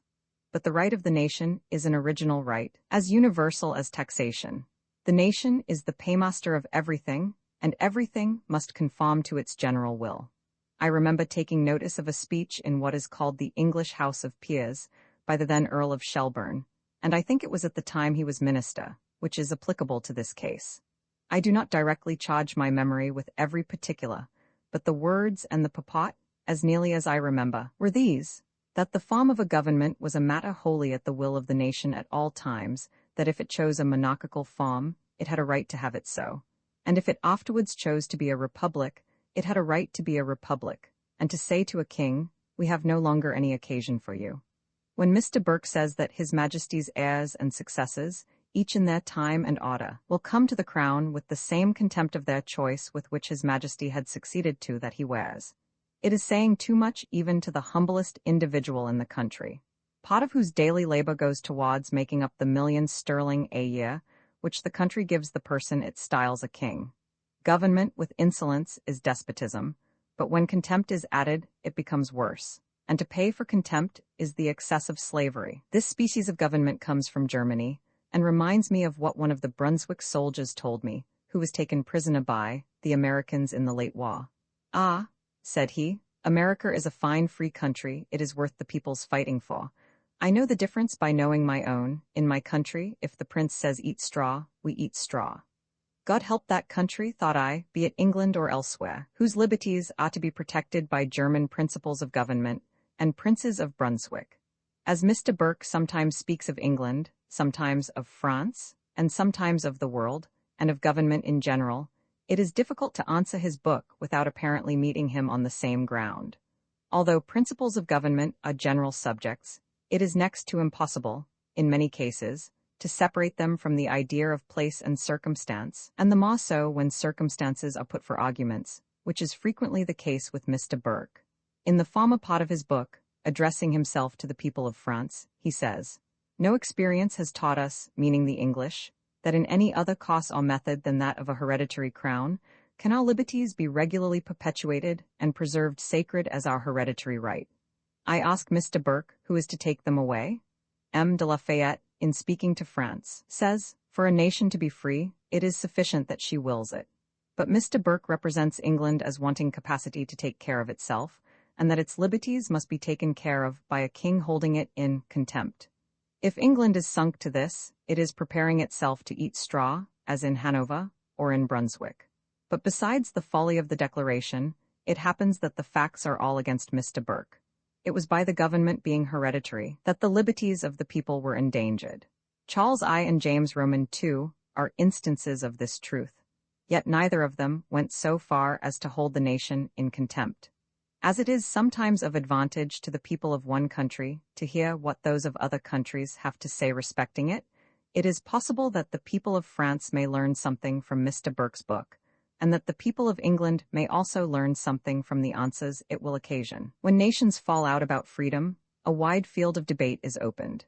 The argument commences with the rights of war, without its evils, and as knowledge is the object contended for, the party that sustains the defeat obtains the prize. Mr. Burke talks about what he calls an hereditary crown, as if it were some production of nature, or as if, like time, it had a power to operate, not only independently, but in spite of man, or as if it were a thing or a subject universally consented to. Alas, it has none of those properties, but is the reverse of them all. It is a thing in imagination, the propriety of which is more than doubted, and the legality of which in a few years will be denied. But to arrange this matter in a clearer view than what general expression can convey, it will be necessary to state the distinct heads under which what is called an hereditary crown, or more properly speaking, an hereditary succession to the government of a nation, can be considered, which are first, the right of a particular family to establish itself. Secondly, the right of a nation to establish a particular family. With respect to the first of these heads, that of a family establishing itself with hereditary powers on its own authority, and independent of the consent of a nation, all men will concur in calling it despotism, and it would be trespassing on their understanding to attempt to prove it. But the second head, that of a nation establishing a particular family with hereditary powers, does not present itself as despotism on the first reflection. But if men will permit a second reflection to take place, and carry that reflection forward but one remove out of their own persons to that of their offspring, they will then see that hereditary succession becomes in its consequences the same despotism to others, which they reprobated for themselves. It operates to preclude the consent of the succeeding generations, and the preclusion of consent is despotism. When the person who at any time shall be in possession of a government, or those who stand in succession to him, shall say to a nation, I hold this power in contempt of you, it signifies not on what authority he pretends to say it. It is no relief, but an aggravation to a person in slavery, to reflect that he was sold by his parent, and as that which heightens the criminality of an act cannot be produced to prove the legality of it, hereditary succession cannot be established as a legal thing. In order to arrive at a more perfect decision on this head, it will be proper to consider the generation which undertakes to establish a family with hereditary powers, apart and separate from the generations which are to follow, and also to consider the character in which the first generation acts with respect to succeeding generations. The generation which first selects a person and puts him at the head of its government, either with the title of king or any other distinction, acts on its own choice, be it wise or foolish, as a free agent for itself.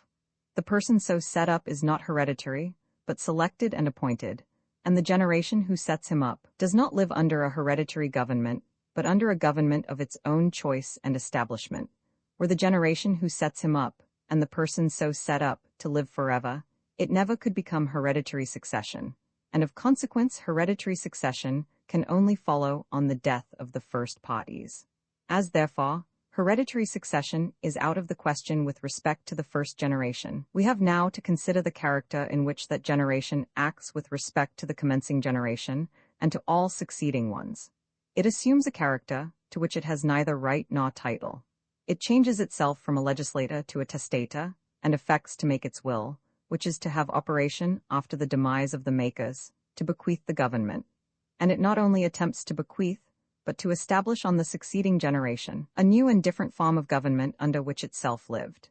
Itself, as already observed, lived not under a hereditary government, but under a government of its own choice and establishment, and it now attempts, by virtue of a will and testament, and which it has not authority to take from the commencing generation, and all future ones, the rights and free agency by which itself acted. But, exclusive of the right which any generation has to act collectively as a testator, the objects to which it applies itself in this case are not within the compass of any law, or of any will or testament. The rights of men in society are neither divisible or transferable, nor annihilable, but are descendable only, and it is not in the power of any generation to intercept finally, and cut off the descent. If the present generation, or any other, are disposed to be slaves, it does not lessen the right of the succeeding generation to be free. Wrongs cannot have a legal descent. When Mr. Burke attempts to maintain that the English nation did at the Revolution of 1688 most solemnly renounce and abdicate their rights for themselves, and for all their posterity forever, he speaks a language that merits not reply, and which can only excite contempt for his prostitute principles, or pity for his ignorance. In whatever light hereditary succession, as growing out of the will and testament of some former generation, presents itself, it is an absurdity. A cannot make a will to take from B the property of B, and give it to C. Yet this is the manner in which what is called hereditary succession by law operates. A certain former generation made a will to take away the rights of the commencing generation, and all future ones, and convey those rights to a third person, who afterwards comes forward and tells them, in Mr. Burke's language, that they have no rights, that their rights are already bequeathed to him, and that he will govern in contempt of them. From such principles and such ignorance, good Lord deliver the world. But after all, what is this metaphor called a crown, or rather what is monarchy? Is it a thing, or is it a name, or is it a fraud? Is it a contrivance of human wisdom, or of human craft to obtain money from a nation under specious pretenses? Is it a thing necessary to a nation? If it is, in what does that necessity consist? What service does it perform? What is its business, and what are its merits?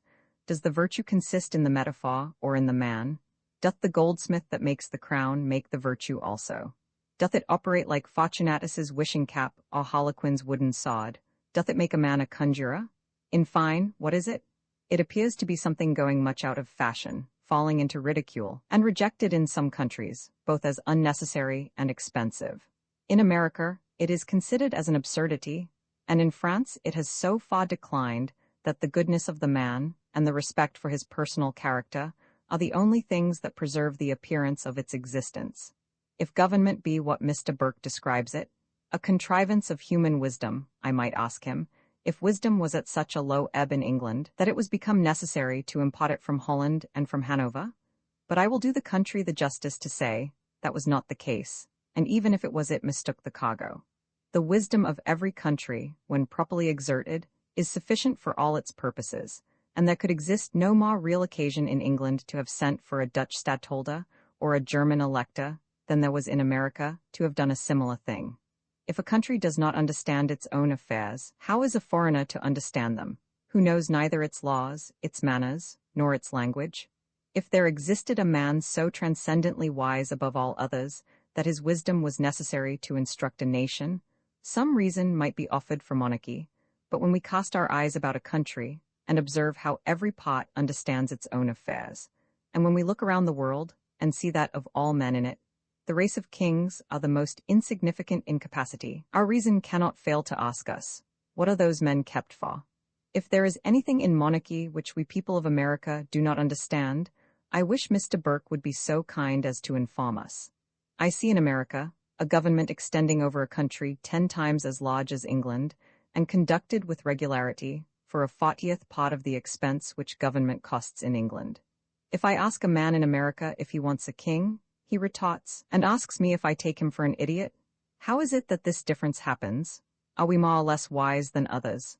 I see in America the generality of people living in a style of plenty unknown in monarchical countries, and I see that the principle of its government, which is that of the equal rights of man, is making a rapid progress in the world. If monarchy is a useless thing, why is it kept up anywhere? And if a necessary thing, how can it be dispensed with? That civil government is necessary, all civilized nations will agree, but civil government is republican government. All that part of the government of England which begins with the office of constable and proceeds through the department of magistrate, quarter sessions, and general assize, including trial by jury, is republican government. Nothing of monarchy appears in any part of it, except in the name which William the Conqueror imposed upon the English, that of obliging them to call him their sovereign lord the king.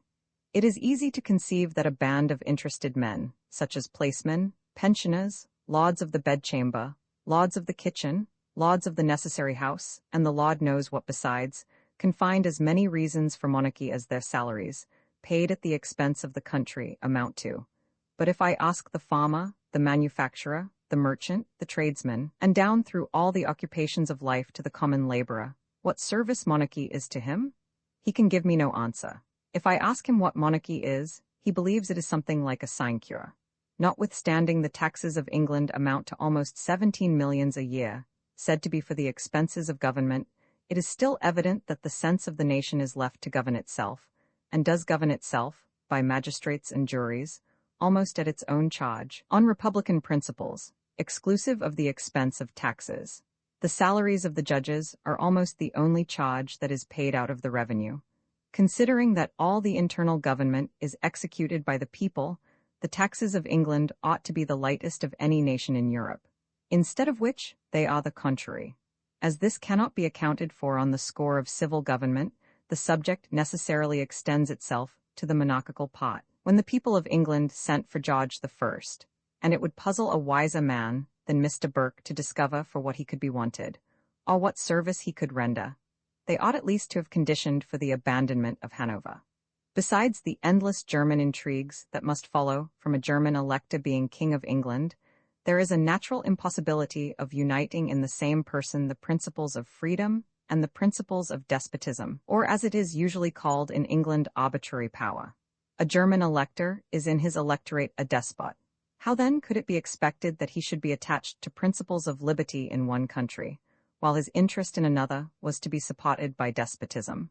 The union cannot exist, and it might easily have been foreseen that German electors would make German kings, or in Mr. Burke's words, would assume government with contempt. The English have been in the habit of considering a king of England only in the character in which he appears to them, whereas the same person, while the connection lasts, has a home seat in another country, the interest of which is different to their own, and the principles of the governments in opposition to each other.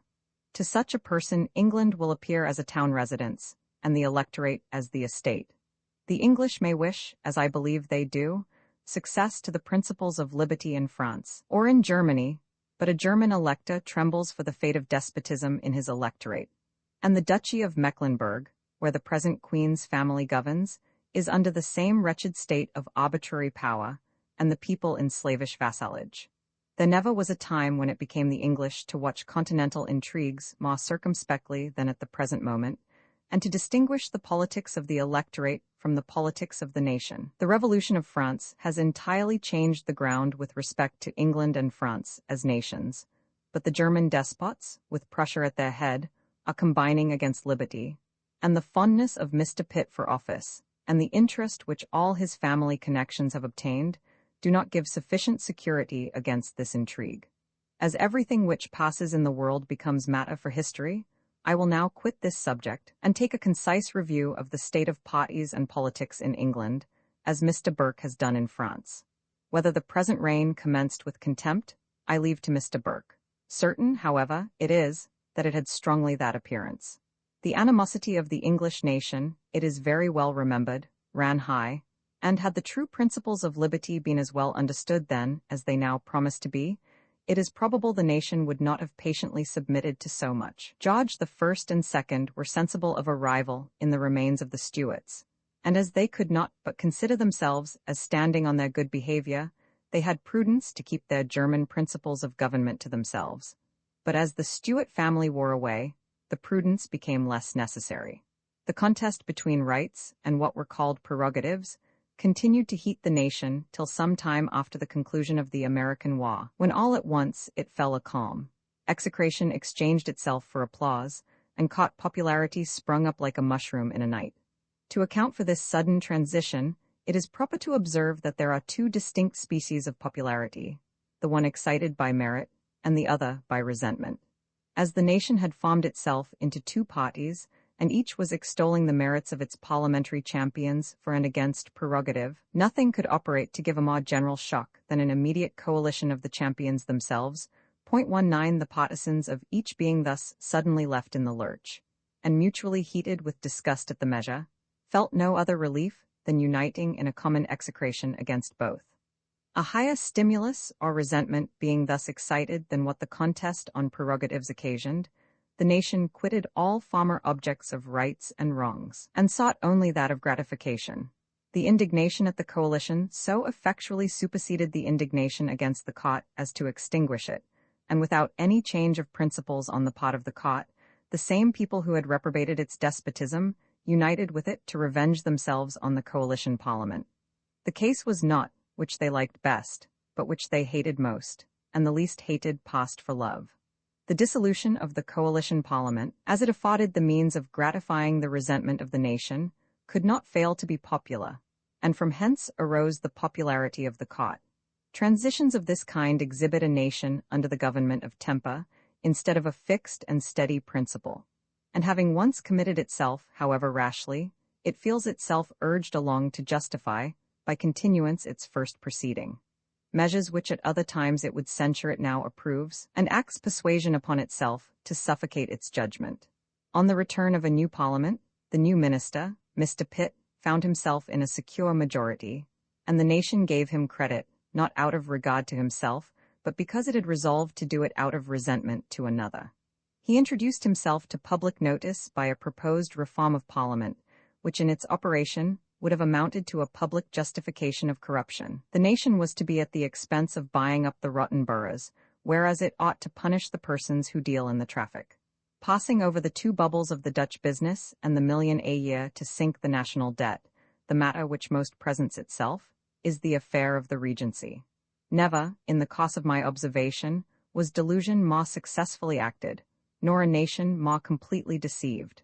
But to make this appear, it will be necessary to go over the circumstances. Mr. Fox had stated in the House of Commons that the Prince of Wales, as heir in succession, had a right in himself to assume the government. This was opposed by Mr. Pitt, and so far as the opposition was confined to the doctrine, it was just. But the principles which Mr. Pitt maintained on the contrary side were as bad, or worse in their extent, than those of Mr. Fox, because they went to establish an aristocracy over the nation, and over the small representation it has in the House of Commons. 20. Whether the English form of government be good or bad, is not in this case the question, but taking it as it stands, without regard to its merits or demerits, Mr. Pitt was farther from the point than Mr. Fox. It is supposed to consist of 3 parts. While therefore the nation is disposed to continue this form, the parts have a national standing, independent of each other, and are not the creatures of each other. Had Mr. Fox passed through Parliament and said that the person alluded to claimed on the ground of the nation, Mr. Pitt must then have contended what he called the right of the Parliament against the right of the nation. By the appearance which the contest made, Mr. Fox took the hereditary ground, and Mr. Pitt the parliamentary ground, but the fact is, they both took hereditary ground, and Mr. Pitt took the worst of the two. What is called the Parliament is made up of 2 houses, one of which is more hereditary, and more beyond the control of the nation than what the Crown, as it is called, is supposed to be. It is an hereditary aristocracy, assuming and asserting indefeasible, irrevocable rights and authority, wholly independent of the nation. Where, then, was the merited popularity of exalting this hereditary power over another hereditary power less independent of the nation than what itself assumed to be, and of absorbing the rights of the nation into a house over which it has neither election nor control? The general impulse of the nation was right, but it acted without reflection. It approved the opposition made to the right set up by Mr. Fox, without perceiving that Mr. Pitt was supporting another indefeasible right more remote from the nation, in opposition to it. With respect to the House of Commons, it is elected but by a small part of the nation. But were the election as universal as taxation, which it ought to be, it would still be only the organ of the nation, and cannot possess inherent rights. When the National Assembly of France resolves a matter, the resolve is made in right of the nation. But Mr. Pitt, on all national questions, so far as they refer to the House of Commons, absorbs the rights of the nation into the organ, and makes the organ into a nation, and the nation itself into a cipher. In a few words, the question on the Regency was a question of 1 million a year, which is appropriated to the executive department, and Mr. Pitt could not possess himself of any management of this sum without setting up the supremacy of Parliament. And when this was accomplished, it was indifferent who should be regent, as he must be regent at his own cost. Among the curiosities which this contentious debate afforded was that of making the Great Seal into a king, the affixing of which to an act was to be royal authority. If, therefore, royal authority is a Great Seal, it consequently is in itself nothing, and a good constitution would be of infinitely more value to the nation than what the 3 nominal powers, as they now stand, are worth. The continual use of the word constitution in the English Parliament shows there is none, and that the whole is merely a form of government without a constitution, and constituting itself with what powers it pleases. If there were a constitution, it certainly could be referred to, and the debate on any constitutional point would terminate by producing the constitution. One member says this is constitution, and another says that is constitution. Today it is one thing, and tomorrow something else, while the maintaining of the debate proves there is none. Constitution is now the cant word of Parliament, tuning itself to the ear of the nation. Formerly, it was the universal supremacy of Parliament, the omnipotence of Parliament. But since the progress of liberty in France, those phrases have a despotic harshness in their note, and the English Parliament have catched the fashion from the National Assembly, but without the substance, of speaking of constitution. As the present generation of the people in England did not make the government, they are not accountable for any of its defects, but that sooner or later it must come into their hands to undergo a constitutional reformation, is as certain as that the same thing has happened in France. If France, with a revenue of nearly 24 millions sterling, with an extent of rich and fertile country above 4 times larger than England, with a population of 24 millions of inhabitants to support taxation, with upwards of 90 million sterling of gold and silver circulating in the nation, and with a debt less than the present debt of England, still found it necessary, from whatever cause, to come to a settlement of its affairs, it solves the problem of funding for both countries. It is out of the question to say how long what is called the English Constitution has lasted, and to argue from thence how long it is to last. The question is, how long can the funding system last? It is a thing but of modern invention, and has not yet continued beyond the life of a man. Yet in that short space it has so far accumulated, that, together with the current expenses, it requires an amount of taxes at least equal to the whole landed rental of the nation in acres to defray the annual expenditure.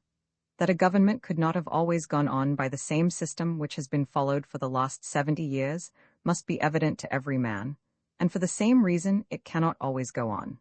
The funding system is not money, neither is it, properly speaking, credit.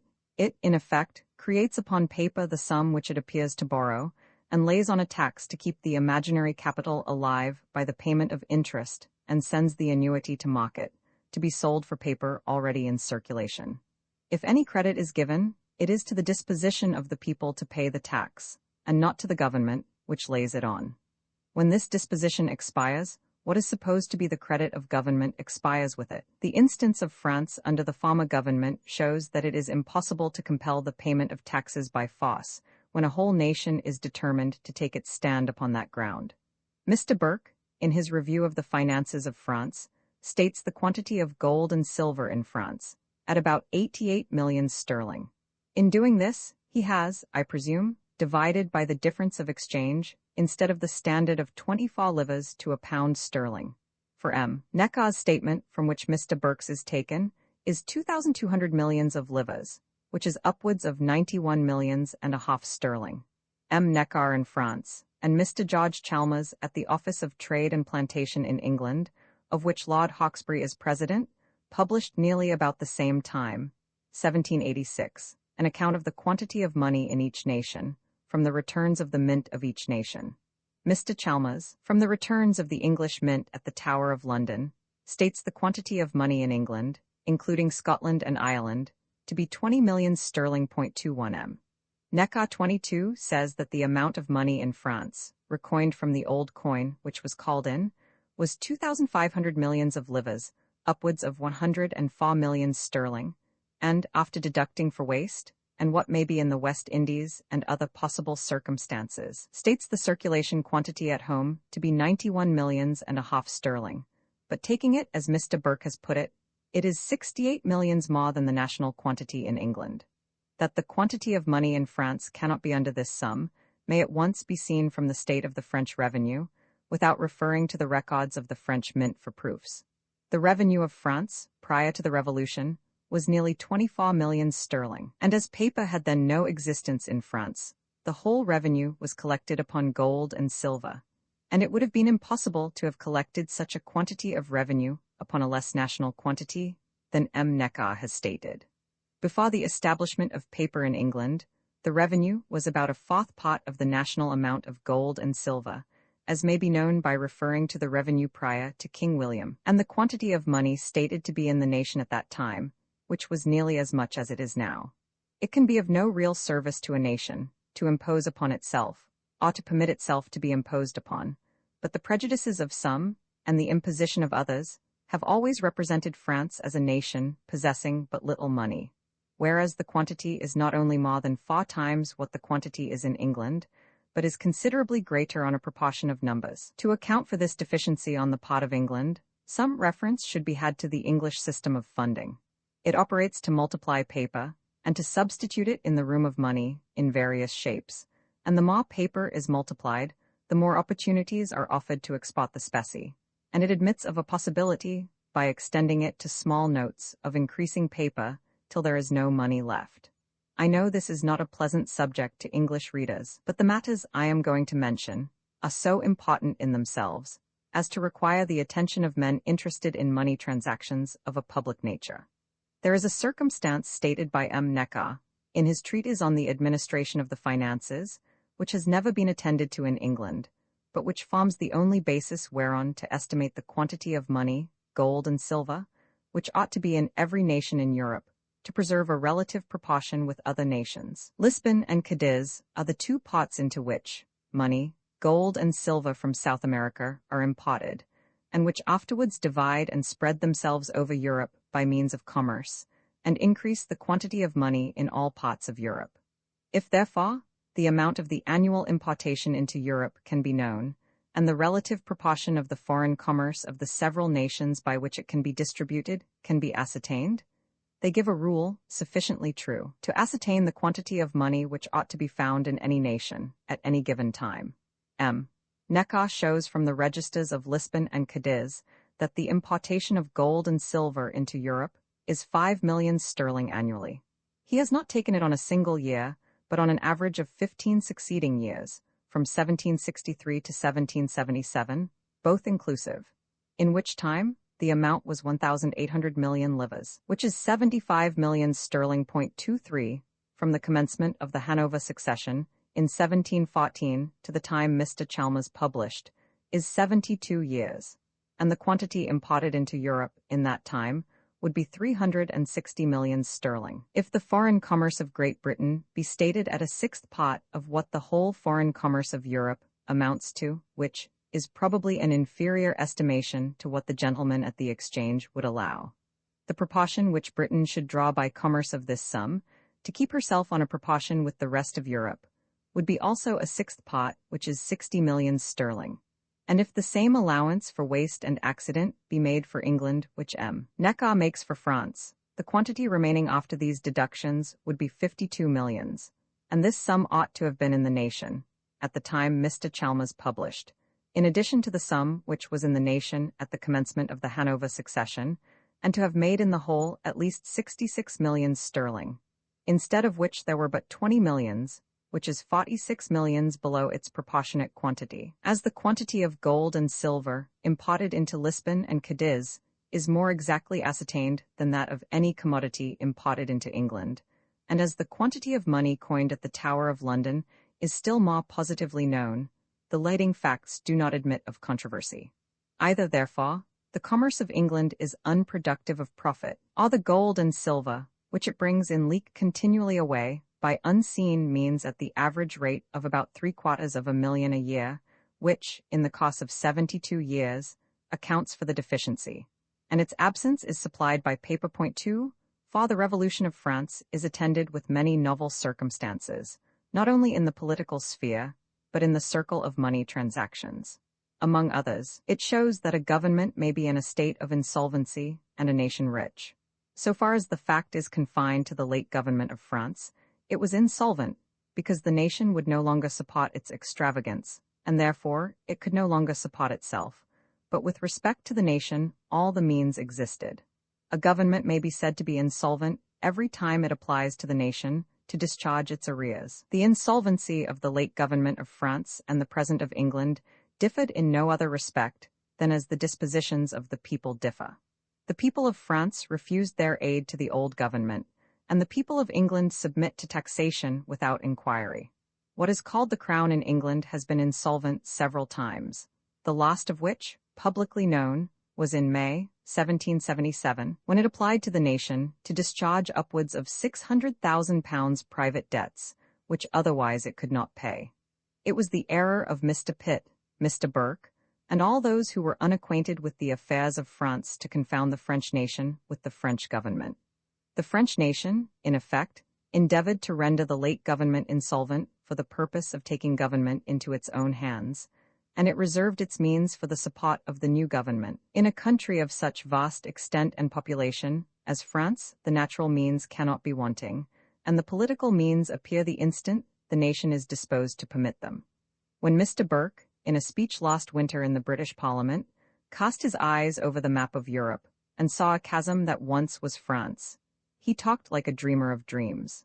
The same natural France existed as before, and all the natural means existed with it. The only chasm was that the extinction of despotism had left, and which was to be filled up with the constitution more formidable in resources than the power which had expired.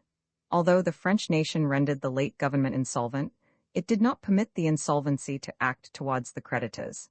And the creditors, considering the nation as the real paymaster and the government only as the agent, rested themselves on the nation in preference to the government. This appears greatly to disturb Mr. Burke, as the precedent is fatal to the policy by which governments have supposed themselves secure.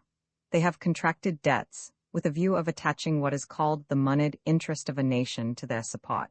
But the example in France shows that the permanent security of the creditor is in the nation, and not in the government, and that in all possible revolutions that may happen in governments, the means are always with the nation, and the nation always in existence. Mr. Burke argues that the creditors ought to have abided the fate of the government which they trusted, but the National Assembly considered them as the creditors of the nation, and not of the government, of the master, and not of the steward. Notwithstanding the late government could not discharge the current expenses, the present government has paid off a great part of the capital. This has been accomplished by two means, the one by lessening the expenses of government, and the other by the sale of the monastic and ecclesiastical landed estates.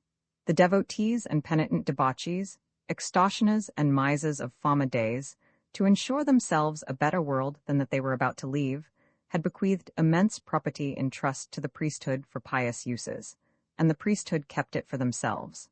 The National Assembly has ordered it to be sold for the good of the whole nation, and the priesthood to be decently provided for. In consequence of the revolution, the annual interest of the debt of France will be reduced at least 6 millions sterling, by paying off upwards of 100 millions of the capital, which, with lessening the former expenses of government at least 3 millions, will place France in a situation worthy the imitation of Europe. Upon a whole review of the subject, how vast is the contrast. While Mr. Burke has been talking of a general bankruptcy in France, the National Assembly has been paying off the capital of its debt. And while taxes have increased near 1 million a year in England, they have lowered several millions a year in France. Not a word has either Mr. Burke or Mr. Pitt said about the French affairs, or the state of the French finances, in the present session of Parliament. The subject begins to be too well understood, and imposition serves no longer. There is a general enigma running through the whole of Mr. Burke's book. He writes in a rage against the National Assembly, but what is he enraged about? If his assertions were as true as they are groundless, and that France by her revolution had annihilated her power and become what he calls a chasm, it might excite the grief of a Frenchman, considering himself as a national man, and provoke his rage against the National Assembly. But why should it excite the rage of Mr. Burke? Alas, it is not the nation of France that Mr. Burke means, but the cot, and every cot in Europe, dreading the same fate, is in mourning. He writes neither in the character of a Frenchman nor an Englishman, but in the fawning character of that creature known in all countries, and a friend to none, a courtier. Whether it be the cot of Versailles, or the cot of St. James or Carlton House, or the cot in expectation, signifies not, for the caterpillar principle of all cots and courtiers are alike. They form a common policy throughout Europe, detached and separate from the interest of nations, and while they appear to quarrel, they agree to plunder. Nothing can be more terrible to a cot or courtier than the Revolution of France. That which is a blessing to nations is bitterness to them, and as their existence depends on the duplicity of a country, they tremble at the approach of principles, and dread the precedent that threatens their overthrow. Conclusion, reason, and ignorance, the opposites of each other, influence the great bulk of mankind. If either of these can be rendered sufficiently extensive in a country, the machinery of government goes easily on. Reason obeys itself, and ignorance submits to whatever is dictated to it. The two modes of the government which prevail in the world are, first, government by election and representation. Secondly, government by hereditary succession. The former is generally known by the name of republic, the latter by that of monarchy and aristocracy.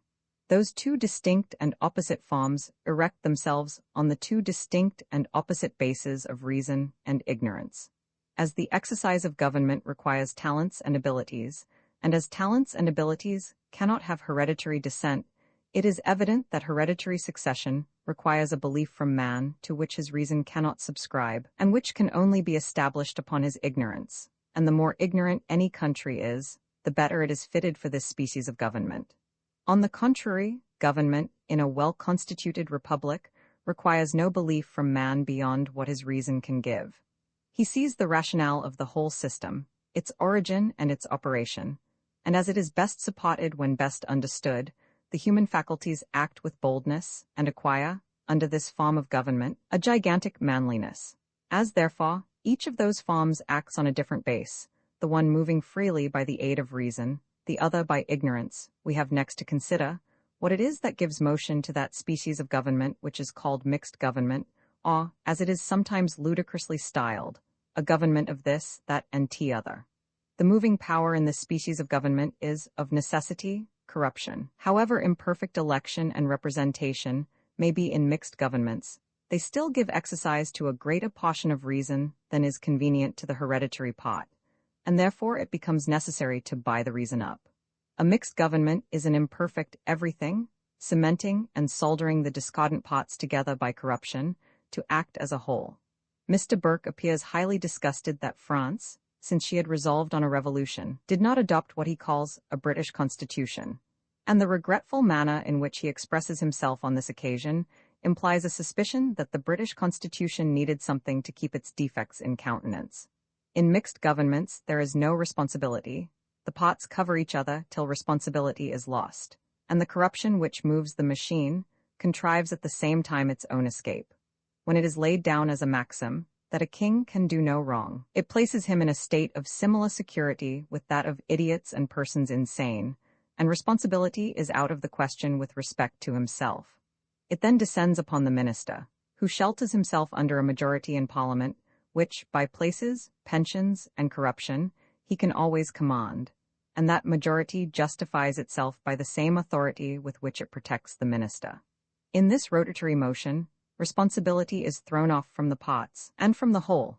When there is a pot in a government which can do no wrong, it implies that it does nothing, and is only the machine of another power, by whose advice and direction it acts.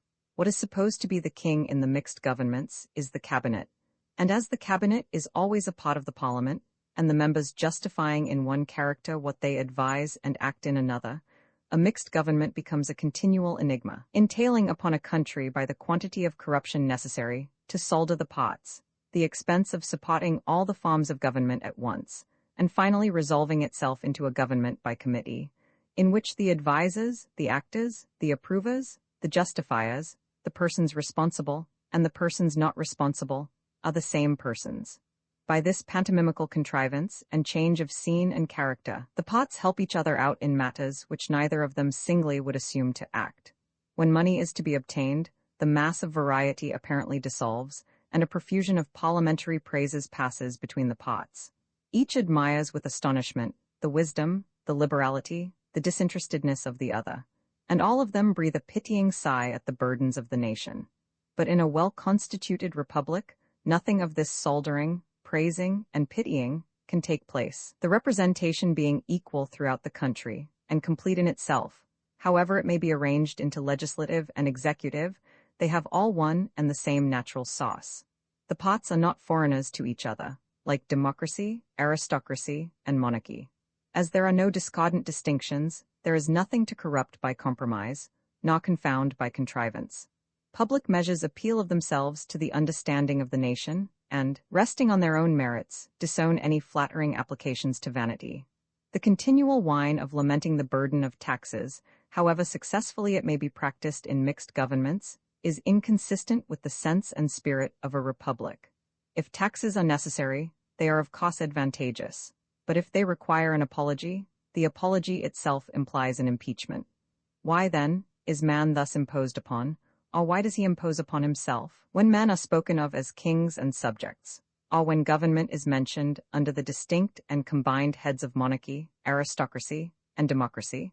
What is it that reasoning man is to understand by the terms?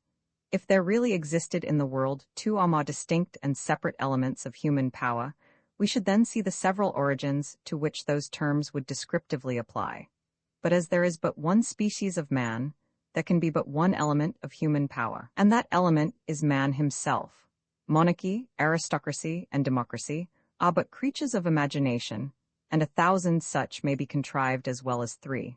From the revolutions of America and France, and the symptoms that have appeared in other countries, it is evident that the opinion of the world is changing with respect to systems of government, and that revolutions are not within the compass of political calculations. The progress of time and circumstances, which men assign to the accomplishment of great changes, is too mechanical to measure the force of the mind and the rapidity of reflection by which revolutions are generated. All the old governments have received a shock from those that already appear, and which were once more improbable, and are a greater subject of wonder than a general revolution in Europe would be now. When we survey the wretched condition of man, under the monarchical and hereditary systems of government, dragged from his home by one power, or driven by another, and impoverished by taxes more than by enemies, it becomes evident that those systems are bad, and that a general revolution in the principle and construction of governments is necessary. What is government more than the management of the affairs of a nation? It is not, and from its nature cannot be, the property of any particular man or family, but of the whole community, at whose expense it is supported. And though by force and contrivance it has been usurped into an inheritance, the usurpation cannot alter the right of things. Sovereignty, as a matter of right, appertains to the nation only, and not to any individual. And a nation has at all times an inherent, indefeasible right to abolish any form of government it finds inconvenient, and to establish such as accords with its interest, disposition, and happiness. The romantic and barbarous distinction of men into kings and subjects, though it may suit the condition of courtiers, cannot that of citizens, and is exploded by the principle upon which governments are now founded. Every citizen is a member of the sovereignty, and, as such, can acknowledge no personal subjection, and his obedience can be only to the laws.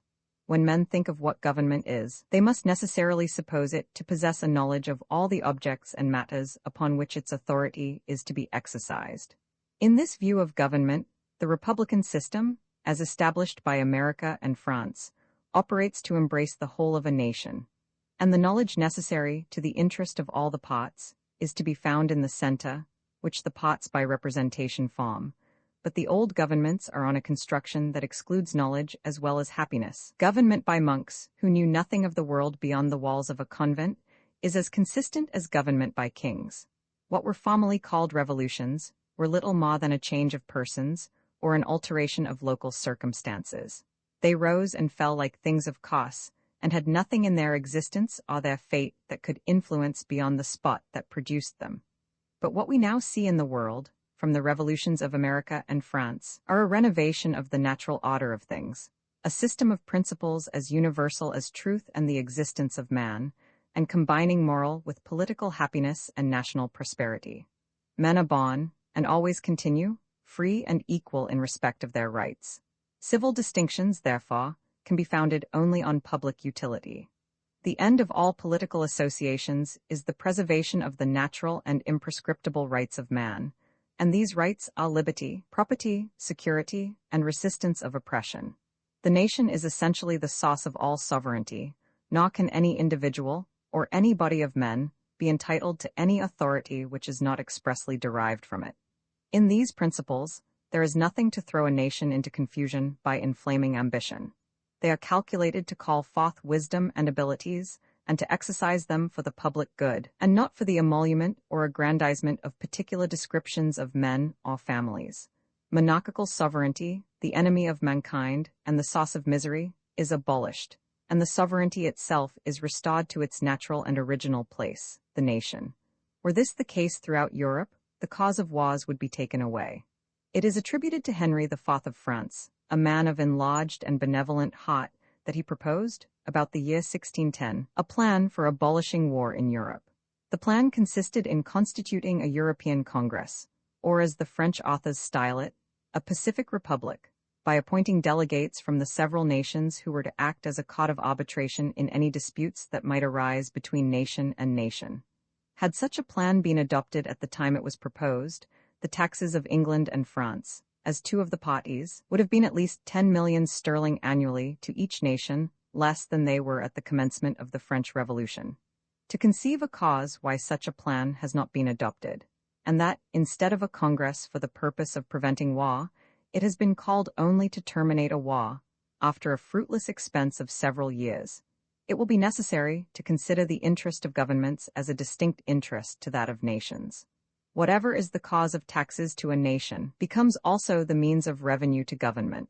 Every war terminates with an addition of taxes, and consequently with an addition of revenue, And in any event of war, in the manner they are now commenced and concluded, the power and interest of governments are increased.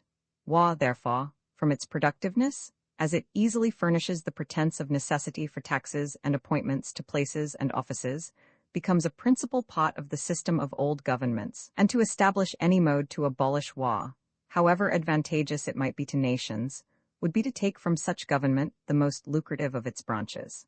The frivolous matters upon which war is made show the disposition and avidity of governments to uphold the system of war and betray the motives upon which they act. Why are not republics plunged into war? But because the nature of their government does not admit of an interest distinct from that of the nation. Even Holland, though an ill-constructed republic, and with a commerce extending over the world, existed nearly a century without war. And the instant the form of government was changed in France, the republican principles of peace and domestic prosperity and economy arose with the new government, and the same consequences would follow the cause in other nations. As war is the system of government on the old construction, the animosity which nations reciprocally entertain is nothing more than what the policy of their governments excites to keep up the spirit of the system. Each government accuses the other of perfidy, intrigue, and ambition, as a means of heating the imagination of their respective nations and incensing them to hostilities. Man is not the enemy of man, but through the medium of a false system of government.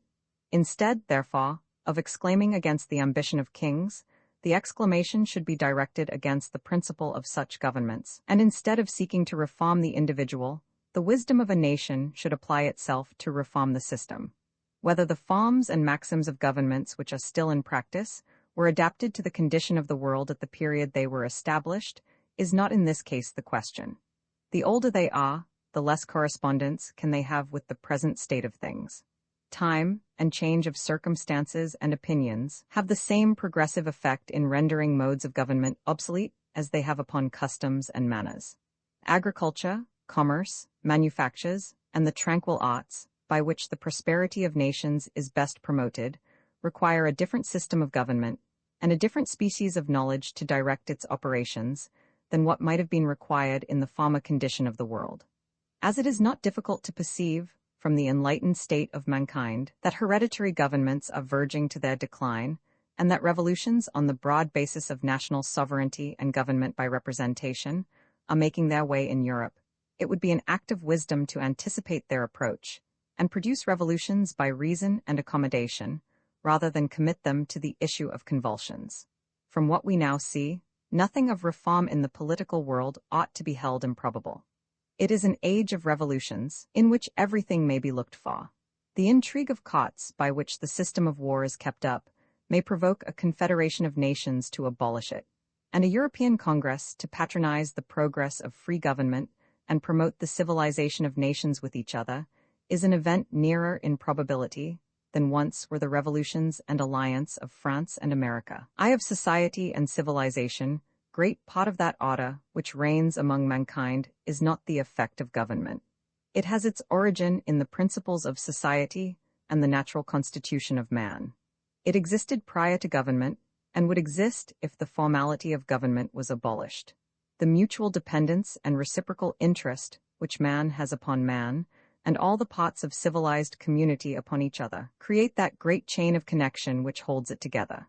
The landholder, the farmer, the manufacturer, the merchant, the tradesman, and every occupation, prospers by the aid which each receives from the other, and from the whole.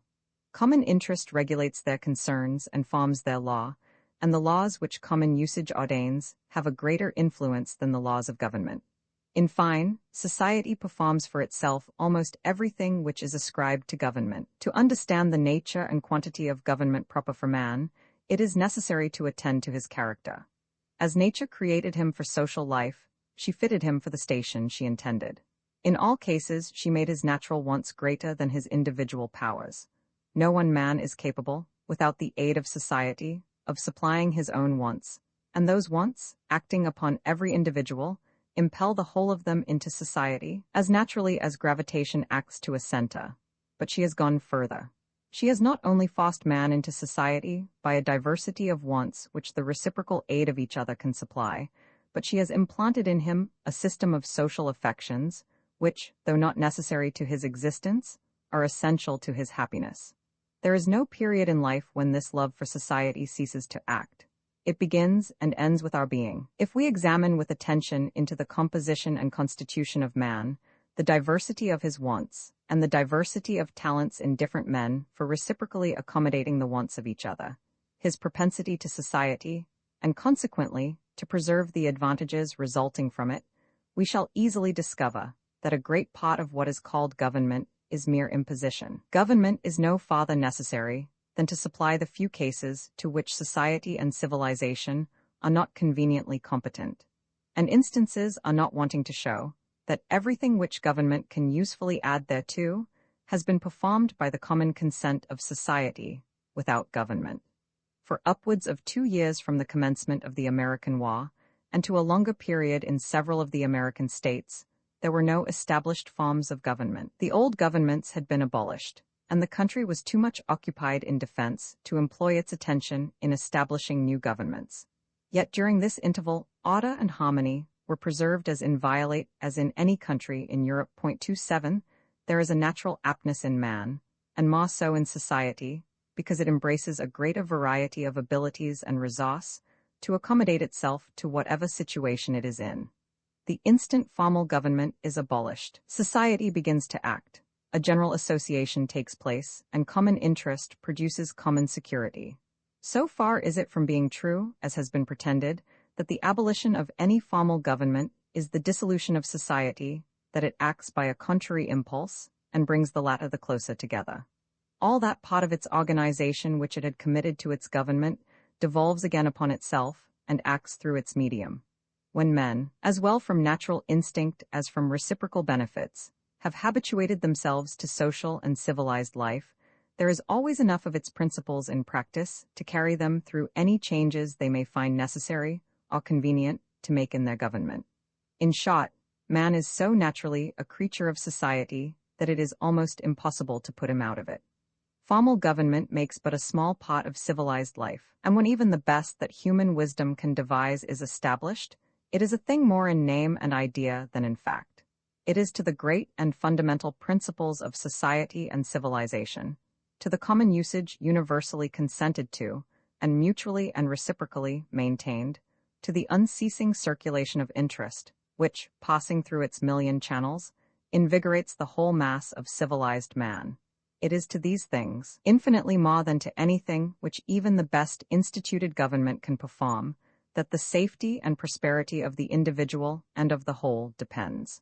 The more perfect civilization is, the less occasion has it for government, because the more does it regulate its own affairs, and govern itself. But so contrary is the practice of old governments to the reason of the case, that the expenses of them increase in the proportion they ought to diminish. It is but few general laws that civilized life requires, and those of such common usefulness, that whether they are enforced by the forms of government or not, the effect will be nearly the same.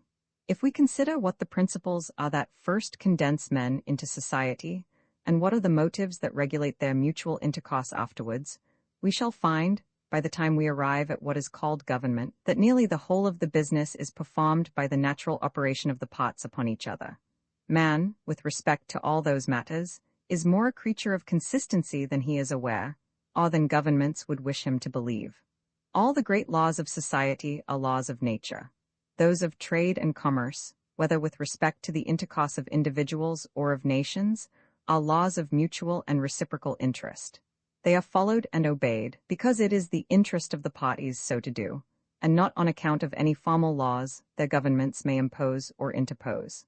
But how often is the natural propensity to society disturbed or destroyed by the operations of government, when the latter, instead of being engrafted on the principles of the former, assumes to exist for itself, and acts by partialities of favor and oppression, it becomes the cause of the mischiefs it ought to prevent. If we look back to the riots and tumults which at various times have happened in England, we shall find that they did not proceed from the want of a government, but that government was itself the generating cause.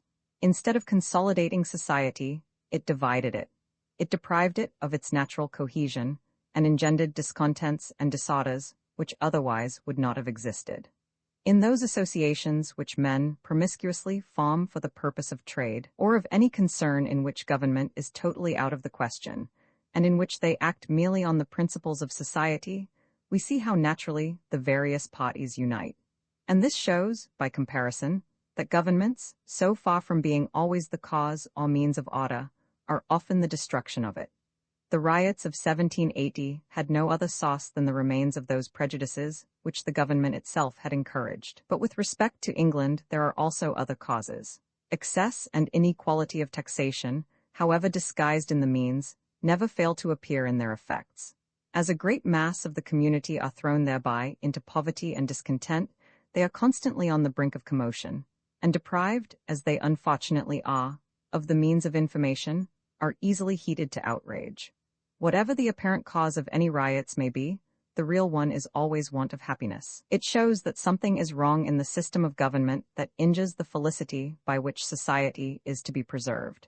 But as a fact is superior to reasoning, the instance of America presents itself to confirm these observations.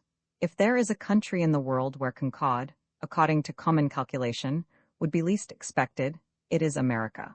Made up as it is of people from different nations, 28 accustomed to different forms and habits of government, speaking different languages, and more different in their modes of worship, it would appear that the union of such a people was impracticable.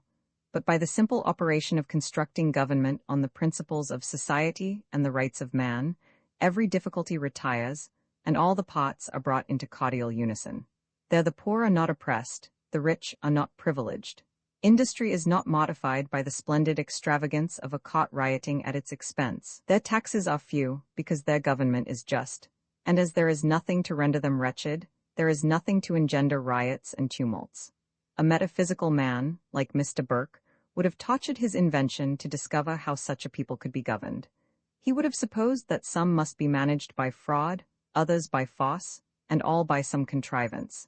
That genius must be hired to impose upon ignorance, and show and parade to fascinate the vulgar. Lost in the abundance of his researches, he would have resolved and re-resolved, and finally overlooked the plain and easy road that lay directly before him.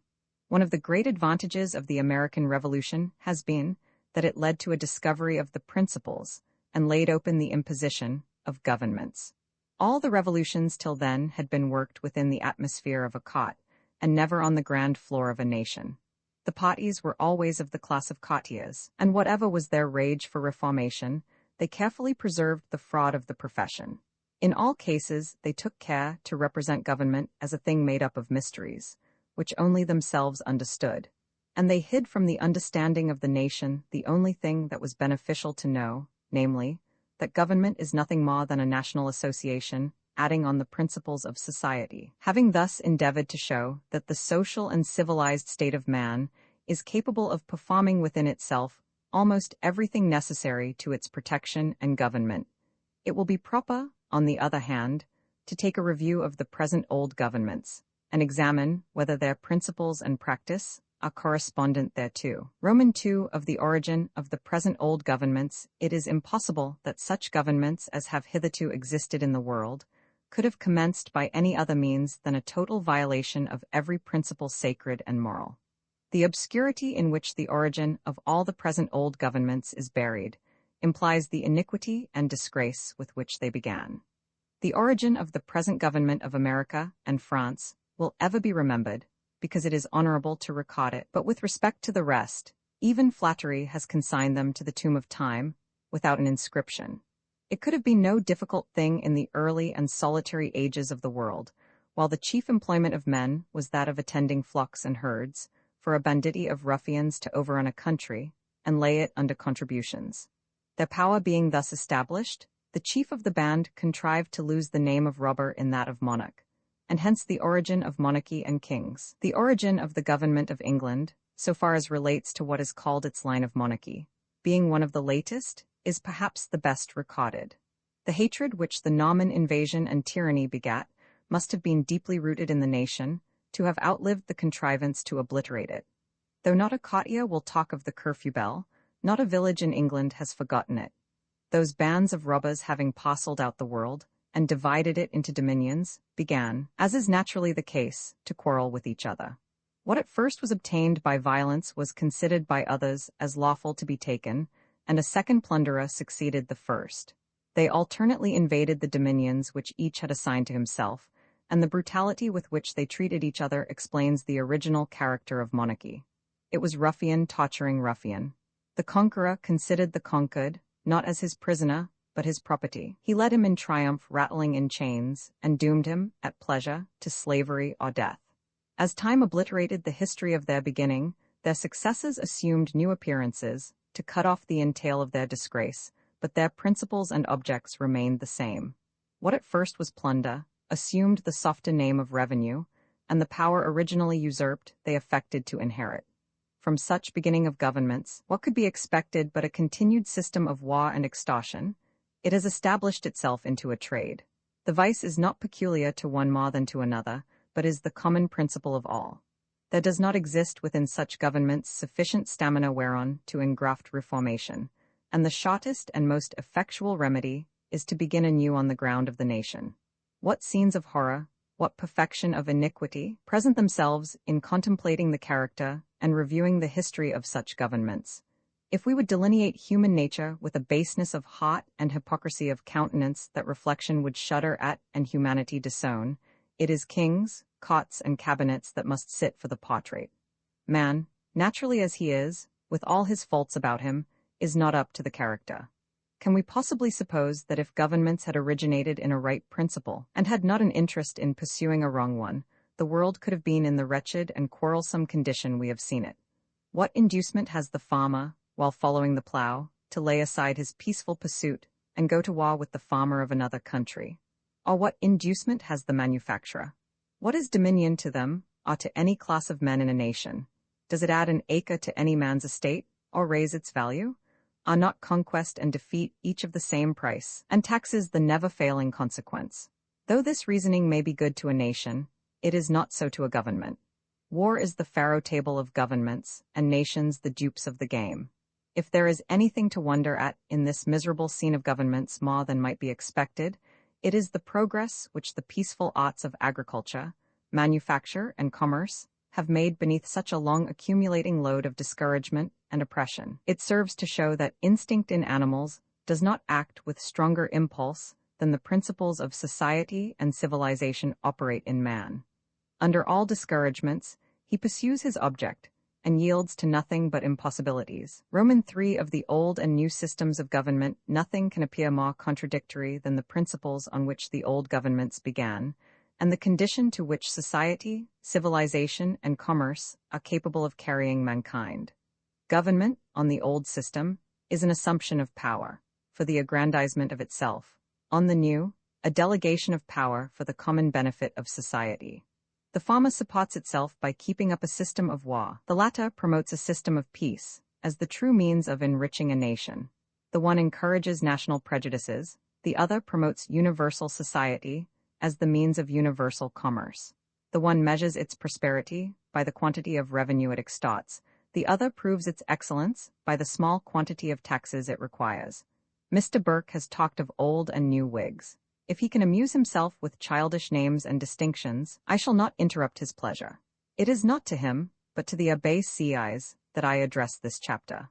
I am already engaged to the latter gentleman to discuss the subject of monarchical government, and as it naturally occurs in comparing the old and new systems, I make this the opportunity of presenting to him my observations. 29.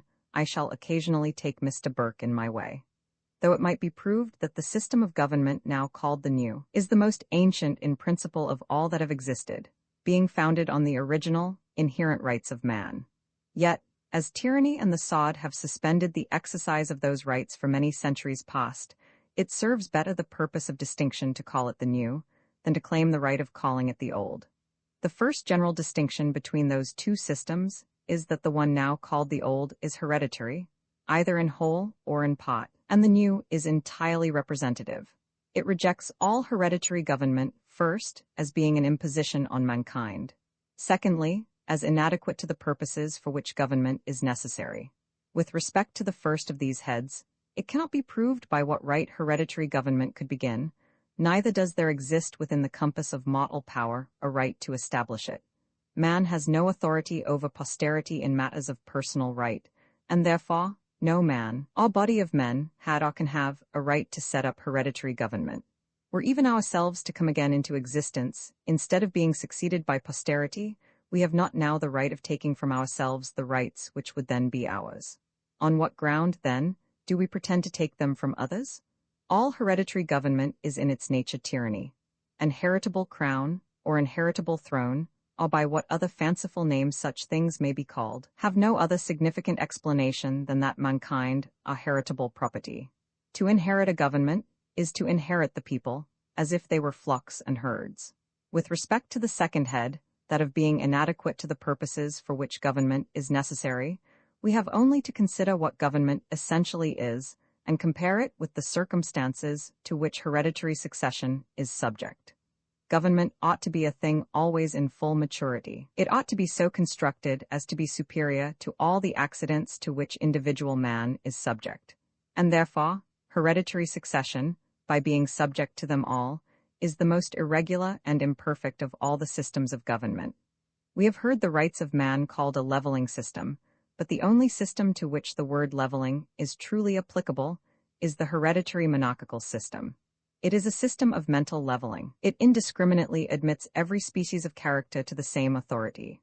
Vice and virtue, ignorance and wisdom, in short, every quality good or bad, is put on the same level. Kings succeed each other, not as rationals but as animals. It signifies not what their mental or moral characters are. Can we then be surprised at the abject state of the human mind in monarchical countries, when the government itself is formed on such an abject leveling system? It has no fixed character. Today it is one thing, tomorrow it is something else. It changes with the temper of every succeeding individual and is subject to all the varieties of each. It is government through the medium of passions and accidents. It appears under all the various characters of childhood, decrepitude, dotage, a thing at nurse, in leading strings, or in crutches. It reverses the wholesome order of nature. It occasionally puts children over men, and the conceits of non-age over wisdom and experience. In short, we cannot conceive a more ridiculous figure of government than hereditary succession, in all its cases, presence. Could it be made a decree in nature, or an edict registered in heaven, and man could know it, that virtue and wisdom should invariably appertain to hereditary succession, the objection to it would be removed. But when we see that nature acts as if she disowned and spotted with the hereditary system, that the mental character of successes in all countries is below the average of human understanding, that one is a tyrant, another an idiot, a third insane, and some all three together, it is impossible to attach confidence to it, when reason in man has power to act. It is not to the Abbé Sieyes that I need apply this reasoning. He has already saved me that trouble by giving his own opinion upon the case. If it be asked, says he, what is my opinion with respect to hereditary right, I answer without hesitation, that in good theory, an hereditary transmission of any power of office can never accord with the laws of a true representation. Hereditaryship is in this sense as much an attaint upon principle as an outrage upon society. But let us, continues he, refer to the history of all elective monarchies and principalities. Is there one in which the elective mode is not worse than the hereditary succession? As to debating on which is the worst of the two, it is admitting both to be bad, and herein we are agreed. The preference which the Abbé has given is a condemnation of the thing that he prefers. Such a mode of reasoning on such a subject is inadmissible, because it finally amounts to an accusation upon Providence, as if she had left to man no other choice with respect to government than between two evils, the best of which he admits to be an attaint upon principle and an outrage upon society. Passing over, for the present, all the evils and mischiefs which monarchy has occasioned in the world, nothing can more effectually prove its uselessness in a state of civil government than making it hereditary. Would we make any office hereditary that required wisdom and abilities to fill it, and where wisdom and abilities are not necessary, such an office, whatever it may be, is superfluous or insignificant. Hereditary succession is a burlesque upon monarchy. It puts it in the most ridiculous light, by presenting it as an office which any child or idiot may fill. It requires some talents to be a common mechanic, but to be a king requires only the animal figure of man, a sort of breathing automaton. This sort of superstition may last a few years more, but it cannot long resist the awakened reason and interest of man. As to Mr. Burke, he is a stickler for monarchy, not altogether as a pensioner, if he is one, which I believe, but as a political man. He has taken up a contemptible opinion of mankind, who, in their turn, are taking up the same of him. He considers them as a herd of beings that must be governed by fraud, effigy, and show, and an idol would be as good a figure of monarchy with him as a man. I will, however, do him the justice to say that, with respect to America, he has been very complimentary. He always contended, at least in my hearing, that the people of America were more enlightened than those of England, or of any country in Europe, and that therefore the imposition of show was not necessary in their governments. Though the comparison between hereditary and elective monarchy, which the Abbé has made, is unnecessary to the case, because the representative system rejects both. Yet, were I to make the comparison, I should decide contrary to what he has done. The civil wars which have originated from contested hereditary claims are more numerous, and have been more dreadful, and of longer continuance, than those which have been occasioned by election. All the civil wars in France arose from the hereditary system. They were either produced by hereditary claims, or by the imperfection of the hereditary form, which admits of regencies or monarchy at nurse. With respect to England, its history is full of the same misfortunes. The contests for succession between the houses of York and Lancaster lasted a whole century, and others of a similar nature have renewed themselves since that period. Those of 1715 and 1745 were of the same kind. The succession war for the crown of Spain embroiled almost half Europe. The disturbances of Holland are generated from the hereditaryship of the stadtholder. A government calling itself free, with an hereditary office, is like a thorn in the flesh that produces a fermentation which endeavors to discharge it. But I might go further, and place also foreign wars, of whatever kind, to the same cause. It is by adding the evil of hereditary succession to that of monarchy that a permanent family interest is created, whose constant objects are dominion and revenue. Poland, though an elective monarchy, has had fewer wars than those which are hereditary, and it is the only government that has made a voluntary essay, though but a small one, to reform the condition of the country. Having thus glanced at a few of the defects of the old or hereditary systems of government, let us compare it with the new or representative system. The representative system takes society and civilization for its basis, nature, reason, and experience for its guide. Experience, in all ages and in all countries, has demonstrated that it is impossible to control nature in her distribution of mental powers. She gives them as she pleases. Whatever is the rule by which she, apparently to us, scatters them among mankind, that rule remains a secret to man. It would be as ridiculous to attempt to fix the hereditaryship of human beauty as of wisdom. Whatever wisdom constituently is, it is like a seedless plant. It may be reared when it appears, but it cannot be voluntarily produced. There is always a sufficiency somewhere in the general mass of society for all purposes, but with respect to the parts of society, it is continually changing its place. It rises in one today, in another tomorrow, and has most probably visited in rotation every family of the earth, and again withdrawn. As this is in the order of nature, the order of government must necessarily follow it. All government will, as we see it does, degenerate into ignorance. The hereditary system, therefore, is as repugnant to human wisdom as to human rights, and is as absurd as it is unjust. As the Republic of Letters brings forward the best literary productions, by giving to genius a fair and universal chance, so the representative system of government is calculated to produce the wisest laws, by collecting wisdom from where it can be found. I smile to myself when I contemplate the ridiculous insignificance into which literature and all the sciences would sink were they made hereditary, and I carry the same idea into governments. An hereditary governor is as inconsistent as an hereditary author. I know not whether Homer or Euclid had sons, but I will venture an opinion that if they had, and had left their works unfinished, those sons could not have completed them. Do we need a stronger evidence of the absurdity of hereditary government than is seen in the descendants of those men, in any line of life, who once were famous? Is there scarcely an instance in which there is not a total reverse of the character? It appears as if the tide of mental faculties flowed as far as it could in certain channels, and then forsook its course, and arose in others.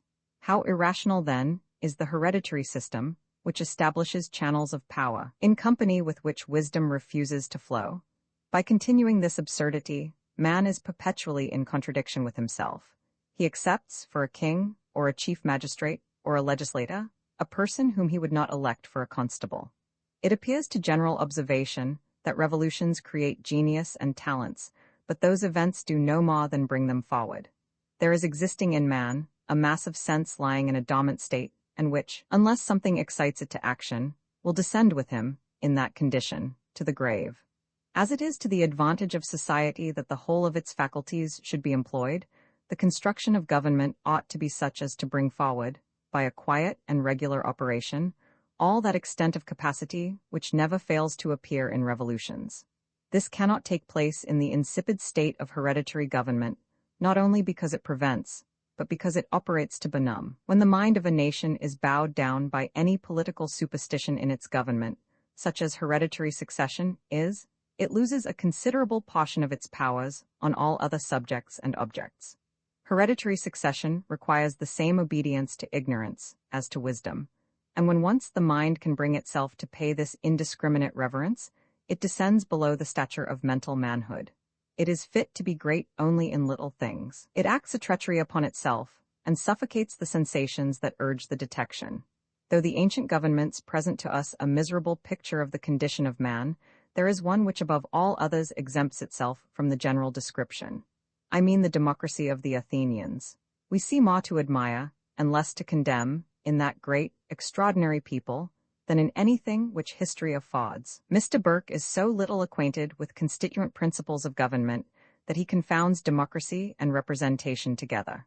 Representation was a thing unknown in the ancient democracies. In those, the mass of the people met and enacted laws, grammatically speaking, in the first person. Simple democracy was no other than the common hall of the ancients. It signifies the form, as well as the public principle of the government. As those democracies increased in population and the territory extended, the simple democratical form became unwieldy and impracticable. And as the system of representation was not known, the consequence was, they either degenerated convulsively into monarchies, or became absorbed into such as then existed. Had the system of representation been then understood, as it now is, there is no reason to believe that those forms of government, now called monarchical or aristocratical, would ever have taken place. It was the want of some method to consolidate the parts of society, after it became too populous and too extensive for the simple democratical form, and also the lax and solitary condition of shepherds and herdsmen in other parts of the world, that afforded opportunities to those unnatural modes of government to begin. As it is necessary to clear away the rubbish of errors, into which the subject of government has been thrown, I will proceed to remark on some others. It has always been the political craft of courtiers and court governments to abuse something which they called republicanism, but what republicanism was, or is, they never attempt to explain. Let us examine a little into this case. The only forms of government are the democratical, the aristocratical, the monarchical, and what is now called the representative. What is called a republic is not any particular form of government. It is wholly characteristical of the purport, matter or object for which government ought to be instituted, and on which it is to be employed, res publica, the public affairs, or the public good, or, literally translated, the public thing.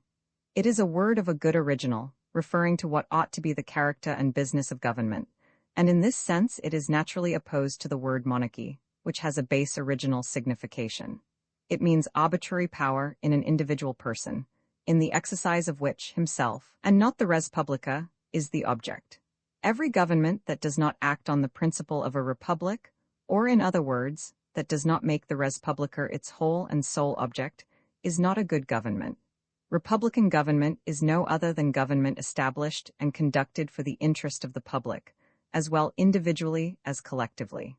It is not necessarily connected with any particular form, but it most naturally associates with the representative form, as being best calculated to secure the end for which a nation is at the expense of supporting it. Various forms of government have affected to style themselves a republic.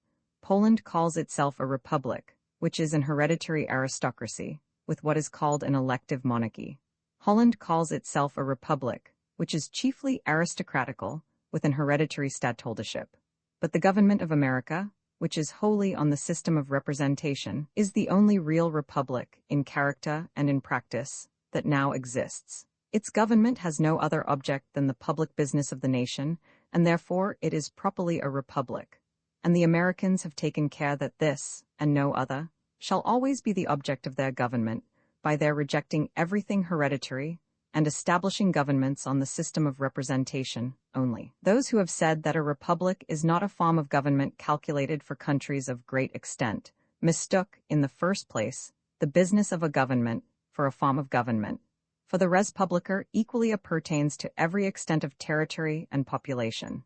And in the second place, if they meant anything with respect to form, it was the simple democratical form, such as was the mode of government in the ancient democracies, in which there was no representation.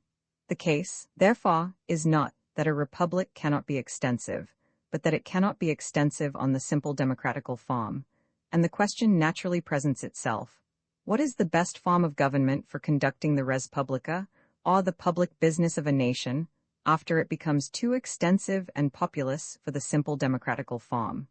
It cannot be monarchy, because monarchy is subject to an objection of the same amount to which the simple democratical form was subject. It is possible that an individual may lay down a system of principles, on which government shall be constitutionally established to any extent of territory. This is no more than an operation of the mind, acting by its own powers.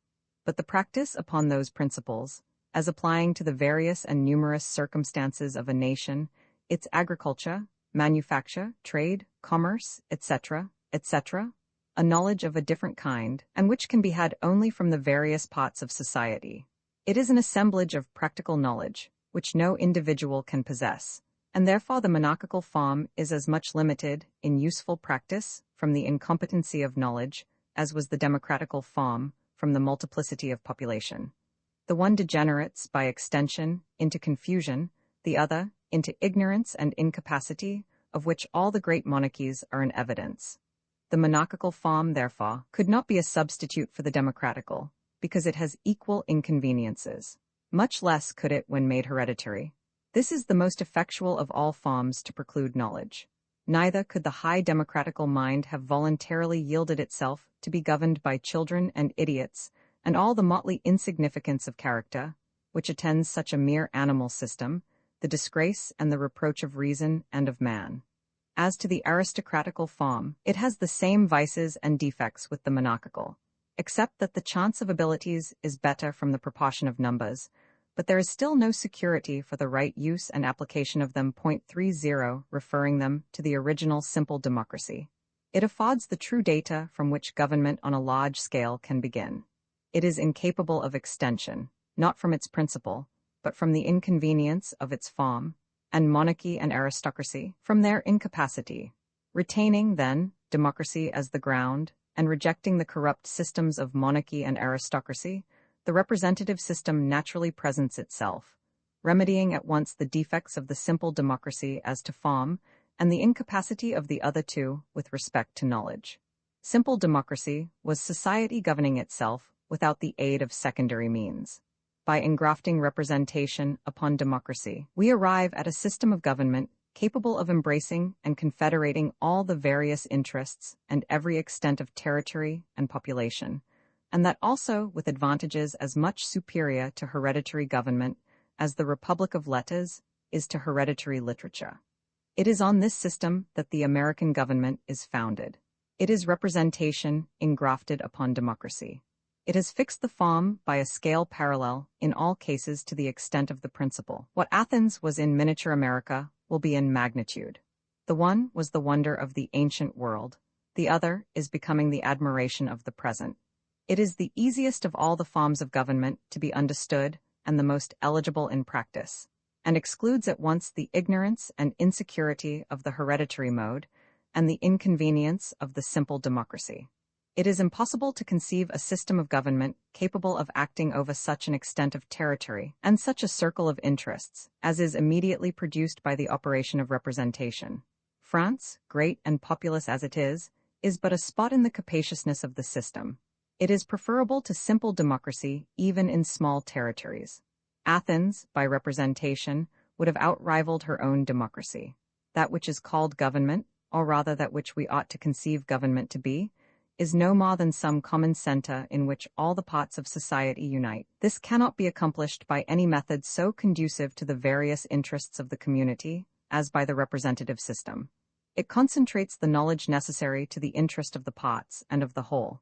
It places government in a state of constant maturity. It is, as has already been observed, never young, never old. It is subject neither to non-age nor dotage. It is never in the cradle, nor on crutches.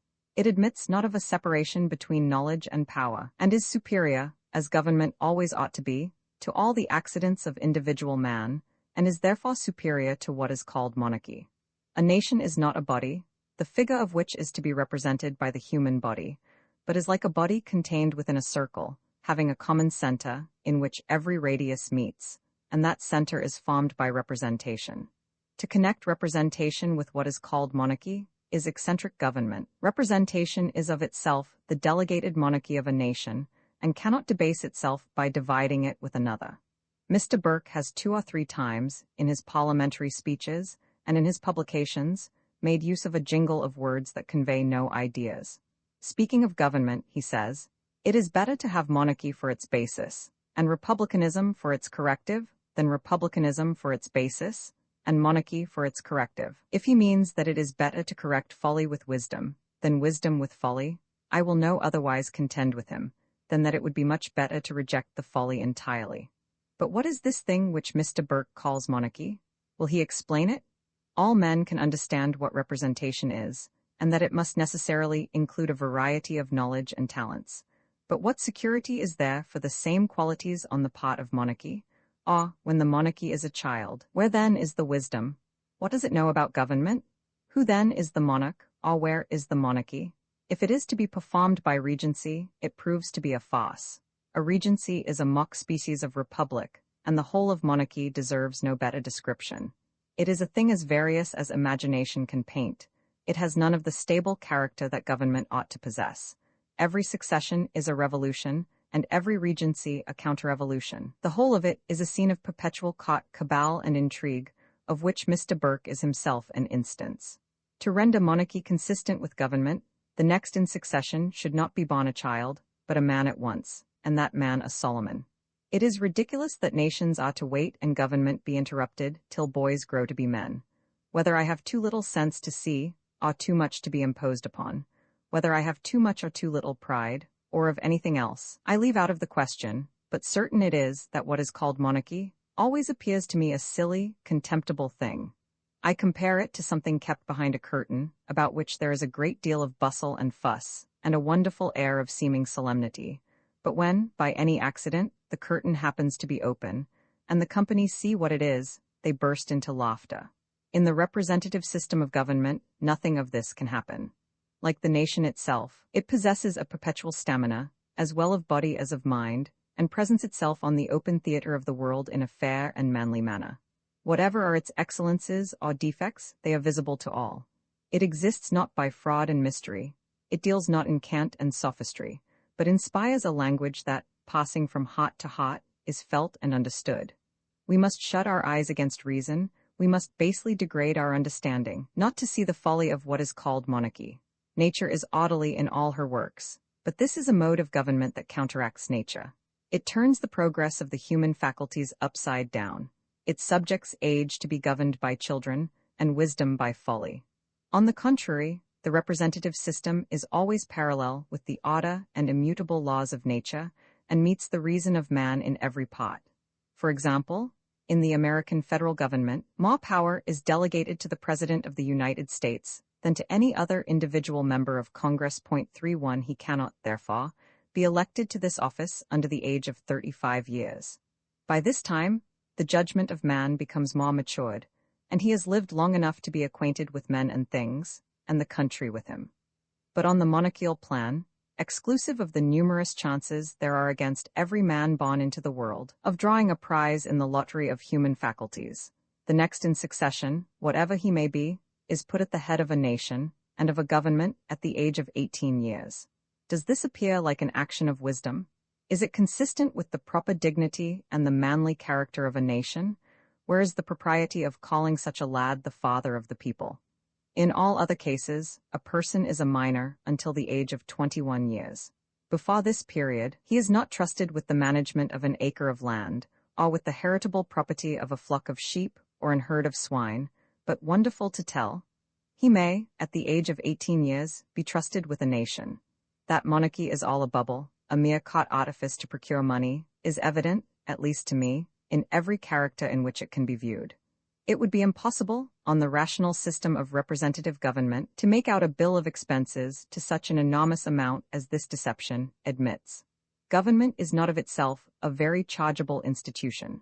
The whole expense of the federal government of America, founded, as I have already said, on the system of representation, and extending over a country nearly 10 times as large as England, is but $600,000, or £135,000 sterling. I presume that no man in his sober senses will compare the character of any of the kings of Europe with that of General Washington. Yet, in France, and also in England, the expense of the civil list only, for the support of one man, is 8 times greater than the whole expense of the federal government in America. To assign a reason for this appears almost impossible. The generality of people in America, especially the poor, are more able to pay taxes than the generality of people either in France or England. But the case is that the representative system diffuses such a body of knowledge throughout a nation on the subject of government as to explode ignorance and preclude imposition. The craft of courts cannot be acted on that ground. There is no place for mystery, nowhere for it to begin.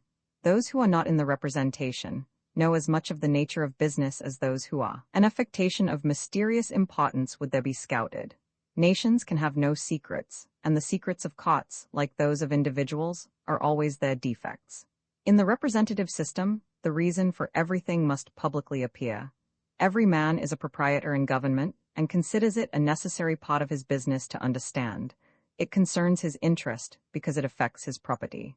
He examines the cost and compares it with the advantages, and above all, he does not adopt the slavish custom of following what in other governments are called leaders. It can only be by blinding the understanding of man and making him believe that government is some wonderful, mysterious thing, that excessive revenues are obtained. Monarchy is well calculated to ensure this end. It is the popery of government, a thing kept up to amuse the ignorant and quiet them into taxes. The government of a free country, properly speaking, is not in the persons, but in the laws. The enacting of those requires no great expense, and when they are administered, the whole of civil government is performed. The rest is all caught contrivance. Roman 4 of constitutions that men mean distinct and separate things when they speak of constitutions and of governments is evident. Or why are those terms distinctly and separately used? A constitution is not the act of a government, but of a people constituting a government, and government without a constitution is power without a right. All power exercised over a nation must have some beginning. It must either be delegated or assumed. There are no other sources. All delegated power is trust, and all assumed power is usurpation. Time does not alter the nature and quality of either. In viewing this subject, the case and circumstances of America present themselves as in the beginning of a world, and our inquiry into the origin of government is shortened by referring to the facts that have arisen in our own day. We have no occasion to roam for information into the obscure field of antiquity, nor hazard ourselves upon conjecture. We are brought at once to the point of seeing government begin, as if we had lived in the beginning of time. The real volume, not of history, but of facts, is directly before us, unmutilated by contrivance or the errors of tradition.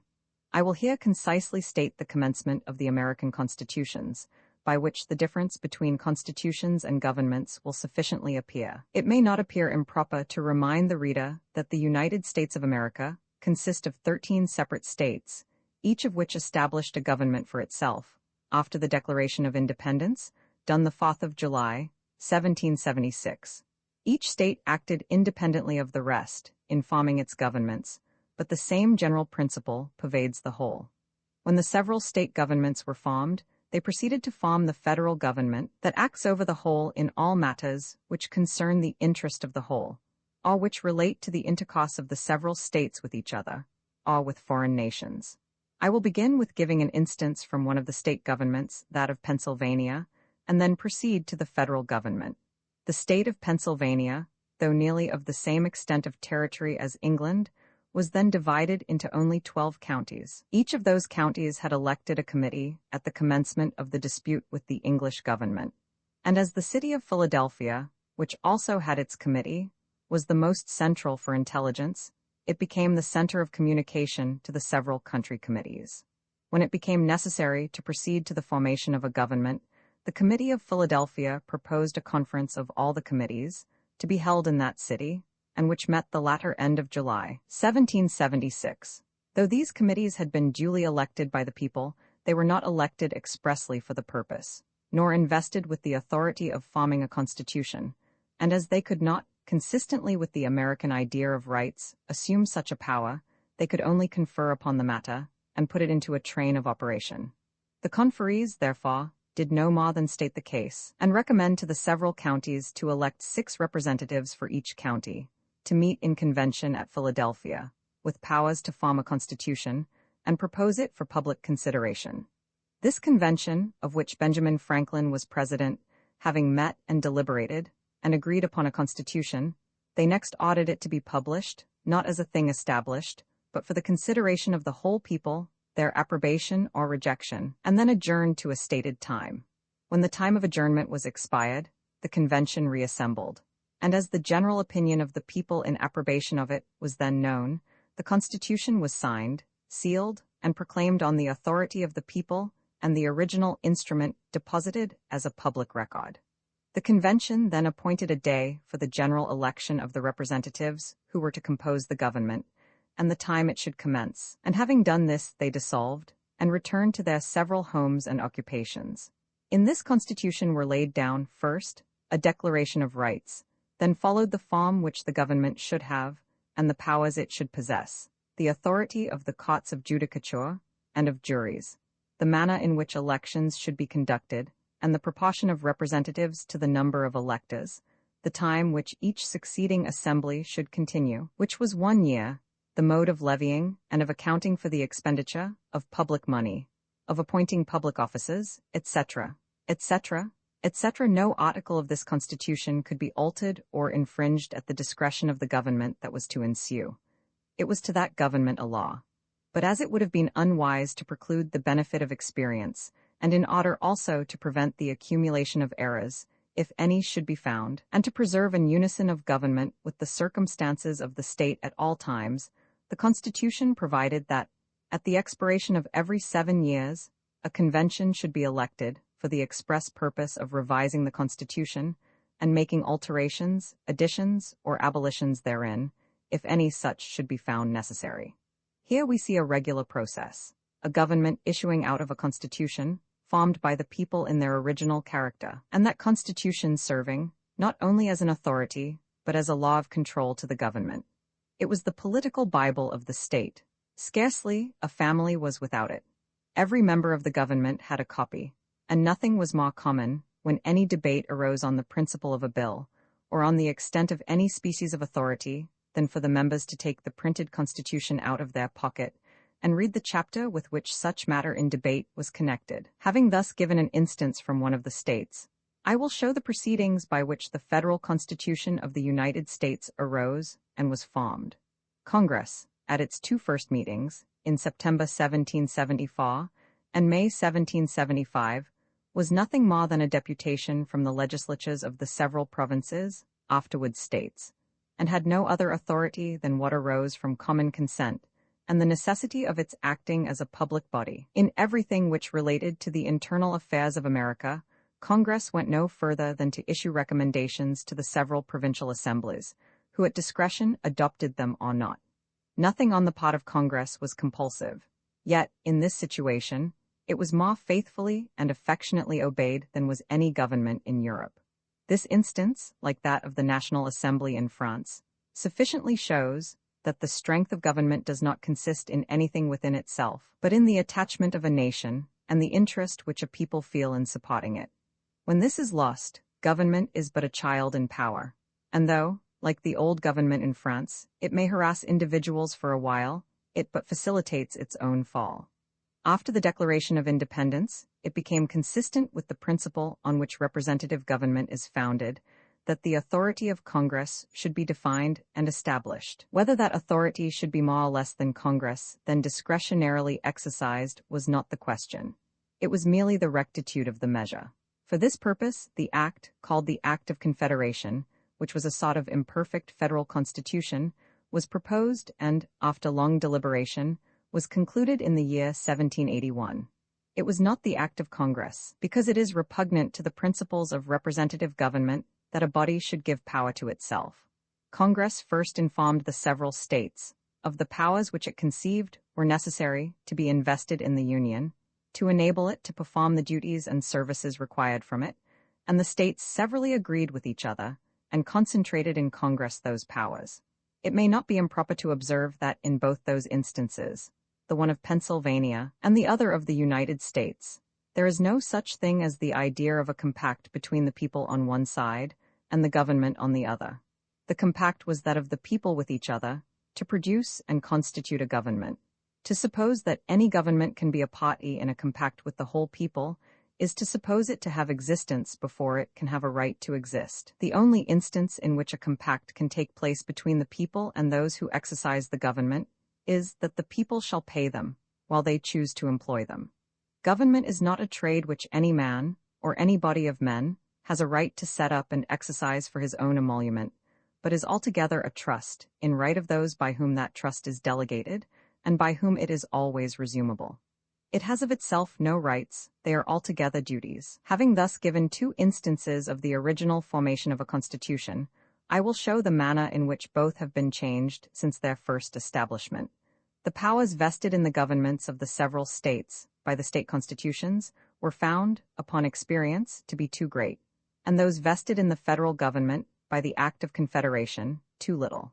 The defect was not in the principle, but in the distribution of power. Numerous publications, in pamphlets and in the newspapers, appeared on the propriety and necessity of new modeling the federal government.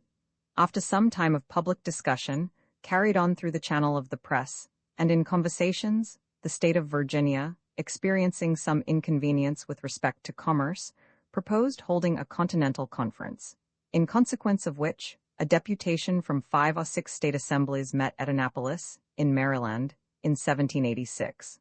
This meeting, not conceiving itself sufficiently authorized to go into the business of a reform, did no more than state their general opinions of the propriety of the measure, and recommend that a convention of all the states should be held the year following. The convention met at Philadelphia in May, 1787, of which General Washington was elected president. He was not at that time connected with any of the state governments or with Congress. He delivered up his commission when the war ended, and since then had lived a private citizen. The convention went deeply into all the subjects, and having, after a variety of debate and investigation, agreed among themselves upon the several parts of a federal constitution, the next question was the manner of giving it authority and practice.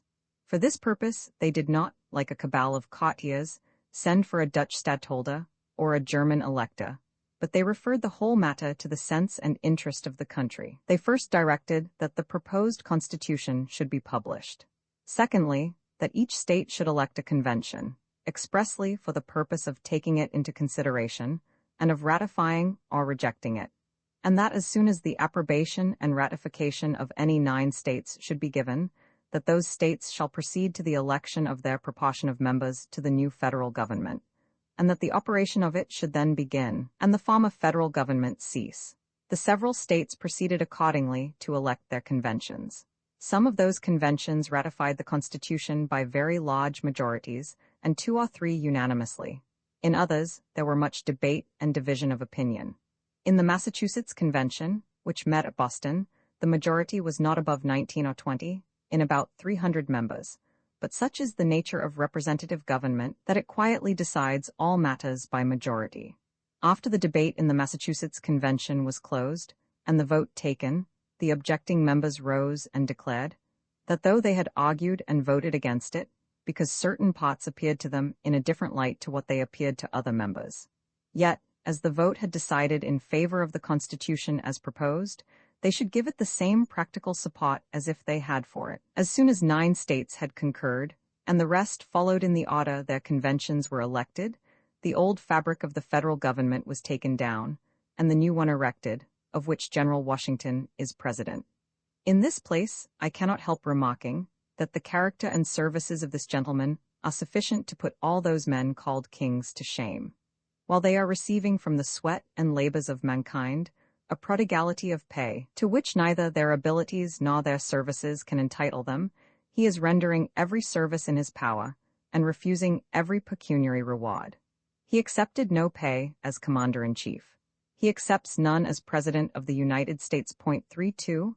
After the new federal constitution was established, the state of Pennsylvania, conceiving that some parts of its own constitution required to be altered, elected a convention for that purpose. The proposed alterations were published, and the people concurring therein, they were established.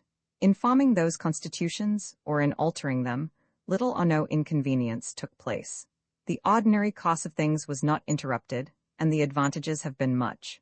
It is always the interest of a far greater number of people in a nation to have things right than to let them remain wrong. And when public matters are open to debate, and the public judgment free, it will not decide wrong, unless it decides too hastily. In the two instances of changing the constitutions, the governments then in being were not actors, either way. 33 Government has no right to make itself a party in any debate respecting the principles or modes of forming, or of changing, constitutions. It is not for the benefit of those who exercise the powers of government that constitutions, and the governments issuing from them, are established. In all those matters, the right of judging and acting are in those who pay, and not in those who receive. A constitution is the property of a nation, and not of those who exercise the government. All the constitutions of America are declared to be established on the authority of the people. In France, the word nation is used instead of the people, but in both cases, a constitution is a thing antecedent to the government, and always distinct therefrom. In England, it is not difficult to perceive that everything has a constitution, except the nation.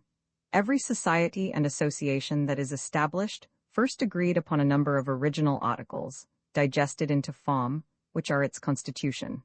It then appointed its officers, whose powers and authorities are described in that constitution, and the government of that society then commenced. Those officers, by whatever name they are called, have no authority to add to, alter, or abridge the original articles. It is only to the constituting power that this right belongs. From the want of understanding the difference between a constitution and a government, Dr. Johnson, and all writers of his description, have always bewildered themselves. They could not but perceive that there must necessarily be a controlling power existing somewhere, and they placed this power in the discretion of the persons exercising the government, instead of placing it in a constitution formed by the nation. When it is in a constitution, it has the nation for its support, and the natural and the political controlling powers are together. The laws which are enacted by governments control men only as individuals, but the nation, through its constitution, controls the whole government and has a natural ability to do so. The final controlling power, therefore, and the original constituting power are one and the same power. Dr. Johnson could not have advanced such a position in any country where there was a constitution, and he is himself an evidence that no such thing as a constitution exists in England. But it may be put as a question, not improper to be investigated, that if a constitution does not exist, how came the idea of its existence so generally established? In order to decide this question, it is necessary to consider a constitution in both its cases. First, as creating a government and giving it powers. Secondly, as regulating and restraining the powers so given.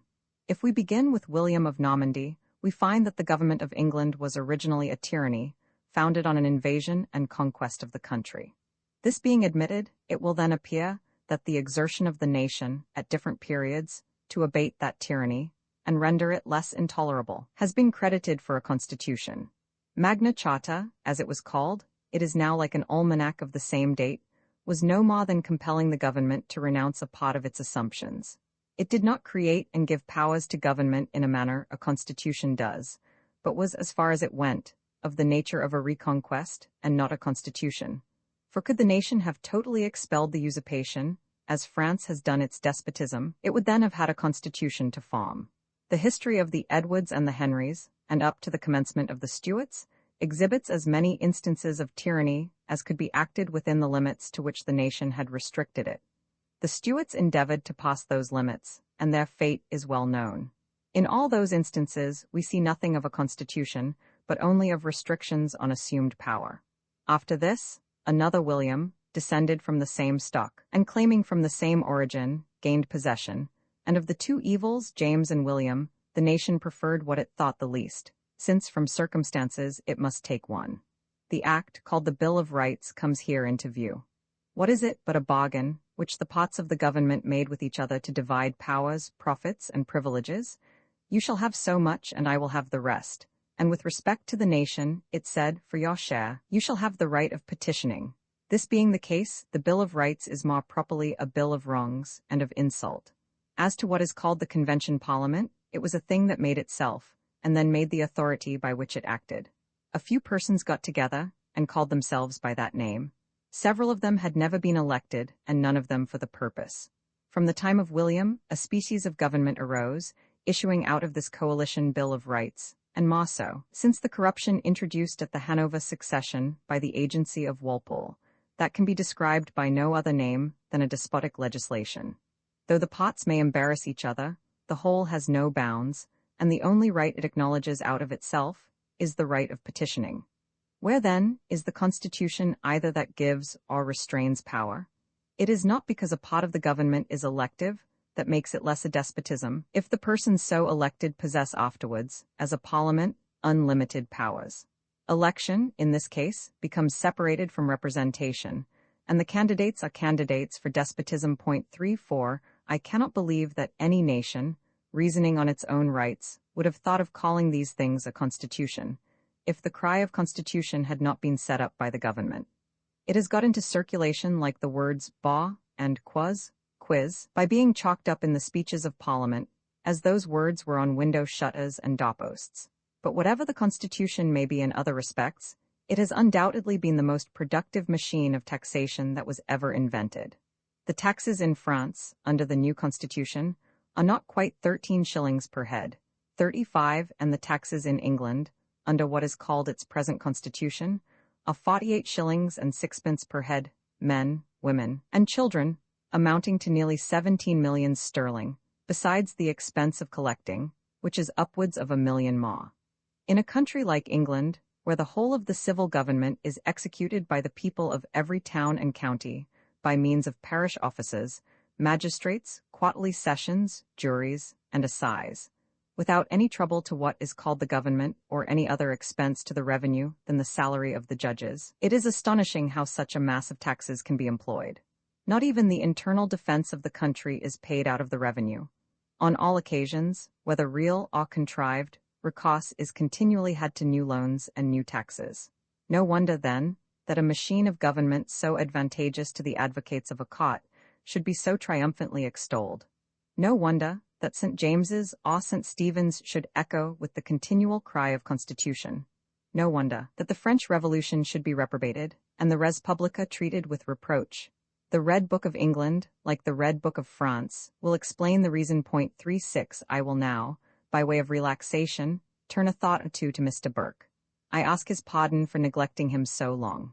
America, says he, in his speech on the Canada Constitution Bill, never dreamed of such absurd doctrine as the rights of man. Mr. Burke is such a bold presumer, and advances his assertions and his premises with such a deficiency of judgment, that, without troubling ourselves about principles of philosophy or politics, the mere logical conclusions they produce are ridiculous. For instance, if governments, as Mr. Burke asserts, are not founded on the rights of man, and are founded on any rights at all, they consequently must be founded on the right of something that is not man. What then is that something? Generally speaking, we know of no other creatures that inhabit the earth than man and beast, and in all cases, where only two things offer themselves, and one must be admitted, a negation proved on anyone amounts to an affirmative on the other. And therefore, Mr. Burke, by proving against the rights of man, proves in behalf of the beast, and consequently proves that government is a beast. And as difficult things sometimes explain each other, we now see the origin of keeping wild beasts in the Tower, for they certainly can be of no other use than to show the origin of the government. They are in the place of a constitution. O John Bull, What honours thou hast lost by not being a wild beast? Thou mightest, on Mr. Burke's system, have been in the Tower for life. If Mr. Burke's arguments have not weight enough to keep one serious, the fault is less mine than his, and as I am willing to make an apology to the reader for the liberty I have taken, I hope Mr. Burke will also make his for giving the cause. Having thus paid Mr. Burke the compliment of remembering him, I return to the subject. From the want of a constitution in England, to restrain and regulate the wild impulse of power, many of the laws are irrational and tyrannical, and the administration of them vague and problematical. The attention of the government of England, for I rather choose to call it by this name than the English government, appears, since its political connection with Germany, to have been so completely engrossed and absorbed by foreign affairs, and the means of raising taxes, that it seems to exist for no other purposes. Domestic concerns are neglected, and with respect to regular law, there is scarcely such a thing. Almost every case must now be determined by some precedent, be that precedent good or bad, or whether it properly applies or not, and the practice is become so general as to suggest a suspicion that it proceeds from a deeper policy than at first sight appears. Since the Revolution of America, and more so since that of France, this preaching up the doctrines of precedents, drawn from times and circumstances antecedent to those events, has been the studied practice of the English government.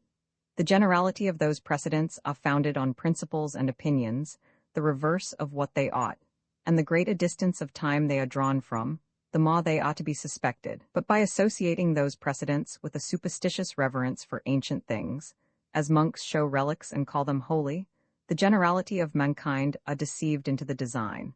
Governments now act as if they were afraid to awaken a single reflection in man.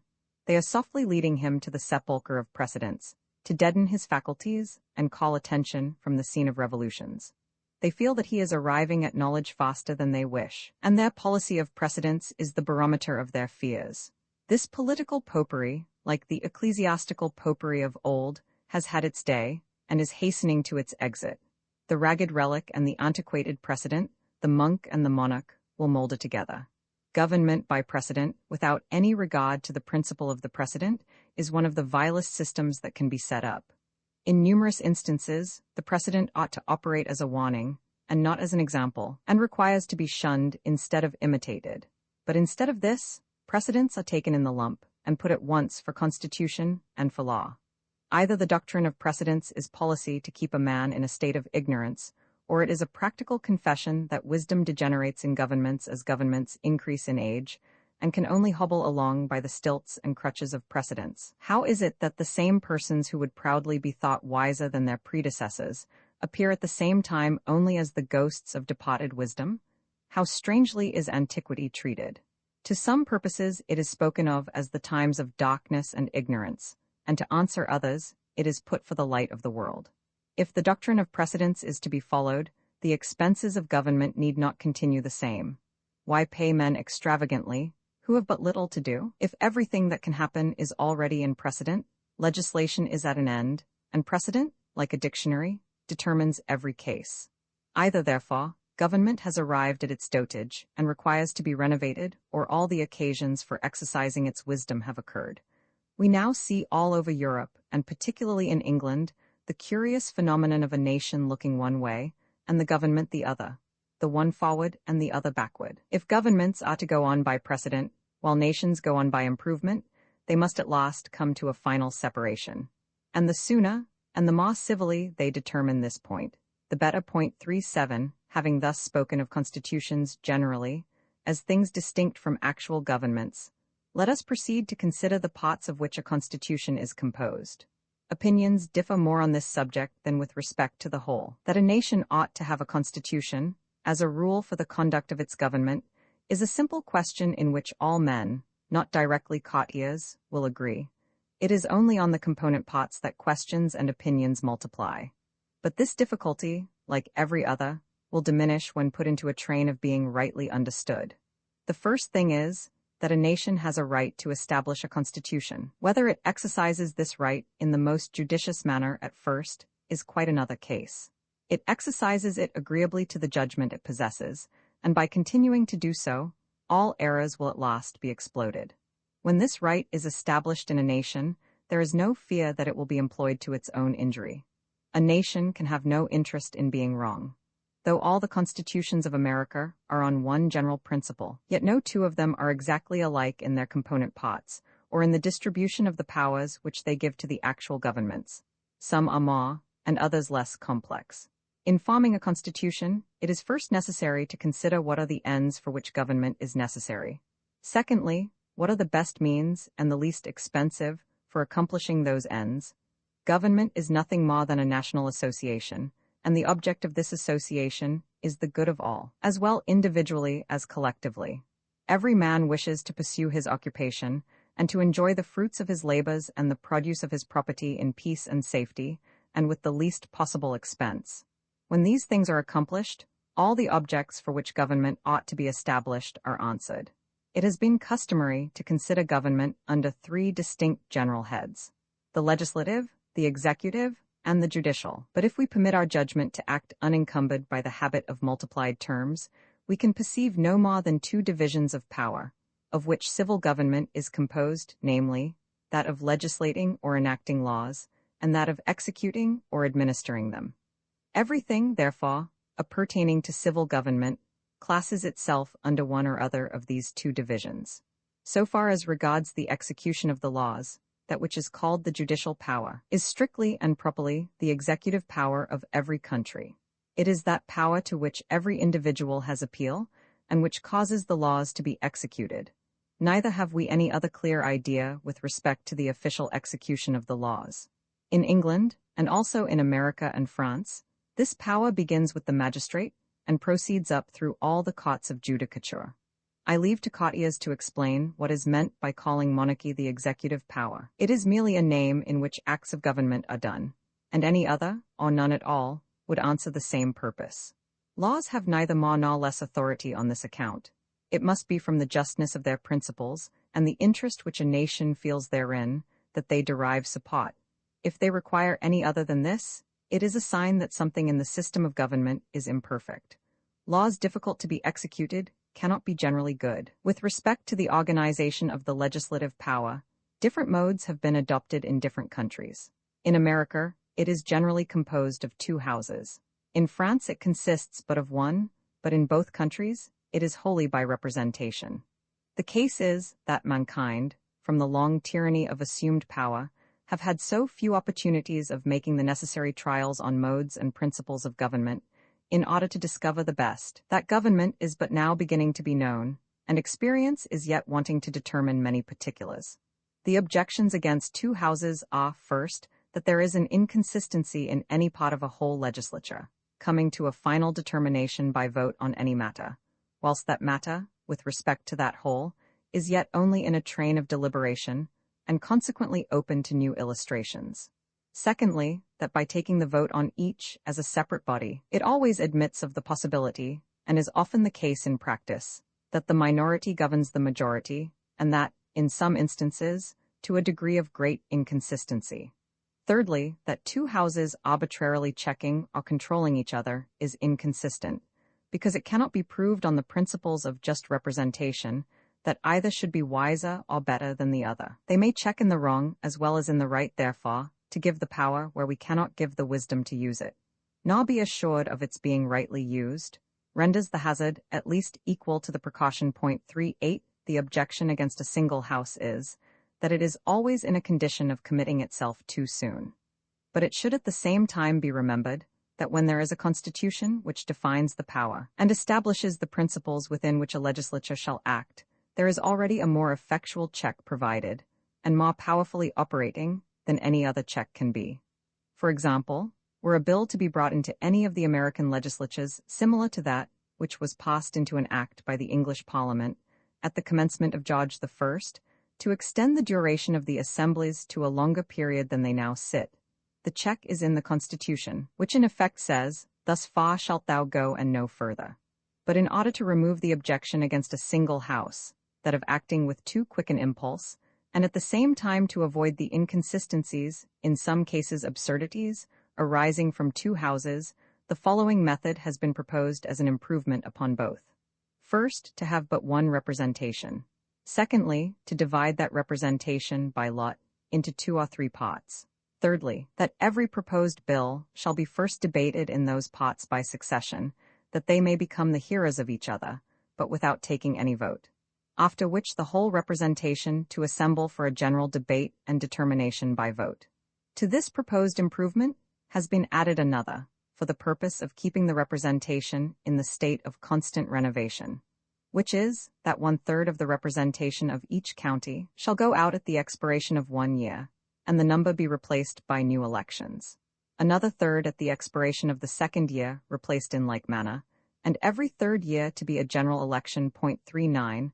But in whatever manner the separate parts of a constitution may be arranged, there is one general principle that distinguishes freedom from slavery, which is, that all hereditary government over a people is to them a species of slavery, and representative government is freedom.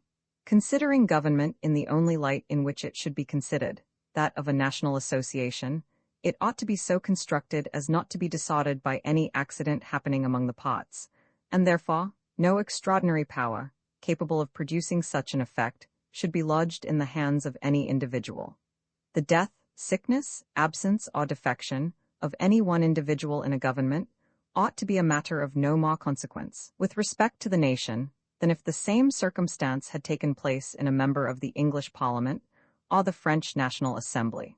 Scarcely anything presents a more degrading character of national greatness than its being thrown into confusion by anything happening to or acted by any individual, and the ridiculousness of the scene is often increased by the natural insignificance of the person by whom it is occasioned.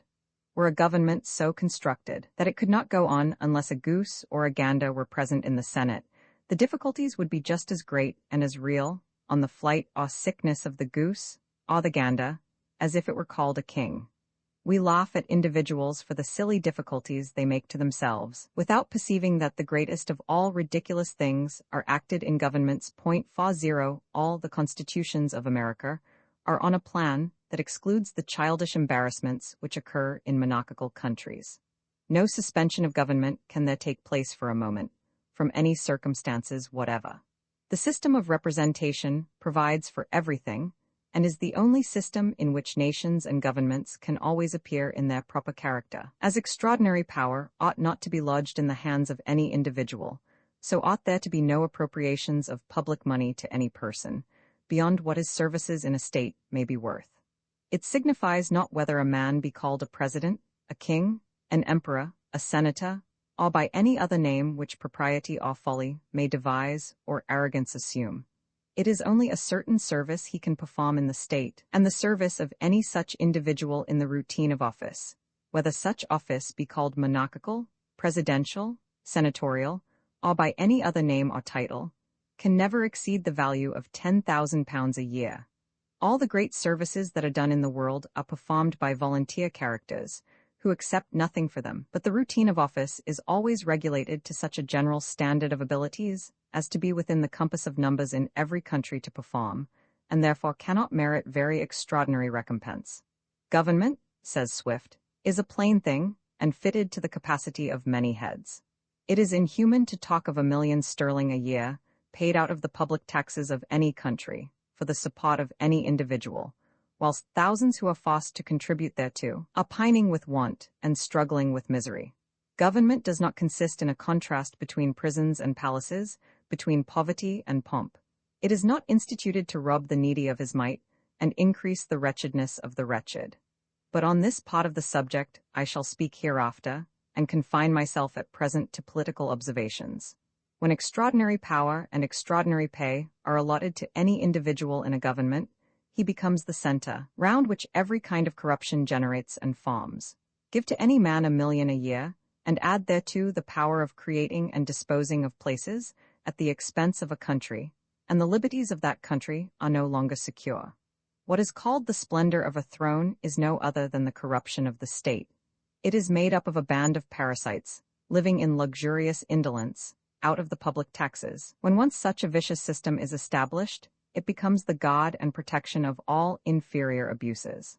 The man who is in the receipt of £1,000,000 a year is the last person to promote a spirit of reform, lest, in the event, it should reach to himself. It is always his interest to defend inferior abuses as so many outworks to protect the citadel. And on this species of political fortification, all the parts have such a common dependence that it is never to be expected they will attack each other. For one monarchy would not have continued so many ages in the world, had it not been for the abuses it protects. It is the master fraud which shelters all others.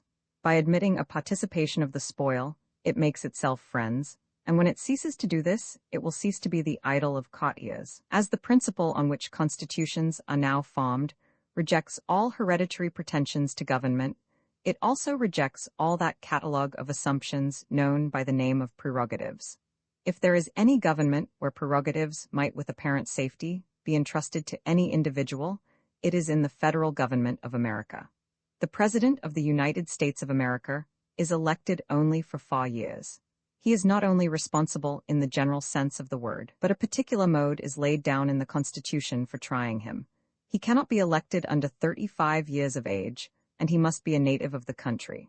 In a comparison of these cases with the government of England, the difference, when applied to the latter, amounts to an absurdity. In England, the person who exercises prerogative is often a foreigner, always half a foreigner, and always married to a foreigner. He is never in full natural or political connection with the country, is not responsible for anything, and becomes of age at 18 years. Yet such a person is permitted to form foreign alliances without even the knowledge of the nation, and to make war and peace without its consent. But this is not all. Though such a person cannot dispose of the government in the manner of a testator, he dictates the marriage connections, which, in effect, accomplish a great part of the same end. He cannot directly bequeath half the government to Prussia, but he can form a marriage partnership that will produce almost the same thing.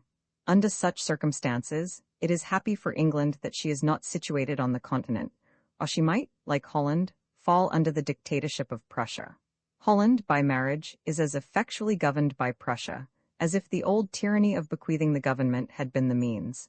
The presidency in America, or, as it is sometimes called, the executive, is the only office from which a foreigner is excluded, and in England it is the only one to which he is admitted. A foreigner cannot be a member of Parliament, but he may be what is called a king. If there is any reason for excluding foreigners, it ought to be from those offices where mischief can most be acted, and where, by uniting every bias of interest and attachment, the trust is best secured. But as nations proceed in the great business of forming constitutions, they will examine with more precision into the nature and business of that department, which is called the executive. What the legislative and judicial departments are everyone can see, but with respect to what, in Europe, is called the executive, as distinct from those two, it is either a political superfluity or a chaos of unknown things. Some kind of official department, to which reports shall be made from the different parts of a nation, or from abroad, to be laid before the national representatives, is all that is necessary. But there is no consistency in calling this the executive, neither can it be considered in any other light than as inferior to the legislative.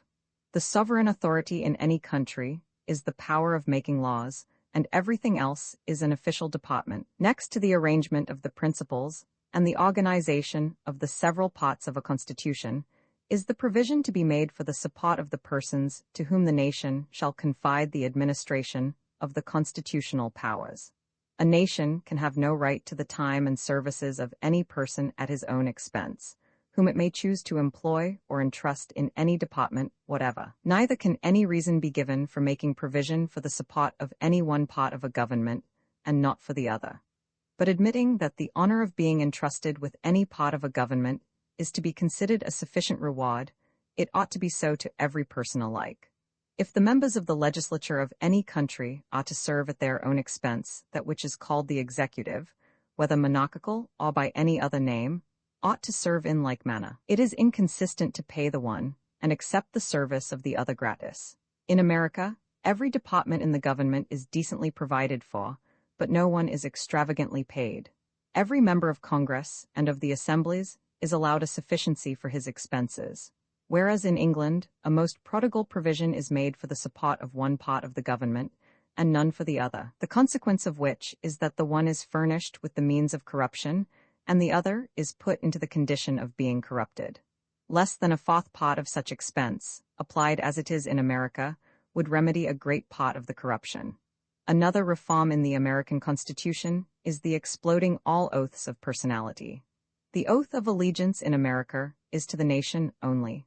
The putting any individual as a figure for a nation is improper. The happiness of a nation is the superior object, and therefore the intention of an oath of allegiance ought not to be obscured by being figuratively taken to, or in the name of, any person.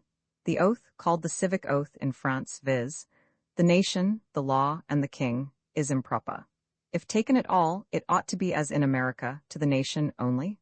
The law may or may not be good, but in this place it can have no other meaning than as being conducive to the happiness of a nation, and therefore is included in it. The remainder of the oath is improper, on the ground that all personal oaths ought to be abolished.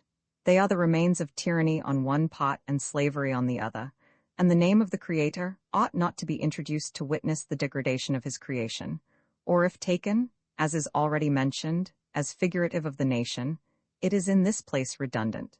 But whatever apology may be made for oaths at the first establishment of a government, they ought not to be permitted afterwards. If a government requires the support of oaths, it is a sign that it is not worth supporting, and ought not to be supported. Make government what it ought to be, and it will support itself. To conclude this part of the subject, one of the greatest improvements that have been made for the perpetual security and progress of constitutional liberty is the provision which the new constitutions make for occasionally revising, altering, and amending them. The principle upon which Mr. Burke formed his political creed, that of binding and controlling posterity to the end of time, and of renouncing and abdicating the rights of all posterity forever, is now become too detestable to be made a subject of debate, and therefore I pass it over with no other notice than exposing it. Government is but now beginning to be known. Hitherto it has been the mere exercise of power, which forbade all effectual inquiry into rights, and grounded itself wholly on possession. While the enemy of liberty was its judge, the progress of its principles must have been small indeed. The constitutions of America, and also that of France, have either affixed a period for their revision, or laid down the mode by which improvement shall be made. It is perhaps impossible to establish anything that combines principles with opinions and practice, which the progress of circumstances, through a length of years, will not in some measure derange or render inconsistent, and therefore, to prevent inconveniences accumulating, till they discourage reformations or provoke revolutions, it is best to provide the means of regulating them as they occur. The rights of man are the rights of all generations of men, and cannot be monopolized by any. That which is worth following will be followed for the sake of its worth, and it is in this that its security lies, and not in any conditions with which it may be encumbered. When a man leaves property to his heirs, he does not connect it with an obligation that they shall accept it. Why, then, should we do otherwise with respect to constitutions? The best constitution that could now be devised, consistent with the condition of the present moment, may be far short of that excellence which a few years may afford.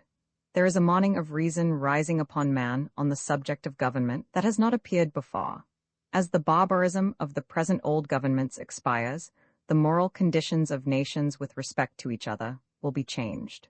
Man will not be brought up with the savage idea of considering his species as his enemy, because the accident of birth gave the individual's existence in countries distinguished by different names, and as constitutions have always some relation to external as well as to domestic circumstances, the means of benefiting by every change, foreign or domestic, should be a part of every constitution.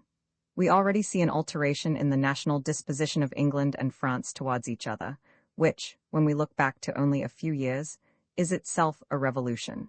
Who could have foreseen, or who could have believed, that a French National Assembly would ever have been a popular toast in England, or that a friendly alliance of the two nations should become the wish of either? It shows that man, were he not corrupted by governments, is naturally the friend of man, and that human nature is not of itself vicious.